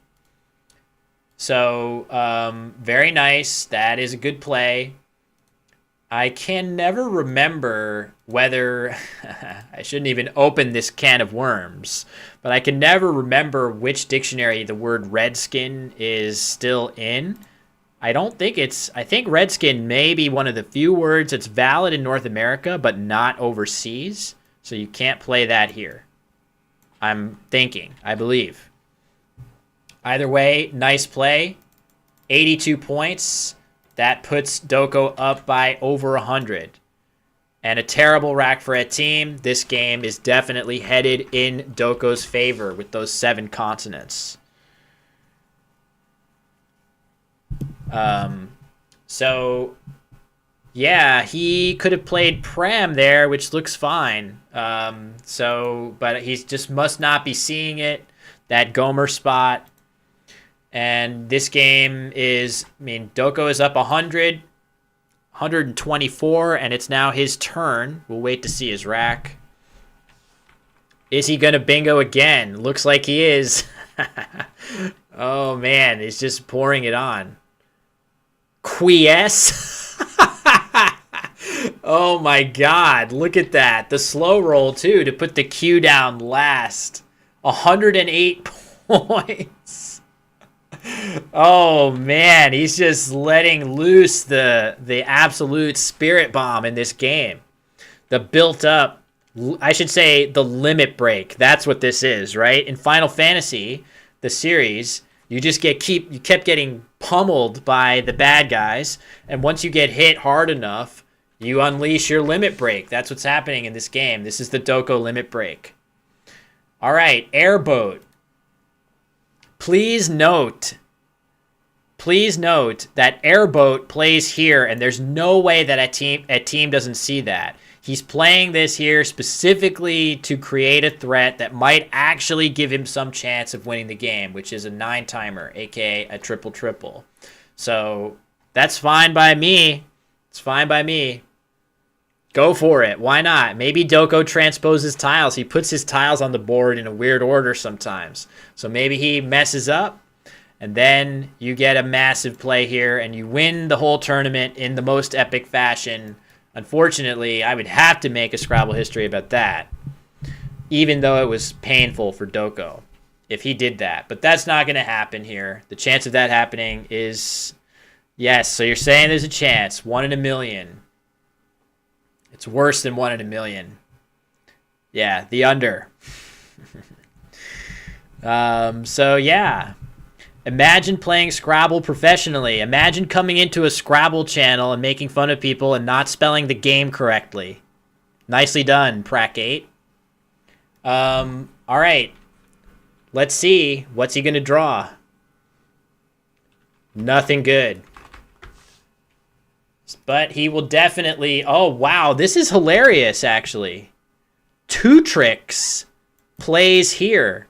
So Doko's best play will score... This is an interesting moment. Because Doko, who is very good, he sees tons of these words. Is he going to go ahead and play Two Tricks here for 65, which is definitely his best play?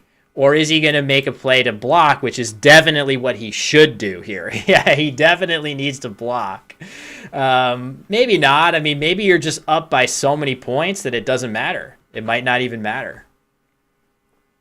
So, yeah, we'll just have to see. Taxor, Taxi, you guys are pointing out plenty of good stuff. Plenty of good stuff that will play through that A. Looks like he's motioning to the board. I'm not sure. Stopping the clock. I think they're confirming score. Obviously, Doko has fully unleashed the rage in this game after those first two games. But yeah, 100% versus 99%. Definitely. So... This is a winning position for sure. He probably can just let the big spots stay open, and it doesn't matter. But I'm just curious to see what he'll do. What do his instincts say? I feel like I would just block just to be done with it. But maybe it's just fine to play Two Tricks. It's a cool play. So the word in question that I'm referring to here, Tutrix. This has to be a very obscure old form of a tutor or something like that, right?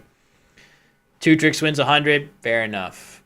You do go up by quite a lot. I think the biggest thing, yeah, I was about to say to Wabin's point, I think the biggest thing, hold on, this isn't right. There, that's right. The unseen tiles here are pretty terrible. It's tough to even imagine a play through that A. Maybe there is one or two. Does anybody see any? 8-letter words with those terrible tiles with J, V, W, Y, M, P, unseen. Pavement, yes, pavement, not great, but is there anything worse?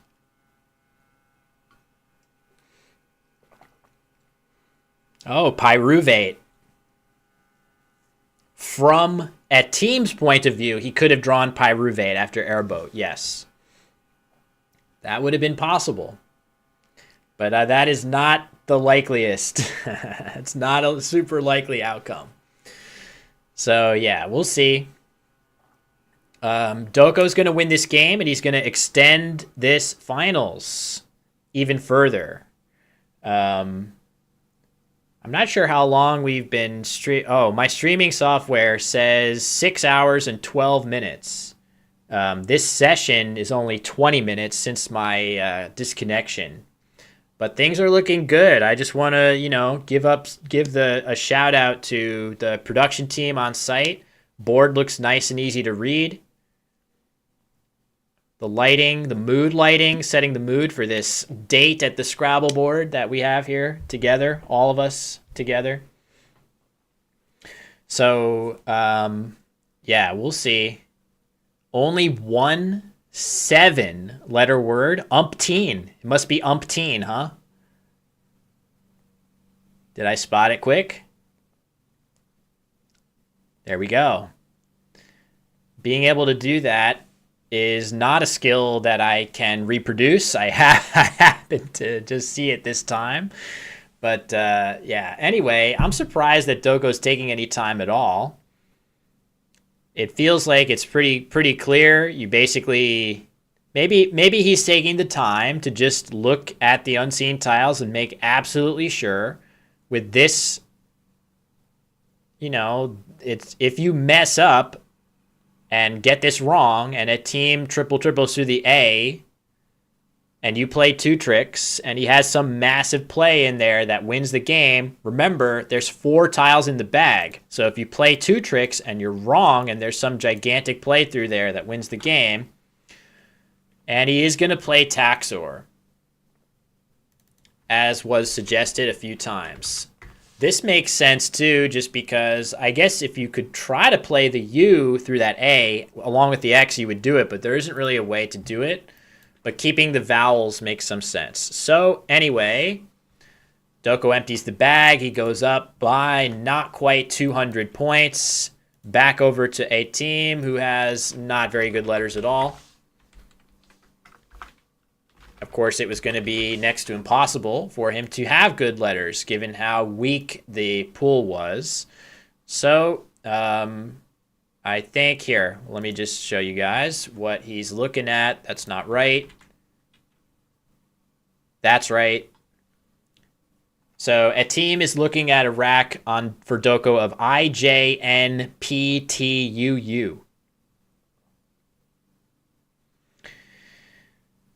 So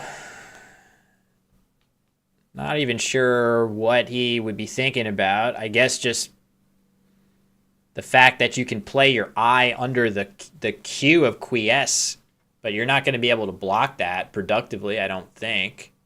You probably just let him have it and try to catch him with the J, because he can't play the J and use that spot. Good call. Any place for Punji? I don't see one. Maybe literally it's you just want to block it here. I don't know. That doesn't seem necessary. Oh, you know what you're probably trying to block is just jupe. You probably just want to block jupe. If there is a play to block, that would be it. Maybe you block jupe, get hit with a big Q play, and then go out.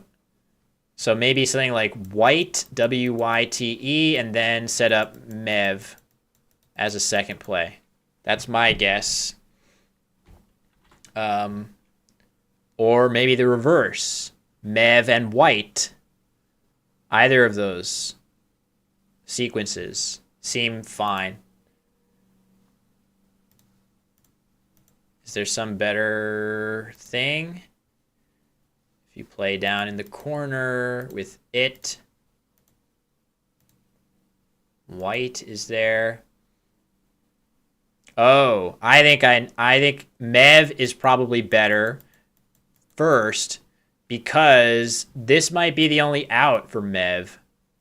So if you play white leaving Mev, you can get that blocked. So I think probably Mev first and then white here with a fallback of Twire if it gets blocked. That seems like the sequence. So either way, this is a classic scenario of the players are just playing the end game out because it's their habit. They just want to do it right. It's fun to play the end game right. For some people anyway. I am one of those people that takes too much time to do end games that are already decided. Just because I like the practice of it, but it takes brain power too. So you got to conserve. This is the 27th game of Scrabble that these two players have played over the last 3 days. Are they allowed to resign? I actually don't know what the official policy is about resignation. It's very rare that resignation is permitted. So typically it's not. I do feel like there could stand to be a reassessment of that. In match play, I think you should be able to give a little handshake across the board and say, you got this one, right? Like, why? Why? There's no real reason to push on. But it is not customary yet to do that. So anyway, a team is doing some calculation. I will be impressed to see if he comes up with the optimal sequence. I'm curious also what exactly that sequence is. Hold on. Let me just look. The reason is so that fun words like two tricks can be played. True, true. We would miss if I think resignations would have kept us maybe you would see a resignation after Kindred's, so we wouldn't even have gotten to see Quiesce. Nah, probably not. We would see that resignation happen after this. Or it would happen after Airboat and you don't draw Pyruvate. You just instantly resign. All right, so the optimal sequence appears to be... Yeah, it appears to be Mev. Playing Mev here first with the idea of going out with white, and if that gets blocked, you have Twire. That's the best you can do. The point of this is it just blocks Jupe. That's the best play. The only way to use the J in a good spot and use the P as well. So will a team spot that? It doesn't matter. It doesn't really matter at all. I think the players are likely to launch directly into Game 4 after this.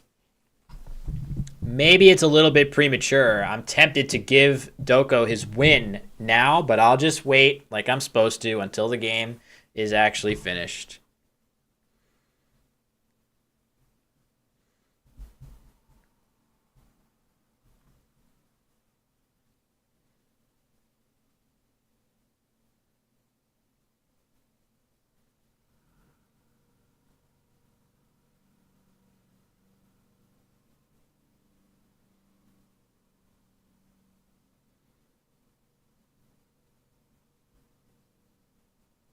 I'm still here, everybody.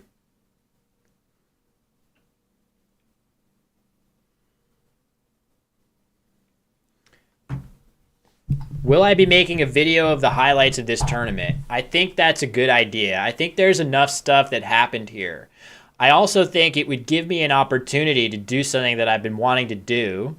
I do think that a video about Scrabble in Nigeria, or at least to continue to highlight other areas than just Nigel, I think it's kind of a must at some point that I have to do a video about it. It doesn't really give you a good picture of the world of Scrabble right now if you don't have some Nigerian influence. So this will give me an opportunity, this event, to... I think I'm going to do a video that's something like, you know, the strongest Scrabble nation in the world will shock you or something like that. And that will give me an opportunity to say that there's actually 37 Nigerian players in the top 100 Wesper rating right now. And obviously you can debate about rating systems and all that, but you can't deny that that's true. So a title like that would be catchy, and then it would give me an opportunity to talk a little bit about Wellington, talk a little bit about all the champion level players, talk about these two players in the finals they played, other good positions. There were many, many interesting positions. Yeah, clickbait, you know, the clickbait is the nature of the game. You got to embrace it. You know, I get it. I've gotten a couple comments on my videos of people saying, I like your videos, but I hate the clickbait titles. And to that, I just say, it's nothing I can do. You gotta play the game. I want more people to view Scrabble content, and that's my goal. And if that requires me to do clickbait, I'm going to do it. If it causes the the algorithm to pick it up, that's what I'm going to do. What's up, Rizone? Yes, the algo demands it. All power, all glory to the algorithm. Yes. Nice comment, Alex. Making an interesting title is clickbait, then having a nice facade for your restaurant is eat bait. Um, wow, impressive. Hey, a team just made the right endgame sequence in a game where he's losing by a lot. I'm impressed. That's the right play. Even in a game where he's down by a boatload of points, he came up with the optimal sequence. I'm actually quite impressed by that. I know for us as viewers, we would like to see, launching into that next game here with this one fully decided. But as a competitor, I'm just really impressed by that he took the time to figure out the optimal sequence. That's nicely done by a team. So the idea here, of course, like I said, blocking a big J play in this spot and setting up White and Twire, two outplays that can't be blocked. If game 5 is a tie, I think it would just be the tiebreaker would be the margin of victory in the games, which potentially is part of a team's thinking. Why is he grinding so hard in this game where he's down by 200? Maybe there will be a tie, and he'll be happy to have every last point he can get. That could be it. So, in any case, Doko responding with his own best play of Jupe for 24 points. Very nice. Should be noted, though, that had he gotten to play it in the other spot, it would have scored slightly better. So playing Mev first saves a team a bunch of points on the Jupe spot, and now it's going to earn him the nice big outplay, if I would show you upside down, sorry, of White to finish the game off. Nicely done. And that's it. Final score of Game 3. I can officially give Timmy Doko his win, extending the match to a 4th game, which Doko will again need to win if he wants to extend to that decisive 5th game. A team still on the precipice of winning this tournament, the MGI Grand Slam 2023, an event which is the culmination of a year-long series of events, essentially a league where the 30 top performing players advance into the Grand Slam. So it is the best of the best in Nigeria and potentially the African continent more broadly, and by extension, many of the best players in the world. So you are seeing Scrabble at the highest level here for sure. I've been very impressed. Hopefully you guys are too. I'm trying to communicate what makes these players so impressive in all that they do over the Scrabble board. It's been a lot of fun. I'm pretty sure they're going to launch right into that next game, like I keep saying. I don't think there's going to be a long break here. So we'll see if that's the case, or if maybe they're going to get up, use the restroom. For the record, normally when I'm playing Scrabble, my nerves are amped up to the point where I got to pee at the end of every round. I'm sorry for the TMI. But it's like something goes on in my nervous system when I'm playing these tournaments, and I feel like most people are that way. But let me just share a story about the great Nigel Richards. I'll do it with myself on camera. We don't need the tracking anymore. Let me get it off this screen too. So playing the great Nigel Richards, I had to play him 4 games in a row at one point in a tournament a few years ago. I was the only person left that could catch him, and I had to beat him 3 out of 4 times. So we were going to play 4 times. As many times as I could win, I would keep playing him until I won 3 times. And I won the first game, lost the second, and then I had to win 2 more, which I did. I did do that, but that's not the story. The story is, after each of those games, I was getting up, running to the bathroom to do my thing. Nigel didn't budge for 4 hours. He just sat at the table.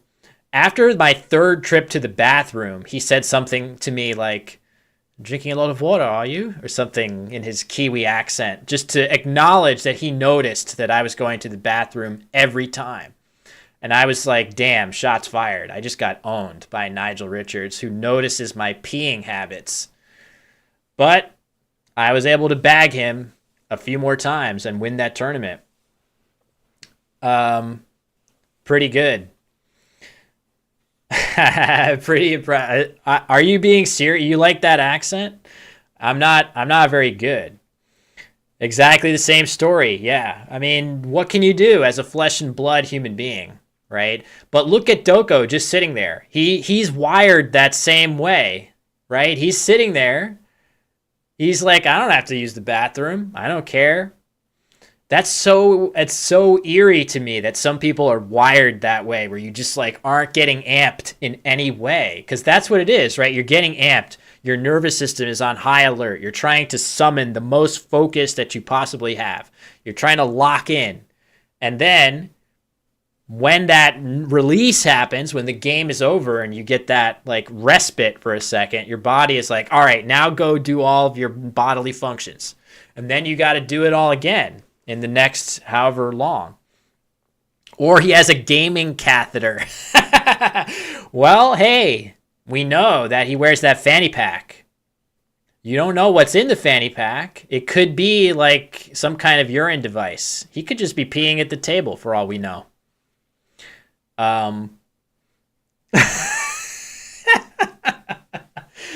All right, getting word that game 4 is going to start immediately. I'm sure this is just like the quickest possible break, so I think we will have things reset. I have had the player racks get switched on me a couple times now, so I can probably expect that they're going to get switched again, but whatever. I'll do that on the fly. I can't actually, without a rack there, it's not even like an element that I can manipulate. So that's fine. But we can reset the scores. Got to make sure I save all of this great action here. Game 3. And resetting here. There we go. I think that should get the scores back to 0. Very good. All right, so momentarily the players are going to be back for game 4. Not sure who people are rooting for out there, whether we've got any Doko fans or team fans. I think if you're just watching and want to keep the good times going, you got to be rooting for Doko to win game 4 to force that decisive game 5. So I feel like that's the rooting interest. Is there a prize pool? Yes, there is. I don't remember. I think if last year is any indication, the winner is going to get something on the order of like many, I don't know, I don't want to say many thousands, but like multiple thousands of US dollars. And that translates to a lot more of Naira. But yeah, pretty solid prize on offer for these events, I believe. Anybody with any context on the prize pool, feel free to let me know. What are the players playing for? Phones confiscated? Yeah, that could be. I mean, that's, we all know the chess issue. 1 million Naira. Okay, let me get the converter. I think that's something like 3,000 or 4,000 US dollars. 1 million Naira to USD. Oh, it's not that much. It's a bit over 1,000 US dollars. So nice little prize to pocket.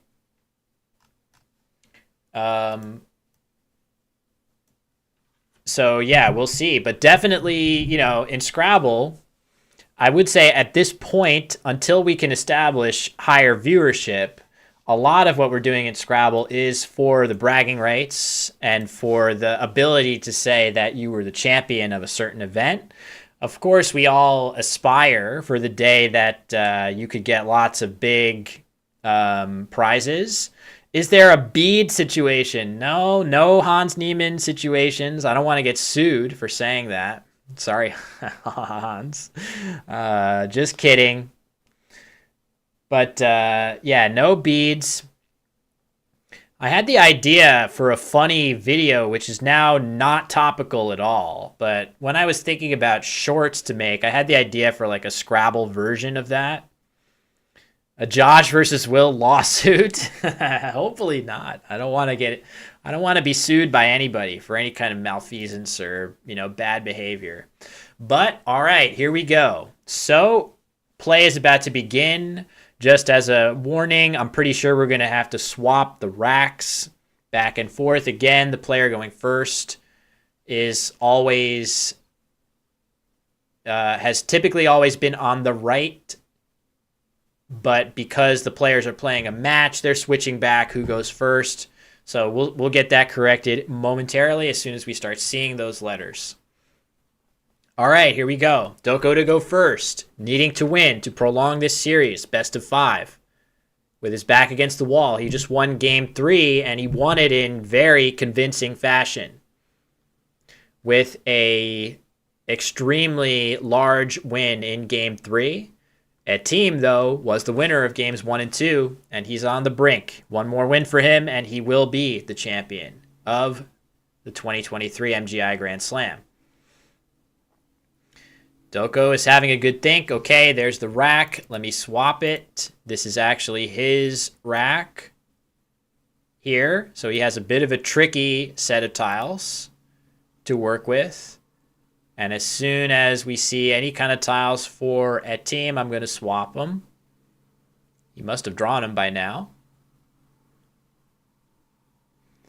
Tricky rack. This does look like it's hard for me to get excited about any plays to put on the board here. Suggestion of exchanging UI. Leaving the nice lingo leave. Okay, there we go. And not very good tiles for a team either, frankly. So the game is going to get off to a slow start as both players don't have the best tiles. Ooh, what are we going to see here? Looing. Okay, that's a reasonable choice too. I don't think exchanging here is so strong that this play is like obviously wrong or anything like that. So, hold on.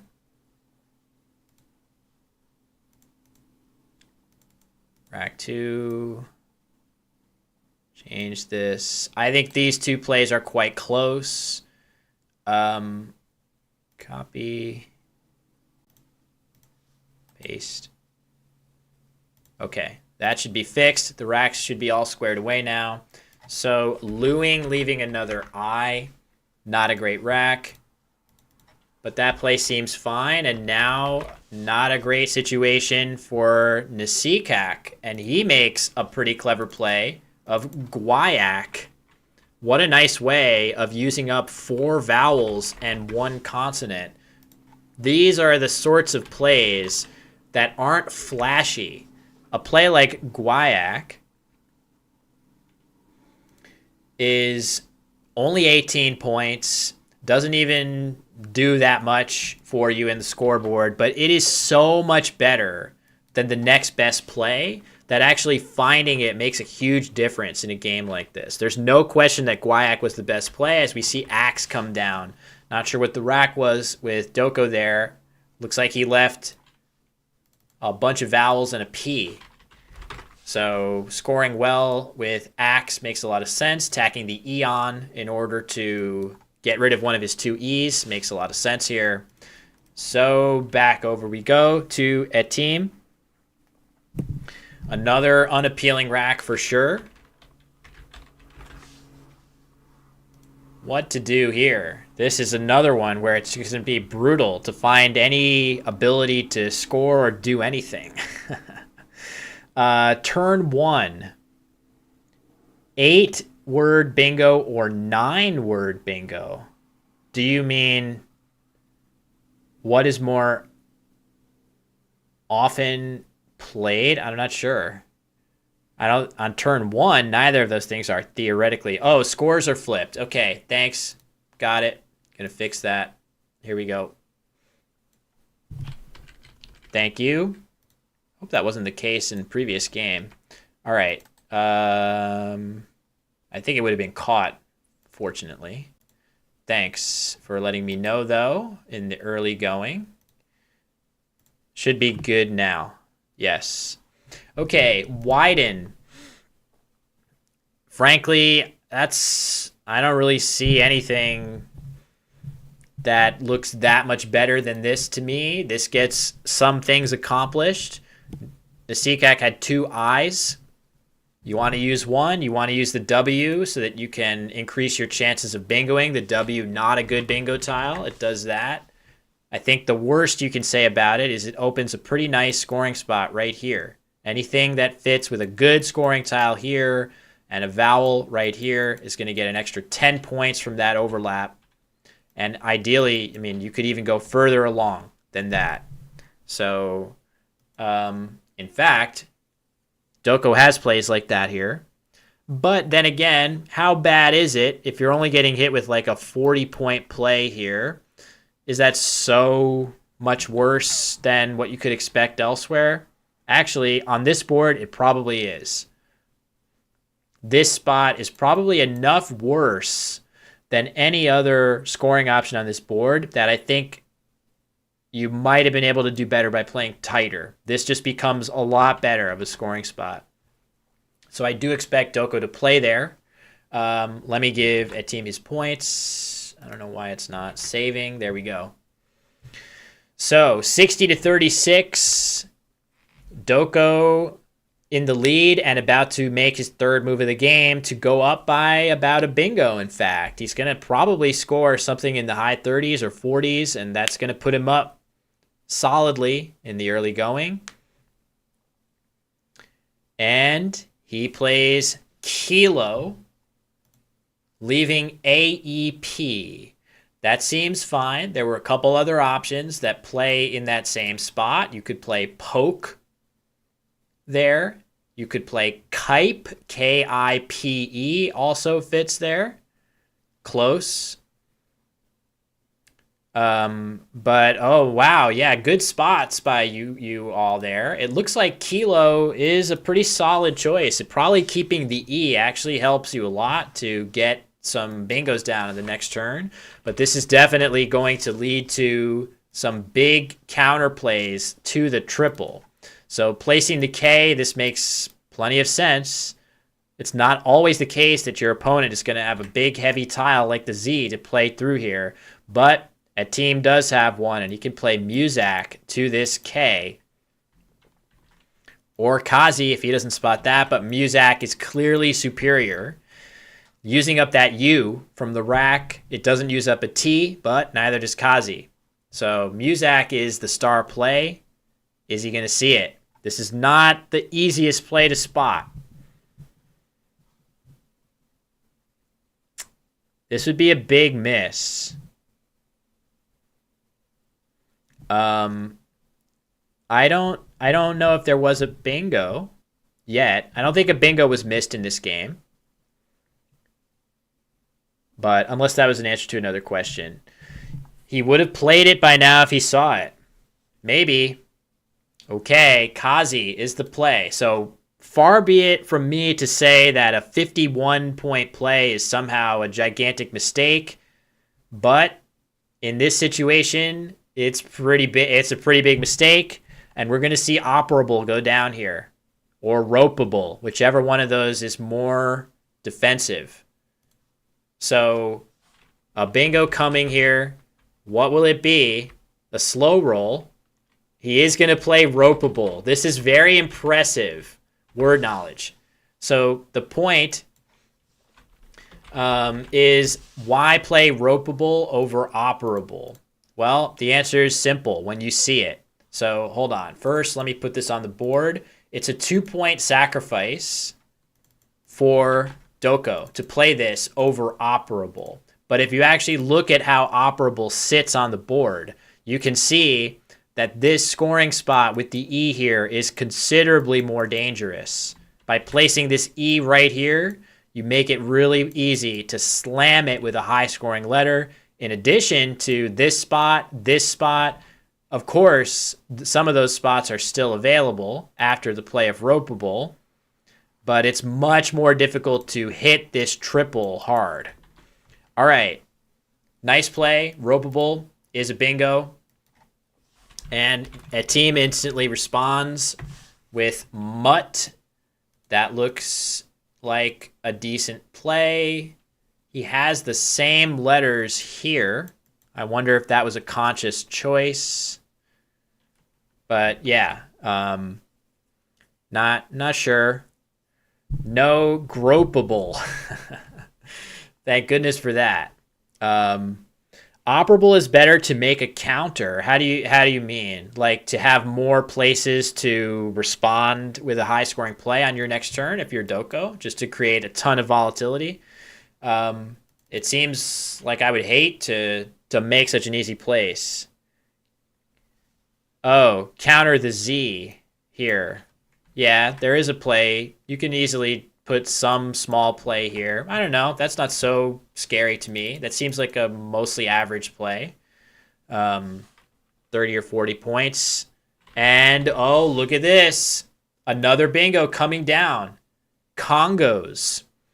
Now, I will say this is a great play. 78-point bingo. This is a rare case of Doko actually missing a bingo that's slightly better here, I think. This is a stunning one, but Ollie No Look spotting it. I'll show you how it looks. Congos is the play, but Cognos is available here, pluralizing acts for 13 extra points. Very rare to see Doko miss anything at all, so it's worth pointing out. But that is a tough find, especially with this play staring you right in the face. Sorry for my extremely poor drawing abilities, everybody. So, another big lead in the offing here for Doko in game 4. It does seem like we are headed to a 5th game, barring a huge comeback coming here from a team. He is down huge early. Despite his Z play here, Ropeable and Congos coming down back to back for Doko that's quite the onslaught. I am drawing with a mouse. Yes. It's the best I can do. I don't have a stylus or anything. I have a vertical mouse. It looks kind of like a monstrosity to people. I hold my mouse like this.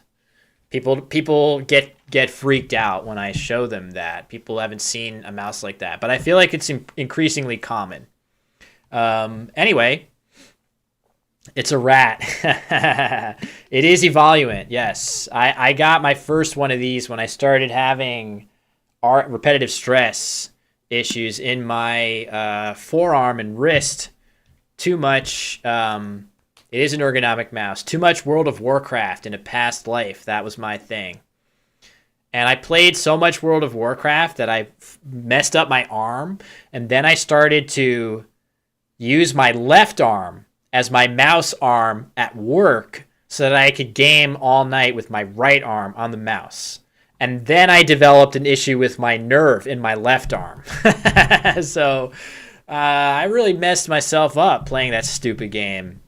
But fortunately, I'm WoW free for quite a number of years. I was very badly addicted to that game, and I literally just went right into Scrabble from there. So, all right, a team is in a rough spot. He can play something like this. Who on top will score decently well, and the nice thing about it also is if he does play Who, it's possible to overlap across with bingos, which he kind of likes.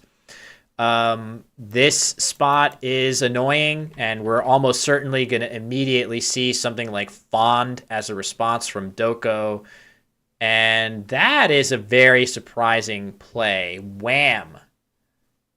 Wham through the A of Ropeable. If that is a real O, I'm very surprised. That's a lot of points to give up, and you really do need the points. Oh, look at that. Okay, Fond. Silly me. I thought that Fond would be the play here, but instead we see Mated, which is even nicer. However, I would like to point out, with that rack, assuming it's correct, this play, Defoam, was available to the M of Wham for 51 points, which is ever so slightly better than Mated for only 48, but leaving FP on the rack for next turn. So as beautiful of a play as this is, it's actually not the best play available. Still, I gotta give it up for that. It's just very aesthetically pleasing to look at this play, right? That just looks nice with all those overlaps through the M and I already on the board. That's a nice play. So, all that being said, we move on to a team. He continues. He kept his. Okay, something's wrong here. Because on his previous turn, we wanted a team to play WHO, and now he doesn't have an O. So there was an issue with the rack there. He didn't have who available. Because if he did, where's the O? So that he probably had 7 consonants. Maybe the D. Maybe he had the D. And that was misidentified as an O. I'm going to guess that that's what happened there. The D probably looked like an O, and that makes a team's play much more sensible. Because I just can't believe that he would miss who there. So that makes a lot of sense. Exchange that O for a D on the previous turn. This play looks like it's the best that he can do. Let me update the scores. Poffles on the rack. That is a valid word. So only question is, does it actually fit anywhere? I'm not sure. Ropeable is an adjective.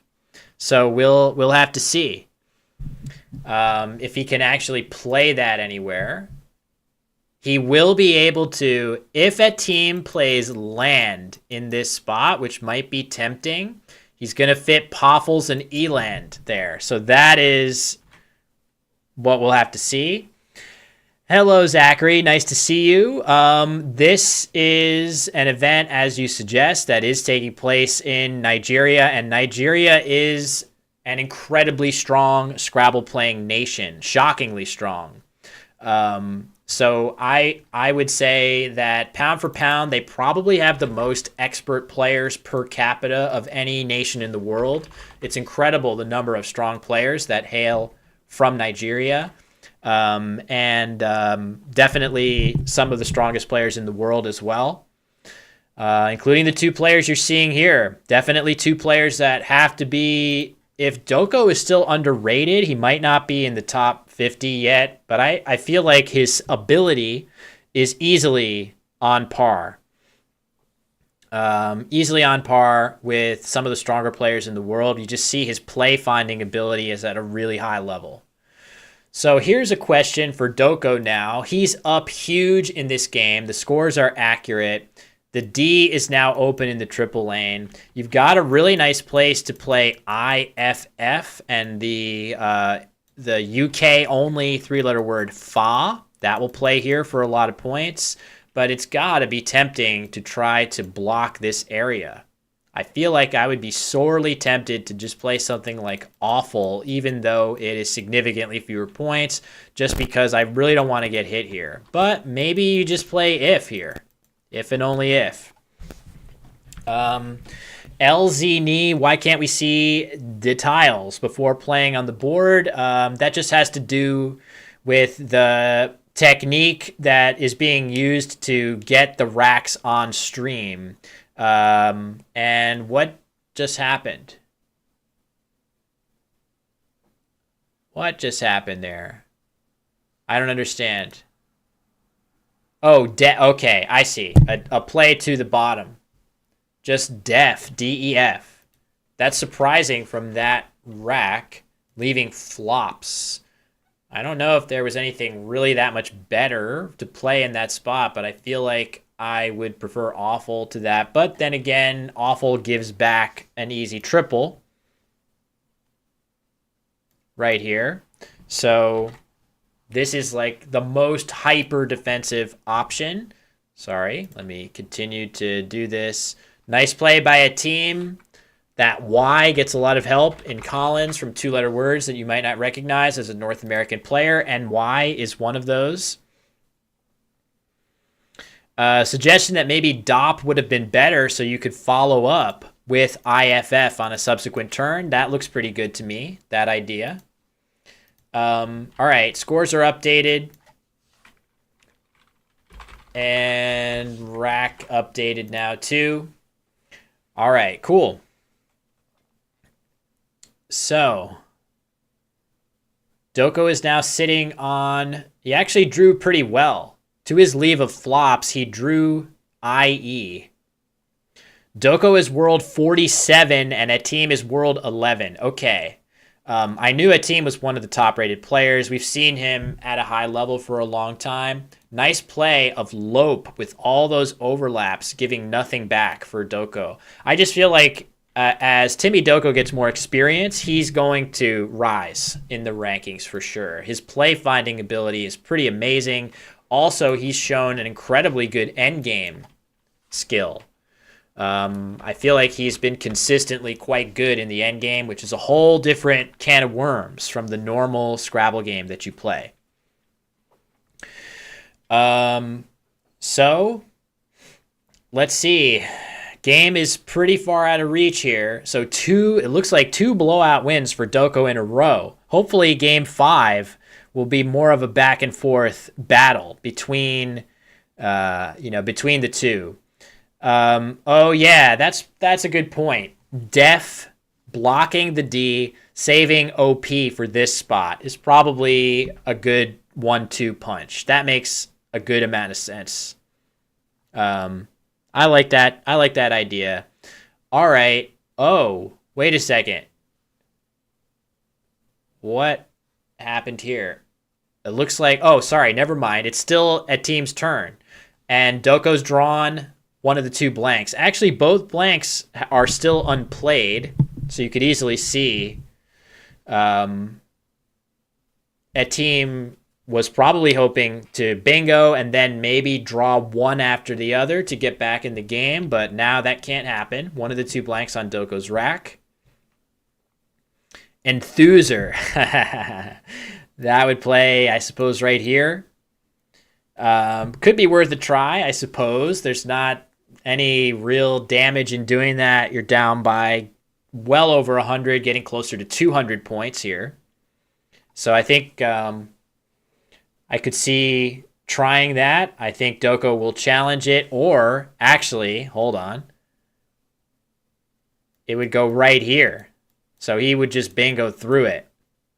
If Enthuser is played right here, he'll let it stay if he thinks to do that. I actually had a situation against none other than Wellington Jigare at the World Championship where I should have done exactly that, but I was too quick. I was too excited that there was a phony. And I challenged the word off when what I should have done was leave it on and play a triple-triple through it. So I goofed. Learning lesson for me. Teaching moment for me. So, yeah, we'll just see if that actually happens. I don't expect it to happen. I think that's kind of a too crazy of a phony. I don't really know what a team is going to play here. He has hunters on his rack and nowhere to place that word, which is very frustrating. I don't really know what he's supposed to do, frankly. At this score, I would probably consider playing for the most points I can possibly get. Even if the leave isn't as good as I can do, I would consider playing Thenar here. There's not too many plays that do better than this in the scoreboard because the H goes in that good triple letter score. You leave US, but if you're going to win this game, you probably need to play that and then start bingoing immediately every turn. So you need every point you can get, and you're going to need some luck to bingo a lot. So, but this is definitely in that high 90% realm here for Doko to win this game. I don't think it's realistic to expect a team even to mount a realistic comeback here. Hi, Starcasted. The scores for the first 3 games, I have them here. Round 3, 490. I'll just write them in the chat so you can have them. So here are going to be the scores. I'll tell you in just a sec. Game 1. A team. And he just plays hot. I mean, he's setting up a spot for his S. It's going to get met with Swiftlet as a double-double through the W. Very nice find by Doko. That's probably his only double-double here, making the blanket T. 302. G2. Where is it? It's here. At team 520, Doko 343, G3 is Doko 491 at team 330. So those are the scores so far. Swiftlet coming down. That is, that's all she wrote for sure. It also, for good measure. Oh, he played hot with the T hooking onto Yin as well for a few extra points. I didn't notice that. So, all right, let's see. 102 points for Swiftlet. Good grief. 450 to 196. And, yeah, what do we see here for a team? He has runes, and it looks like maybe Insurers is getting played. Endurers. What's he going to play? He has runes on his rack left over from last turn where he had Hunters. Enthusers. He's going to play Enthusers, even though it's a 9 and there's no room for it. Oh, it's a blank. Okay. So he has Endurers blank. And once again, as he did last game with his play of Airboat, he's going to open a triple-triple. Probably he's going to call this an S just to create as much opportunity for himself as possible. But it's going to be met pretty quickly with some sort of blocking play for sure, even if it looks kind of weak. Something like Revs through that E is going to come down, no problem, and pretty much end this game. So, yes. Hey, Killer Bees, thanks for stopping by. It does look a bit like chess. Please don't be shocked if you look at this board and you see a bunch of words that you've never seen in English before. The Scrabble dictionary is a little crazy. But I assure you that the strategic considerations that the players have in this game are reminiscent of chess for sure. So, yeah, ongoing debate about is Nigeria the best Scrabble playing country in the world? I think the argument in favor of that being true is really strong. I just think that as a nation of X millions of people, the sheer number of experts that Nigeria has is astounding. We could only dream in the United States of having as many Scrabble players per capita that they have. So it's a treat. Many of the world's best players are from Nigeria. I think, you could make an argument that historically the United States has a lot of strong players, that Thailand has a lot of strong players. Currently, Australia has many of the strongest players in the world, including the current world champion. So there's a lot of other countries that you could compare it to, but I just think that pound for pound, not only the top level of Nigerian play is that high as the rest of the world's top level in any other country, but also the depth is astounding. Just the sheer number of strong players coming in that I have players that I've never heard of. I never heard of Hakeem Olaribigbe before this tournament, and this is a guy who was leading the event the entire way before losing a couple games late. So, yeah, it's pretty crazy. So, all right, hold on. It is a team's turn. He's got the Q and the V. It seems like the full momentum has shifted completely in the match. The same terrible tiles that Doko was drawing in games 1 and 2. You see that a team's drawing those tiles now. So, it's really nice that it's been nice and even. And play of Rybat coming down to the E of Death. That's a nice play. I think Boyar might have been a slight improvement if those tiles are indeed accurate. But either way, this game is long since decided. And We're going to see ironing come down for Doko at the top of the board. His only playable bingo for another 66 points. That's going to leave 2 tiles in the bag. I don't think they are AT. Rybat left. QOV. So we're going to see some combination for a team of whether he'll draw a J or not. What does Rybat evolve into? Zachary asks, is there any non-English speaking nation that is incredibly skilled per capita?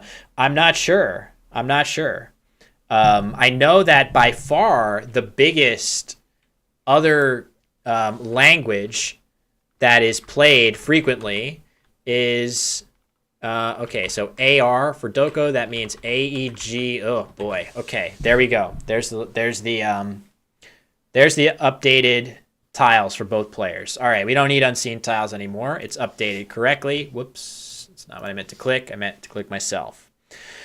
Did I miss any bingos at the World Championships? Not very many. That's the strength of my game, is not missing very many bingos, especially when I have a little time to think. But I definitely made plenty of mistakes. I feel like I played well, but not quite at the level of what you would expect from the winner of a world championship. So definitely still some growth for myself. But like I said earlier, I do feel pretty emboldened that I have it in me to get there. I was hanging towards the top for quite a while. So I'm going to keep doing my best to stay at the level I'm at and maybe a little bit better. Oddly, one of the best things that I could do to improve my game would be to stop with this YouTube foolishness and start focusing more on my game. But I think that's never going to happen. I'm never going to do that again. I'm very much invested in my YouTube channel, and I want to take it to as high of a height as I can. So outplay of Arm for Doko after a nice Q play of Quota for at team for a final score now of 579 to 342, and we are going to head to a decisive 5th game. Question about my bot. Botderer 15 is my stupidly named bot after Wanderer 15. I don't even know where the definition file came from that. That was just a utility that another Scrabble player in our community coded as a very nice public service for the rest of us. So I actually don't know where the definition file came from for that. So yeah, it's nice to have definitions, but of course, anybody that's watching this for the first time, and we have a nice amount of viewers right now, and I thank everybody for watching on Twitch or YouTube, wherever you may be. We don't have much left. We've got one more game after this whole stream. Last 3 days, it's been a grind. I should add, for those that are curious, I don't think I'm going to get a YouTube video out today. I just don't have enough work done, and I need to, I got to rest up a little bit after the streaming that I've done over the past 3 days. It's a fair bit, but I definitely plan on getting back to my grind over the course of the next week. What country plays a lot of Scrabble that's not English language? I would say the number one language other than English is French. And then you have some pockets of Spanish language Scrabble that are pretty well developed. So I know, for example, that the Catalan Scrabble scene in Spain. Oh, German. Yeah, German also. So we have Alex Dings, who is an active German champion. I believe the current reigning German Scrabble champion. So Germany definitely has a scene as well. I just am, because I had a question, is Scrabble your full-time job? The answer is yes, but not in the way you think. It's not that I'm a full-time content creator. My YouTube channel is not my livelihood, nor has Twitch been my livelihood. But I work actually for the company that produces the Scrabble mobile game, Scrabble Go. So technically, I work on Scrabble all the time, but it's not in a way that is accessible to a lot of other players in Scrabble. It's very much a fluke. It's a fluke, and I'm very fortunate, and I'm doing my best to continue to grow the scene so that more people can at least make a side hustle out of playing Scrabble and making Scrabble content. And to that point, I appreciate the kind words, Jewhorse. I'm really thrilled to know that I've had an impact like that to inspire people to play more Scrabble and learn more Scrabble. Just so you guys know, I'm getting word from our producers that there will be another short break for the players to get up, stretch their legs. I'm going to just stick with you guys until the players get back. You can ask questions. There are a bunch of questions. Scrabble sellout. Yeah, literally, in a sense, I am a sellout. But you know what? I'm rolling with it. I'm making the best of it. It is not like chess where the top players are able to make a realistic living. I do feel like if we are successful in getting the game in front of more eyeballs and inspiring people to watch more Scrabble content, that maybe we could get to a point where there is a very small ecosystem, hopefully growing ecosystem of players who can actually make a go of it as a Scrabble player or content creator. But President Frex asking, what is your YouTube channel handle and what is it all about? My handle is this. I think it should be this. Let's just see if I can click it and it leads to that. That's it. So that is my channel, and only recently, I would say in May, I basically decided to really pivot away from Twitch, my personal Twitch channel, and to my YouTube channel pretty much entirely. I don't really stream on my own Twitch anymore. When I do stream, it's typically on this channel, the official Scrabble Twitch. And thanks to everybody who has followed the channel if you're watching. But my YouTube channel is, oh, right, who won? It's 2-2.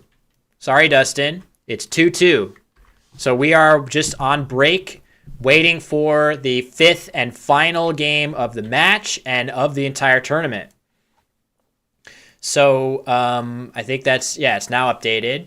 So in my channel, basically the quick answer is I have pivoted away from educational content about Scrabble and more to telling stories about Scrabble. I just tell stories about Scrabble. That's what my YouTube is about. So if you like the idea of hearing some really cool stories about the world of competitive Scrabble, which I am very fond of and am a part of myself, that's what my channel is all about now. And I think the growth of the channel has proven that is the way to go. I think more people like to hear interesting stories about subcultures that they're not as familiar with than I think there are people out there who aspire to themselves become elite Scrabble players. So I think that's what I've learned. Uh-oh, power out. This is a good time in between breaks. My next pivot be to children's books? I'm not sure. Yeah, Fernios, the answer that Dustin gave is accurate. It is considered polite at the end of a Scrabble game to take your tiles and arrange them on the board in a way that the next players to play the game will know that the full tile set is accounted for. So because there are 100 tiles in English language Scrabble, all you need to do is make 4 5x5 squares. And that's how it works. PogChamps for streamers. Believe me, I think that would be amazing. We've already sort of shown that there is some appetite from variety streamers into chess.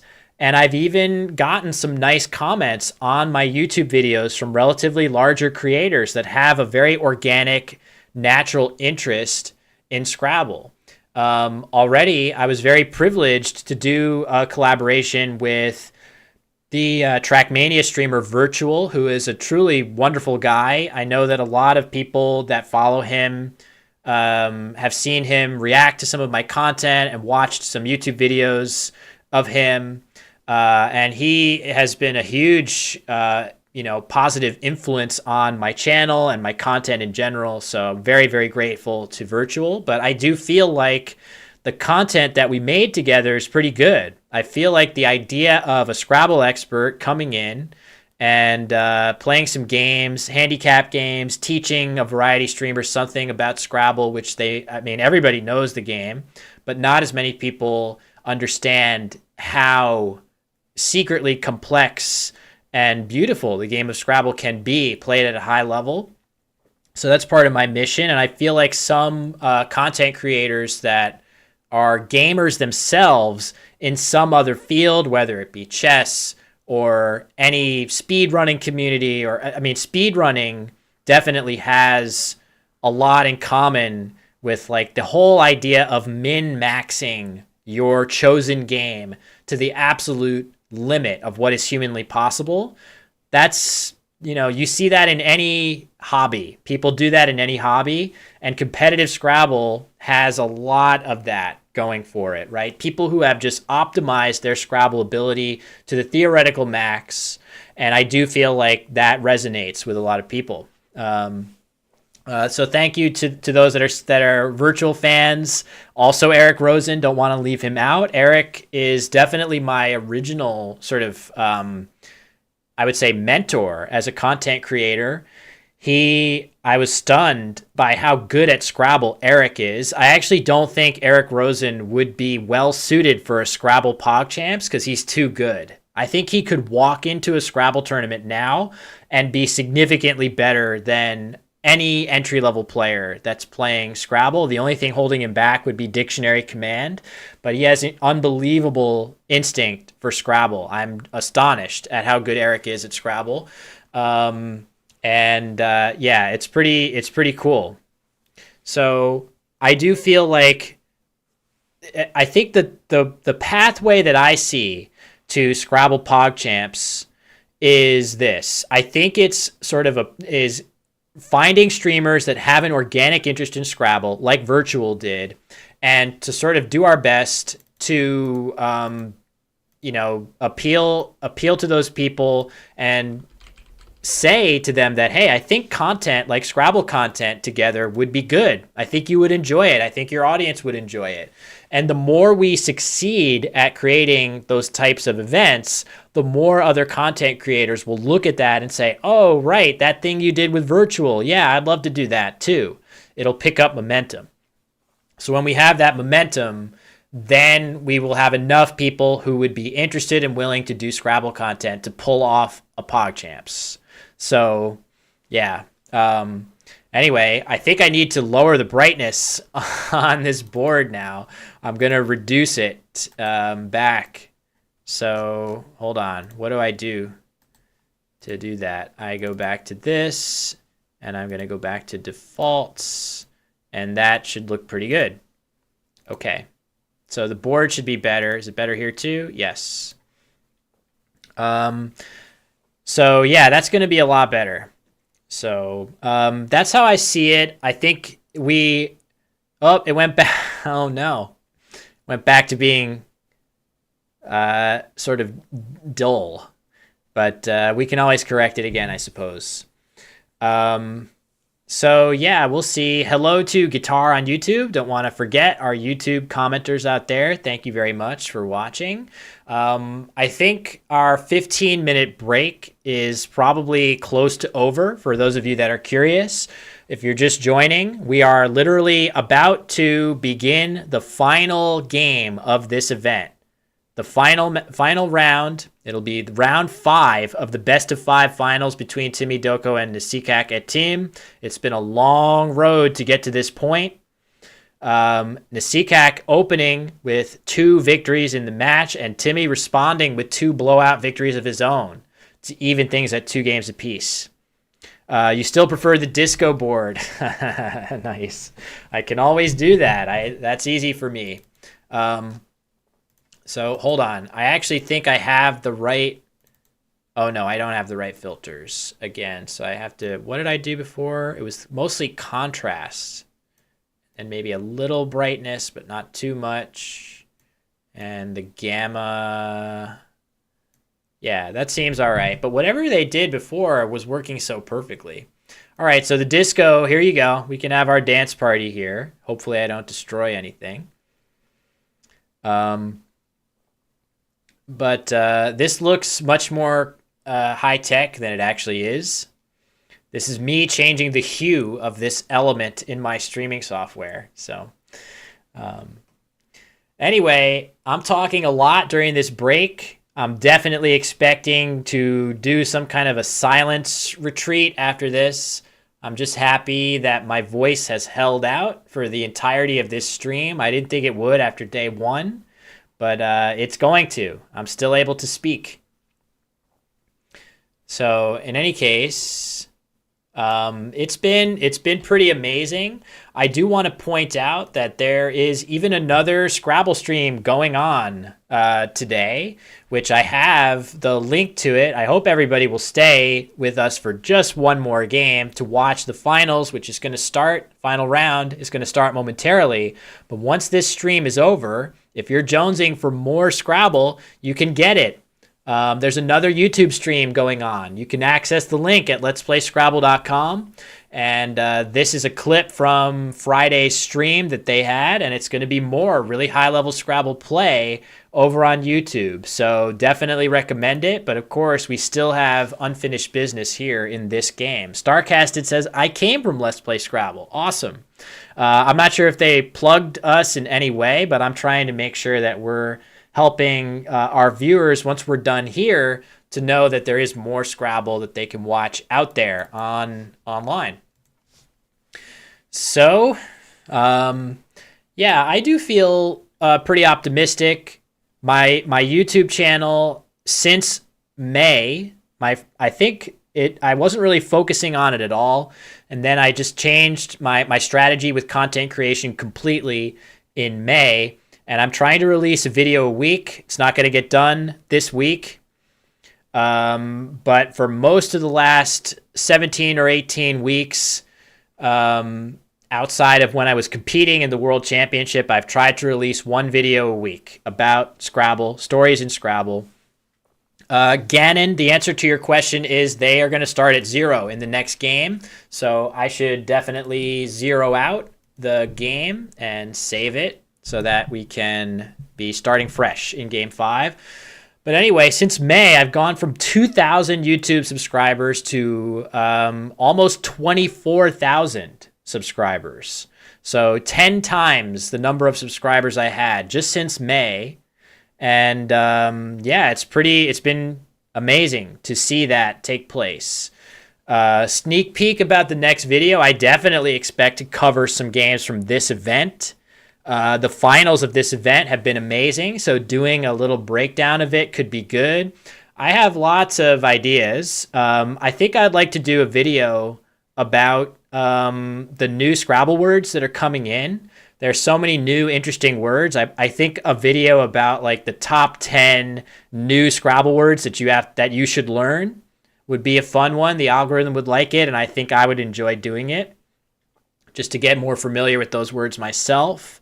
I've got a whole bunch of ideas. I have lots of ideas.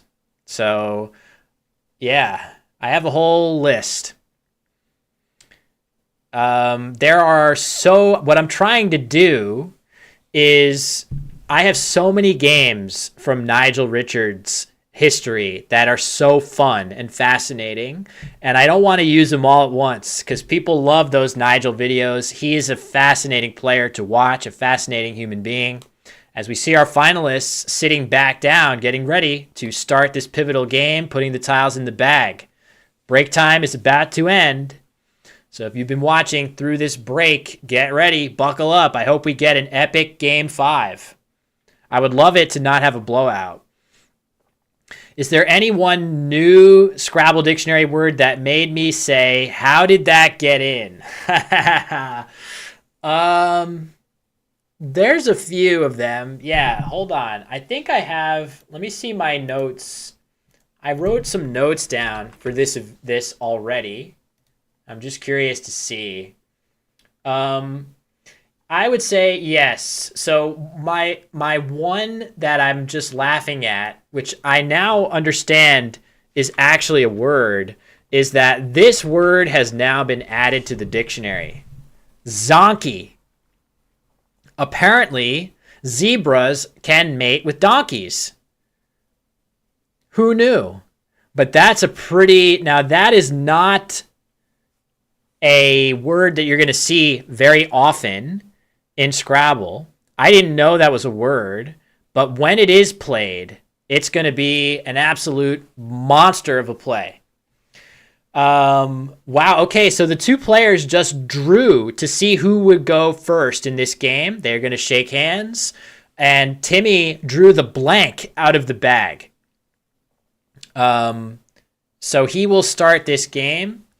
I think that means that all of the scores and racks are in the correct place. But let's find out. We'll find out. Once all the racks come up, I think we're already set for round 5. So let's fingers crossed and see. All right, here we go. Doko going first. Pivotal game 5. All the marbles come down to this. So let's have a look. Once we see that first rack get updated, we'll know that everything is in order with the layout. First play is not in yet. There we go. Okay. So, oops. There we go. It looks like Dia is going to be the play. And it looks like, also, I want to note that Doko is a vertical opening player. So there's this kind of a faux debate about whether you should open vertically or horizontally. It completely doesn't matter. The geometry of the board is such that it doesn't affect anything other than psychology. That's all it affects. And maybe not shaking the bag up enough because Vem, or MEVE, was on a team's rack in a previous game. But he's going to make a really, really nice play to start here.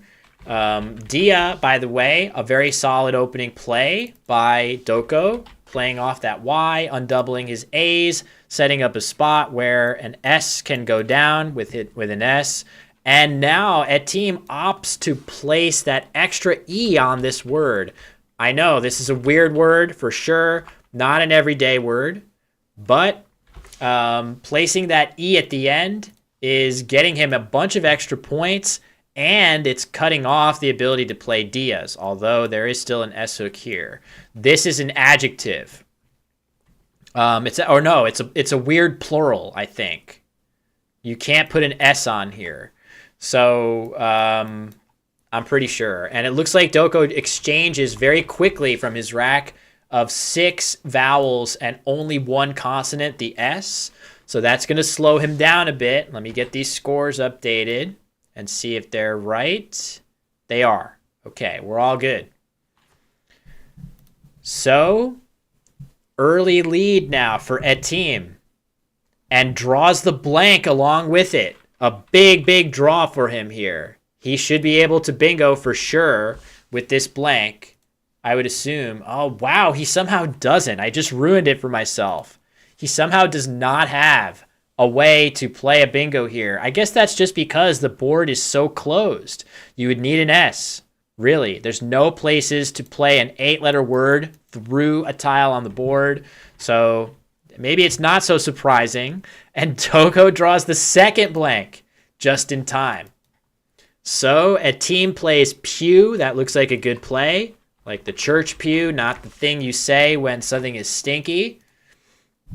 And it's back over. Ooh, whoa, what happened with the lights? Let me fix that. I think I should be able to just turn off the color correction. There we go. All right, looks pretty good. Jojo, is there a ladies champ? It is mixed. There are a handful of extremely strong women players, similar to some of the other games that you see, like chess. It is a bit dominated, male dominated, and I do think that there's some socialization behind that. Don't want to get too bogged down. I know that debate can start to get pretty fraught, But you do see mostly at the elite, hyper elite level, it is a bit male dominated. As we see, Doko plays we, and that is going to allow, I'm pretty sure that with the way a team's rack is lined up, that he probably sees the word tuition, and that is going to go down with O and new right here. That's going to play and be a very nice bingo for him. So we'll just have to see what will Doko draw. This is important. If he's able to counter with a bingo of his own on his next turn, that's going to be a big deal to cut this gap quickly. So tuition is the move, 82 points for a team. He goes up by 100, but what is Doko going to draw or play? Apparently with ESUI blank, what did he draw after playing that W on his previous turn? We'll have to find out. When the rack gets updated, we will see. Is he going to respond with a bingo that cuts this gap immediately, or is he going to be forced to take a smaller scoring play? And the answer is with that TR draw, he will definitely be bingoing again, which is critical for him. 95-5 in favor of men in poker. Yes, so there, other games like that, like chess and poker, do have that. I would say that Scrabble actually, within the full set of its ranks, is very, very even gender split compared to those games. Certainly for me, as working for the company releasing the Scrabble mobile game, definitely there are more women players of the mobile game than men. So we do have a little bit more even of a situation there. And I realize we can't see a team's timer super well. Maybe I can do something about that to brighten it. I think it's just an issue with the way the light is hitting in that room. So whatever, the timer has basically never come into play. So yeah, that's not going to work. A team plays really fast, so I don't think it's going to matter too much. All right, a team's next draw, also pretty good. 2 S's on that rack. So we're going to have to see what will be the play here. Suitors.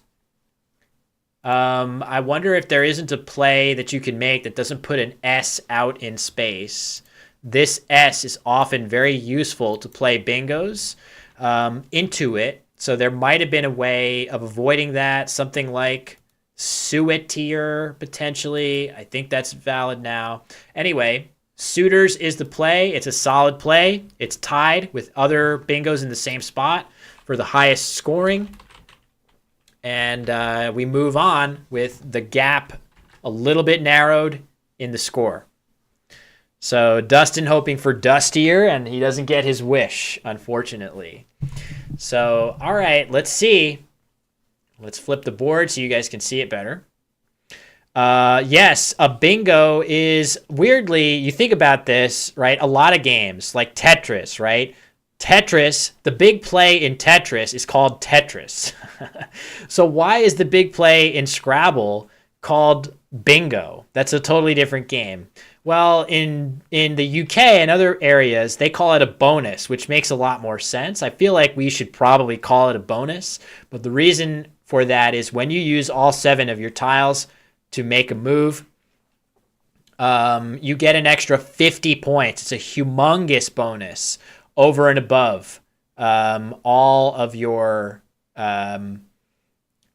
the face value of the letters that you actually are playing on the board there. The lighting is changing. Look at that. It looks nice in there. Not sure how they did that, but it's nice.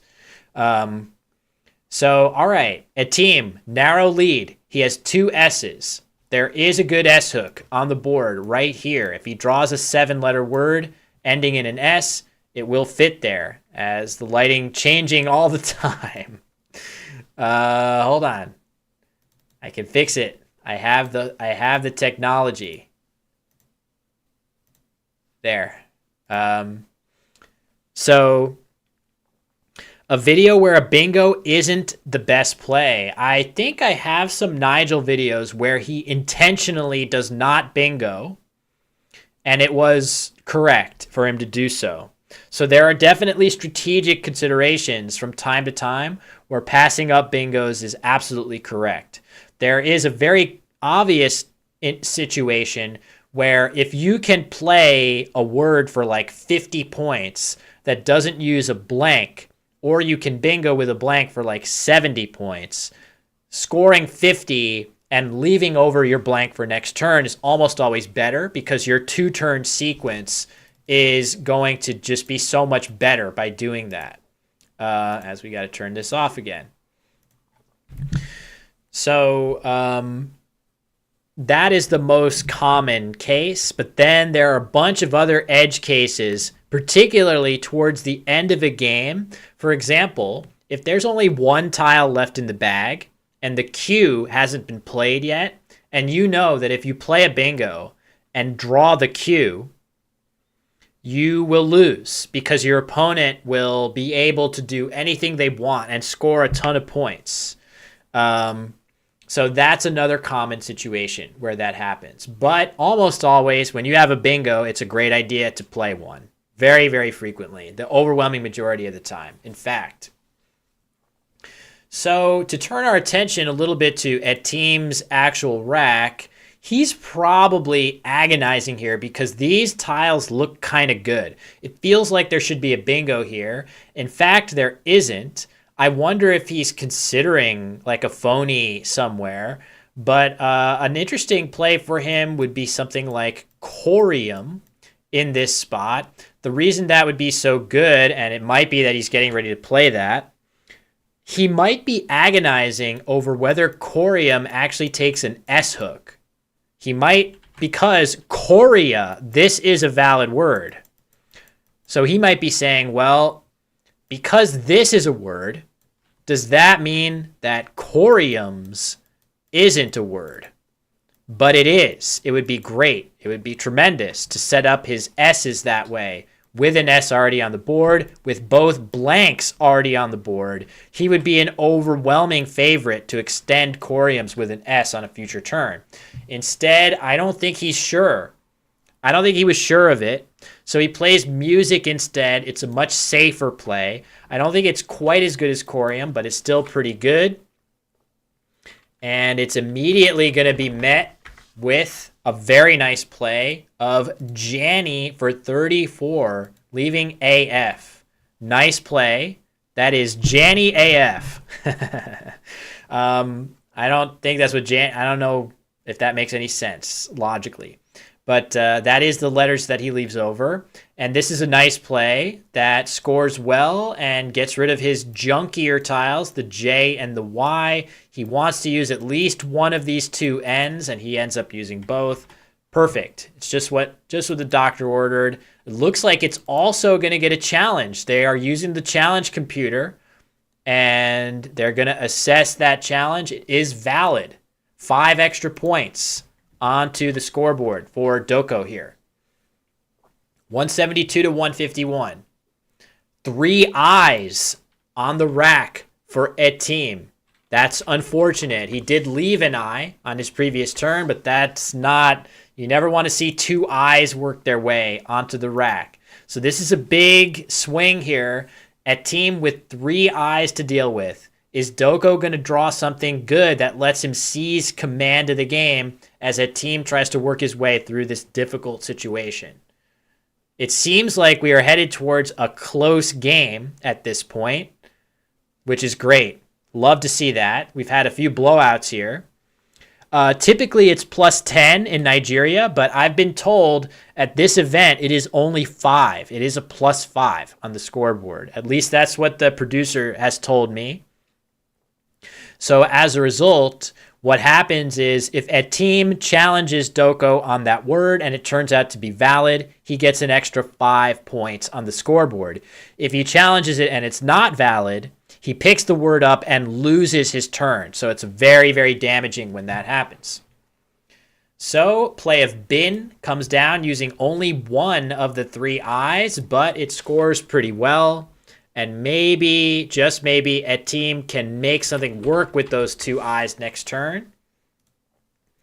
This is a big situation here for Doko, drawing that Q. The Q is not what he wants to see, but there is one play that stands above. Ooh, he plays Kot. This might have been a conscious choice on his part, but I feel like it's possible that he missed Burka here. Whoops. He might, well, that's totally off now. He might have missed Burka through this U, which would have been slightly higher scoring. It does give back a triple, but it also uses up the B and a couple more consonants. So my gut tells me that's a slight miss. Not a big one, and it might not end up hurting him. But yeah, let's see how things proceed from here. If Doko doesn't manage to draw a vowel, he may regret missing Burka here because his leave after just Kot contains 4 consonants. So he does draw 2 vowels. That's huge. He's not going to really pay much of a price there for that miss. So that's a big deal. And another difficult rack for a team. Let me get the points for Cat on the scoreboard now. You can see it's much closer, 195 to 183. So with 2 O's and 2 I's on the rack, very, very tempting to just play OI right here. Instead, he's going to play Danio through that A, leaving just IOS, running the risk of drawing more vowels, but also scoring decently well. I think it's all right. I feel like I would probably favor just dumping I and O somewhere. This only scores 18 points. 18 points for Danio, whereas OI in this spot, making overlaps right here, scores 15 points, which is very close to the 18 of Danio, but leaves you much better balance heading into next turn. Either way, I don't quibble with this too much. But still incredibly close back and forth game. Both blanks are already gone. So you can see blank number 1, blank number 2. There's SS also gone. So there's one S left on a team's rack, and the other one is lurking in the bag. There are some other good letters too. The Z, the X, both still to come. That could be a big deal once they get drawn. But for now, Doko has a B and an F on his rack.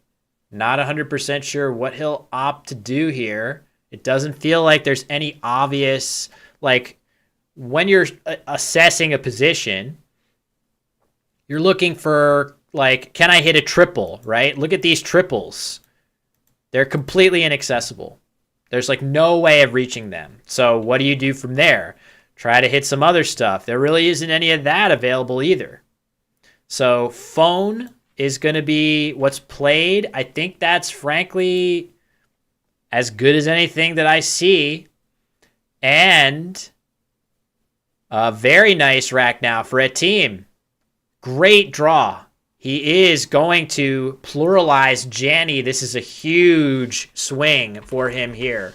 Aureist for 85 points, vaulting him significantly into the lead here. That's big. So we'll have to see. Oh, Blee. What a nice idea. Blee. That would have been cool to play that for sure. A lot of nice points there. But Aureist, a big score. This is very important now to see what Doko draws. He's got to draw something decent. It would be great to see him draw another S for his winning chances here. If a team draws that next S or even good stuff like the Z and the X and is able to score well with it, this could be very difficult here for Doko to come back. His rack is not updated yet. You'll see when it switches, when that F comes off. Oof, not good. Not what he needs at all. That's going to be tough. There will be some decent options here, but He didn't really draw any of the really valuable tiles that you're looking to see here. Yeah, Dean Wolf, Doko has made it a match for sure. He's going to play bikes using his lone vowel. I wonder if there isn't a better way. But there are a lot of vowels to come. I'll get myself off the screen and show you guys exactly what's happening shortly. I feel like there's got to be a better play than bikes. It scores 31.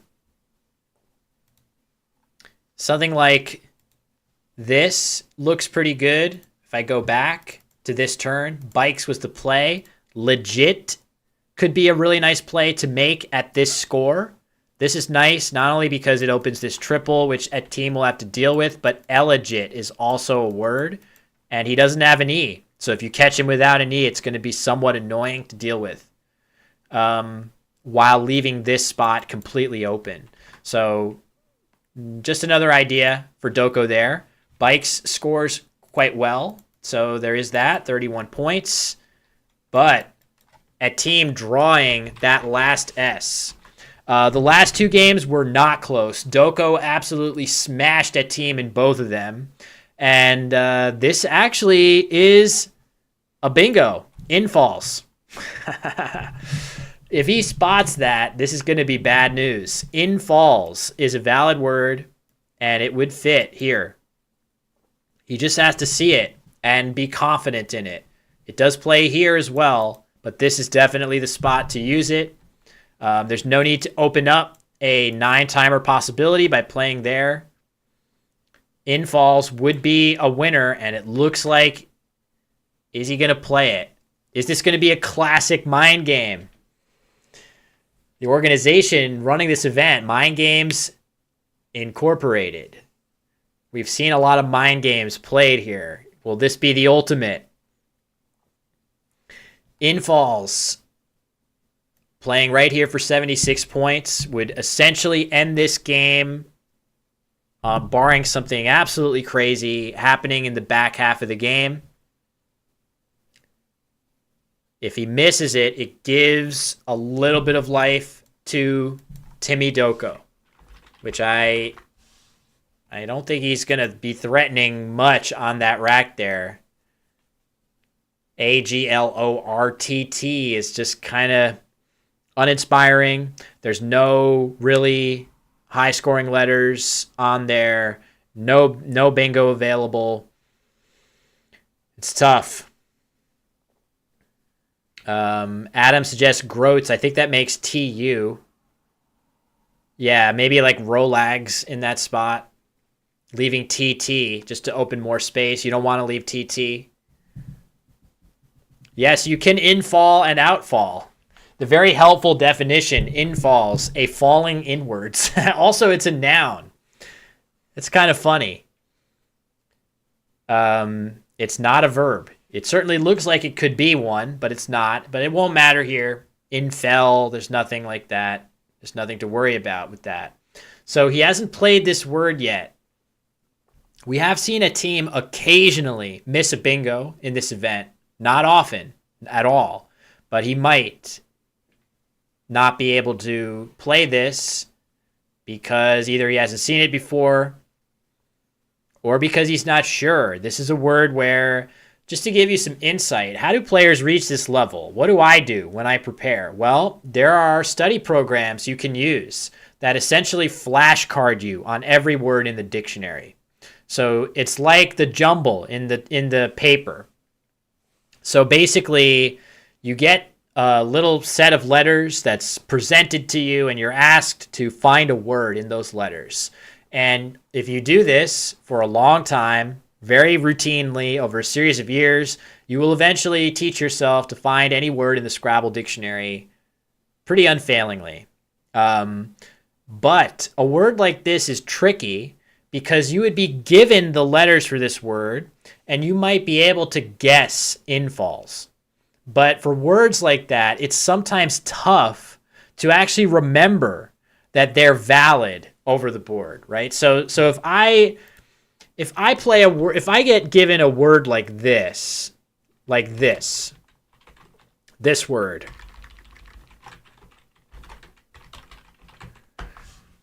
Here's a word, right? If I see that word, smaragd, I will remember it forever. That is the stupidest looking word. That's one of the stupidest that I've ever seen. Look at that. It ends in GD. So when I see that, I'm never going to forget it. But for infalls, I might be given that as a word to solve and say, oh yeah, it's probably infalls. But then once I'm over the board, I might forget. Yeah, I mean, I think that's a word. I think people appreciate smaragd as a word. Like, you know, gemologists and stuff like that would recognize that as an emerald. So it is an obscure word, but I think it is a word. So anyway, a team is about to play all on the board. This is not, you know, it's not that scary of a play, except that it basically is a shining red alarm to Doko that a team has the last S. He's toying around. Yeah, I feel like he's picking this up for sure. And then he's going to play something else.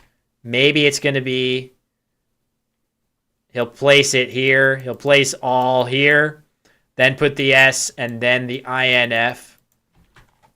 Is that what he's going to do? Yes, that's exactly what I'm saying, Jojo. It is. It's exactly what I mean.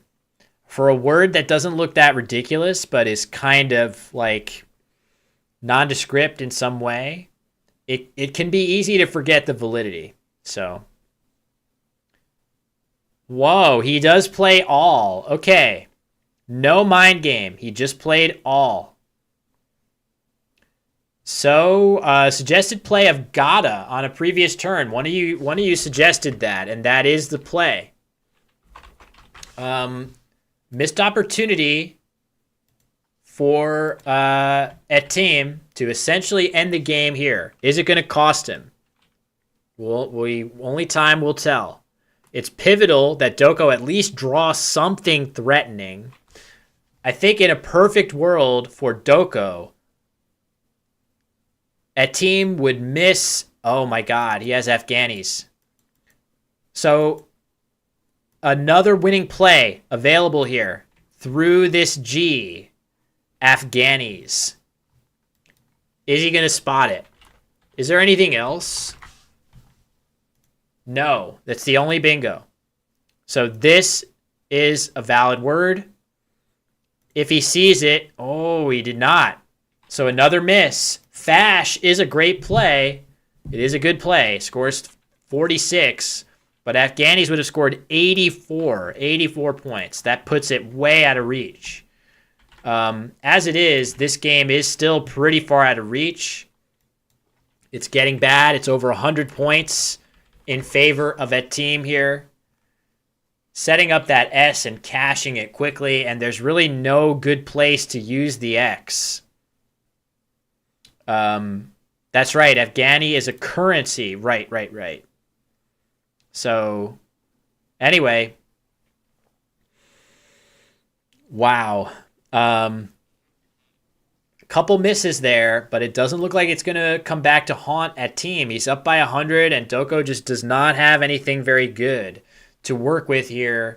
I don't even know what he's supposed to do. Is it time for him to play something like Axel here? Okay, Adam suggests Grex as well up here. This would be a really volatile spot. This obviously incredibly volatile as well. It could be. You got to go for it. Got to try to win. There's no shame in going crazy here. Making an insane play and hoping that a team's tiles are too terrible to deal with it. That might be your only chance at this point. Down over 100.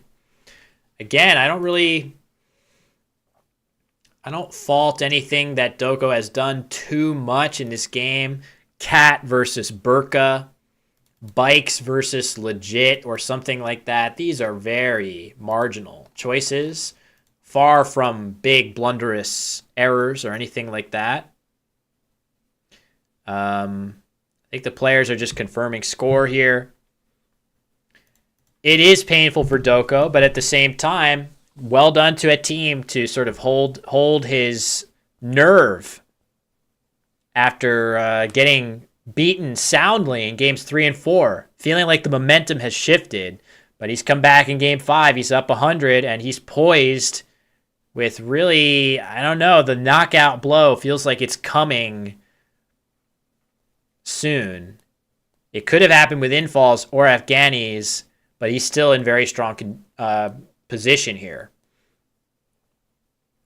Doko is just, you are absolutely within your rights as a player at any time to look into the bag. Well, not look into the bag.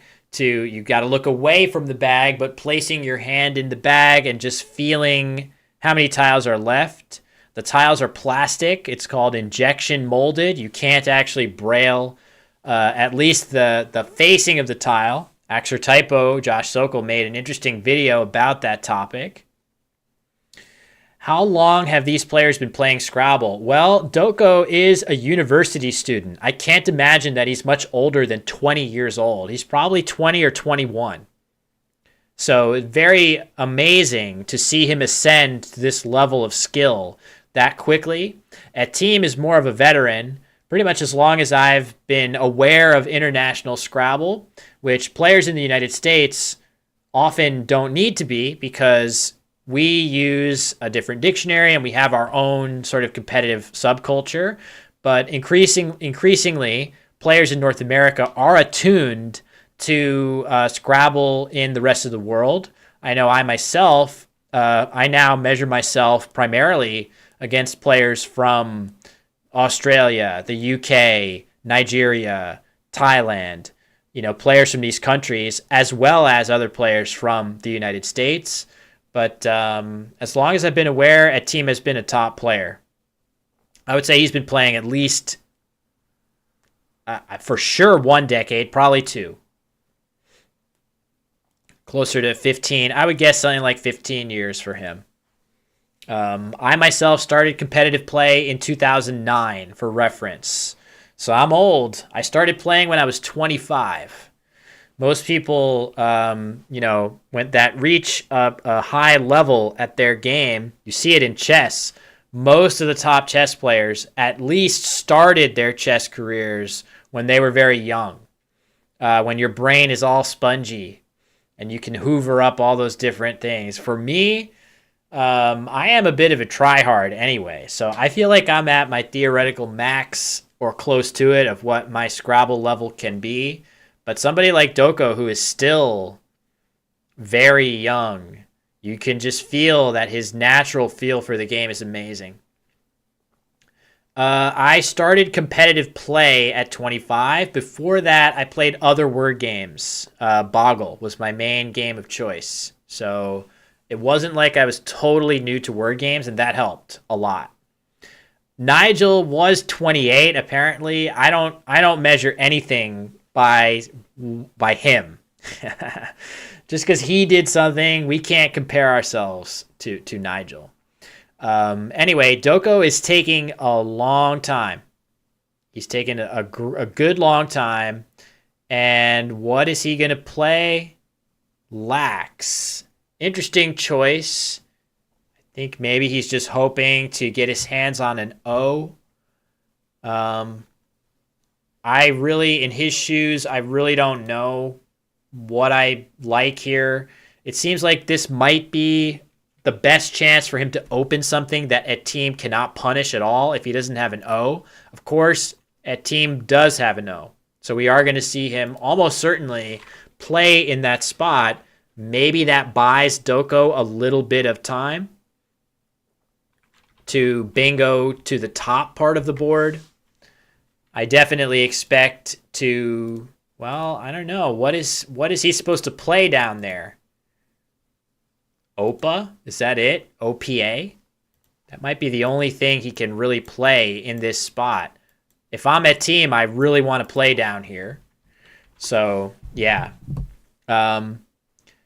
as competitive subcultures do mature, I do feel like younger players start to populate the elite ranks a little bit more so. You do see it in Scrabble. It is happening. There has been a shift towards youth overall in pretty much all competitive venues where young players are playing actively.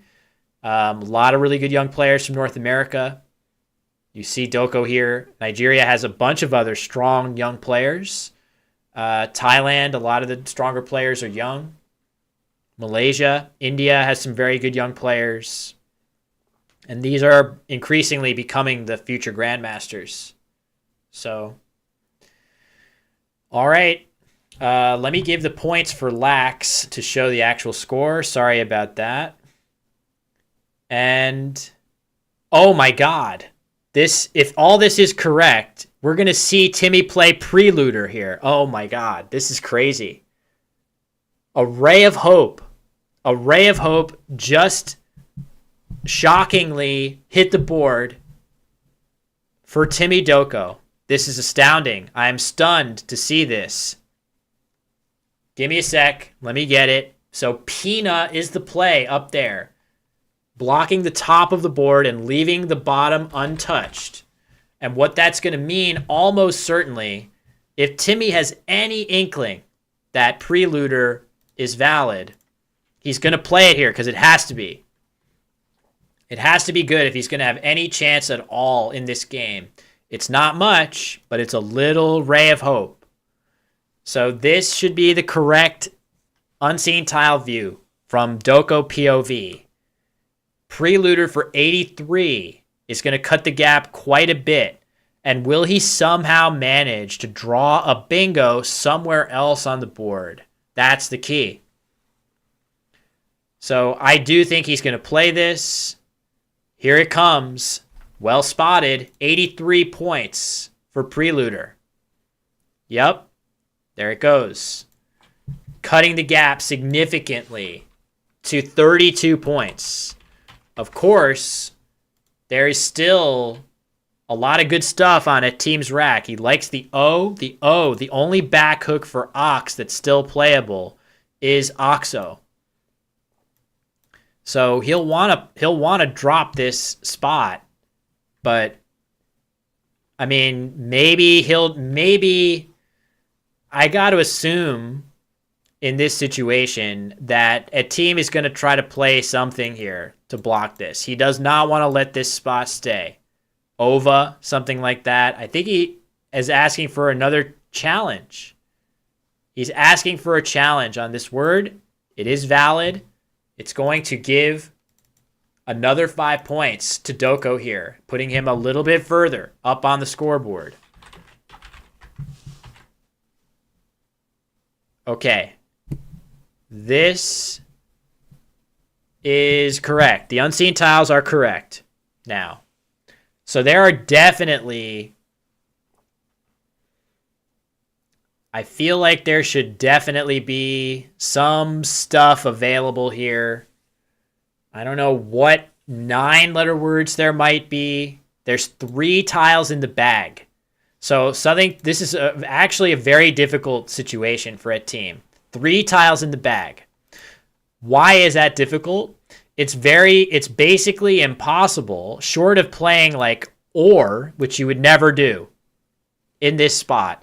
It is impossible to use this spot and not empty the bag and leave yourself vulnerable to bingos, maybe an overlapping play here. I'm not sure what it would be. I'm trying to find some like 7-tile overlap up there before it manifests. Of course, there could be 9-letter words here too. The unseen tiles are pretty good. There's definitely good bingo tiles. There is a chance of drawing 7-letter words, maybe somehow an 8-letter word. I don't know exactly where it would play. That doesn't fit. This is the spot for sure, I think. Feel like this is where you want to play. Doggone, at the very least, is still a threat.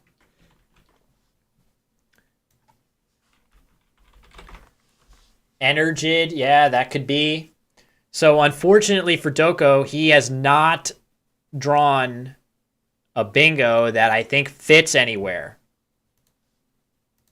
So that's big. There's no nines or anything that he's going to threaten. So essentially, if a team empties the bag here, he's going to be safe. If he only plays 2 tiles here, maybe Doko has the ability to play off a tile somewhere and threaten something. So brutal. Of course, you don't want to empty the bag if you feel like it's going to lead to an instant loss. But I don't know. Maybe it's the way to go here.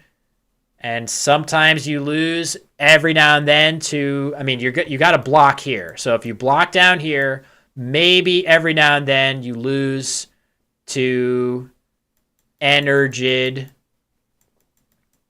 right here. That's possible. If OOG is in the bag, you would lose this game. Probably a few other things. Thank you very much, Dean Wolf. Appreciate having you aboard for so much of the stream. Happy to have you. Thanks for stopping by. I'll catch you later. Yeah. Man, crazy. Yeah, a video could easily be made about this.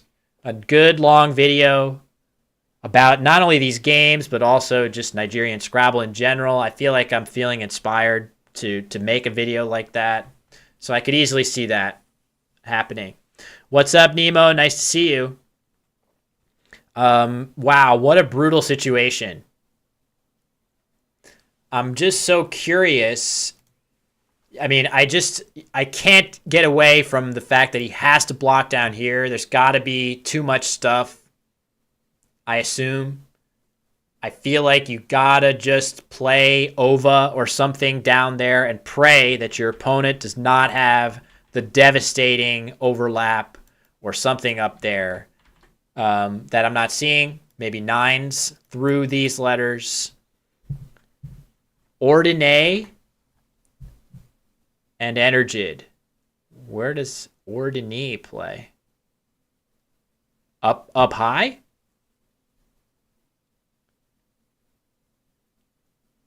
Ordine would play down here, of course. Under Oxo, right. But there's definitely other stuff like Doggone, as I said. Doggone, Ordine. I know there's a bunch of stuff that plays down there. I think you have to block down there. This spot is definitely the most dangerous. There they are. Okay, the Atom. Thank you. Thank you, Adam. So we got a bunch of stuff.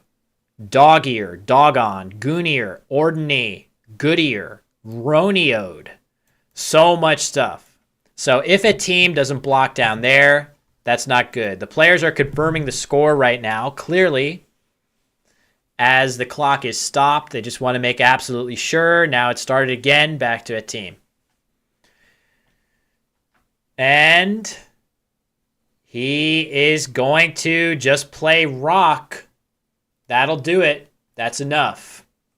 Any play down there wins in the high 90% of the time. And now he goes into the bag, takes a look at those tiles. What have I got? And the answer is, I got to save it. The answer is that he has A, D, E, E, I, V, Z, and that Doko does not have a playable bingo, and he's safe. Barring something completely bizarre, playing phony words, any kind of foolishness, the Sikake team has just clinched the MGI Grand Slam 2023. Amazing. Amazing performance by both players, frankly. And Timmy with an incredible comeback to get this close, down 2-0, made it interesting with Preluder. If somehow he... Oh, yeah, the channel points. That's right. I got to resolve that prediction. Thank you for reminding me, Alex. But wow. All right, I'll come back now that the unseen tiles are on the screen. There's not too much to think about with the unseen tiles. You see them both. Bag is empty.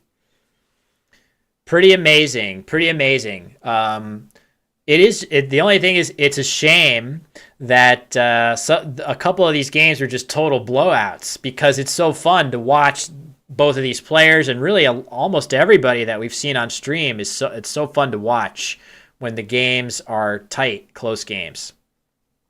But Scrabble doesn't cooperate. You're going to get some blowouts in Scrabble. We got a few, but we got a great one to end on here. Time for Will to sleep. I don't know. I got to start working on the video. You just described, which I'm pretty hyped to create. So, thank you very much. We've just lipped over 200 viewers who are watching the final phases of this game. I wonder if Doko is going to try a crazy bingo here. I have no idea what he would try. Let's try to come up with a crazy bingo for him to try. Rune going. When you go to the rune. There you go. Rune going. Tar going. Exactly. There's nothing that feels even remotely plausible here, unfortunately. Yeah, the amount of unseen sevens at the bottom, but you got to give credit to a team for realizing the threat. And frankly, even if he didn't have an O on his rack, he's going to play something down there to obstruct. There's no way he's not going to try to obstruct it. Eringogo. Nice. Unfortunately, it doesn't even fit unless you have Odanio or something like that from the E. Yeah, Odanio. How about Eringogo and Odanio?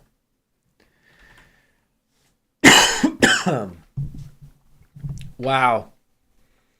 All right, not too much time left for Doko. Only 2 minutes on the clock. They've taken their full clocks pretty much in this game, this pivotal fifth game. A team up solidly. We lose the board. Hopefully it comes back. Come back. Not now. I guess it's good if it's going to have an outage. It's good that it be now when everything is decided. But it would be nice to see the final moves. Let me try to refresh it. Refresh the cache.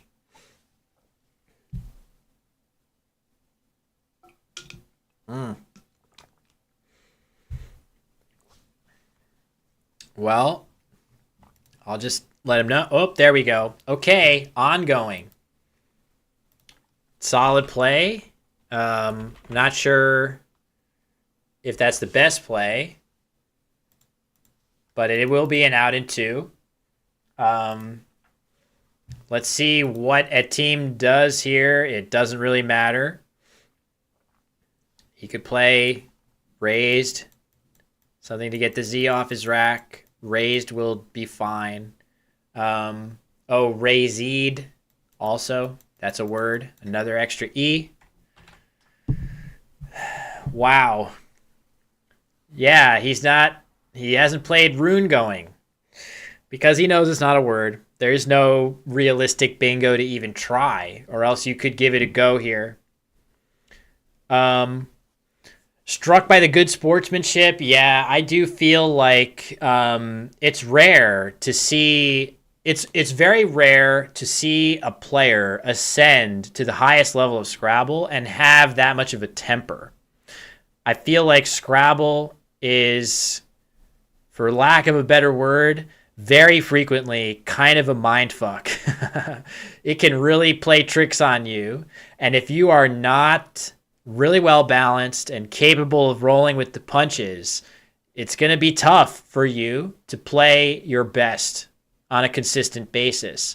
And by that same token, it's going to make it much more likely that if you do have that even keel and that calm mindset, you're going to respond to losses better. You're going to respond to bad breaks better, all of that sort of thing. And that's necessary to be a top player in this game. You have to be able to roll with the punches. As the final moves are played in the game, final score 441 to Nasikak et team 400 for Timilehin Doko. And that is going to be win number 3 for Nasikak et team. Do I have a picture of him handy somewhere from some previous event? I wonder if I do. I'm looking. I've done a bunch of events with these players, but I don't think I have a picture of him on hand for like a little congratulations screen. Anyway, that's it. That's a wrap. The Nasikak et team is your winner 2023. An amazing series of games. Commiserations to fellow finalist Timmy Doko, putting up an amazing performance throughout the event. This was really special to watch. Thank you, everybody, for sticking with us through any technical difficulties, whether they be on my end or anything else, internet on site. It's been a lot of fun. I need to go and not talk for a long time, recover that voice, and then get back to my grind on YouTube. So really appreciate it. I do want to give one final plug. A couple rounds of thank yous, of course.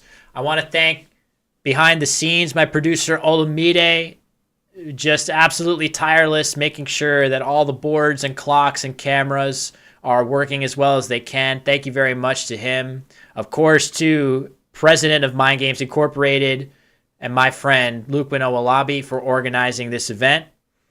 Tireless promoter of the game, and his passion is infectious.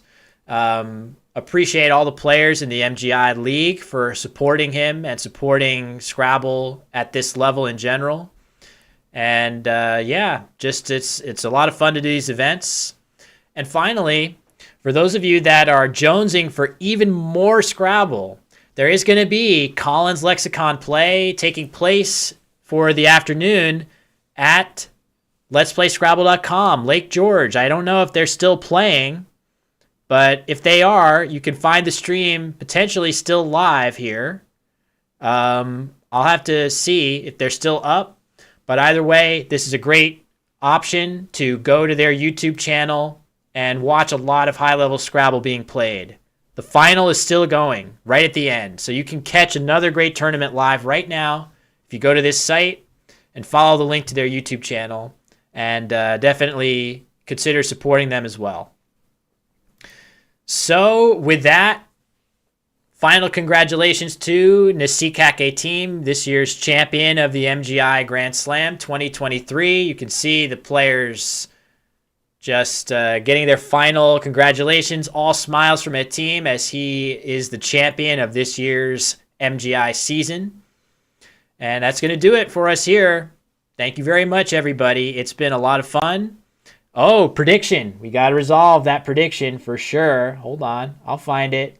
You guys that voted on a team, congratulations. Here comes some channel points. I'm not really sure what you can do with those channel points just yet.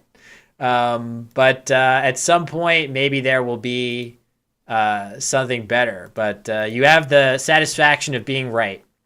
So, all right, everybody. Thanks so much for watching. And until we meet again for more Scrabble here on twitch.tv/Scrabble, hopefully sometime soon. And catch you all later. Thank you very much.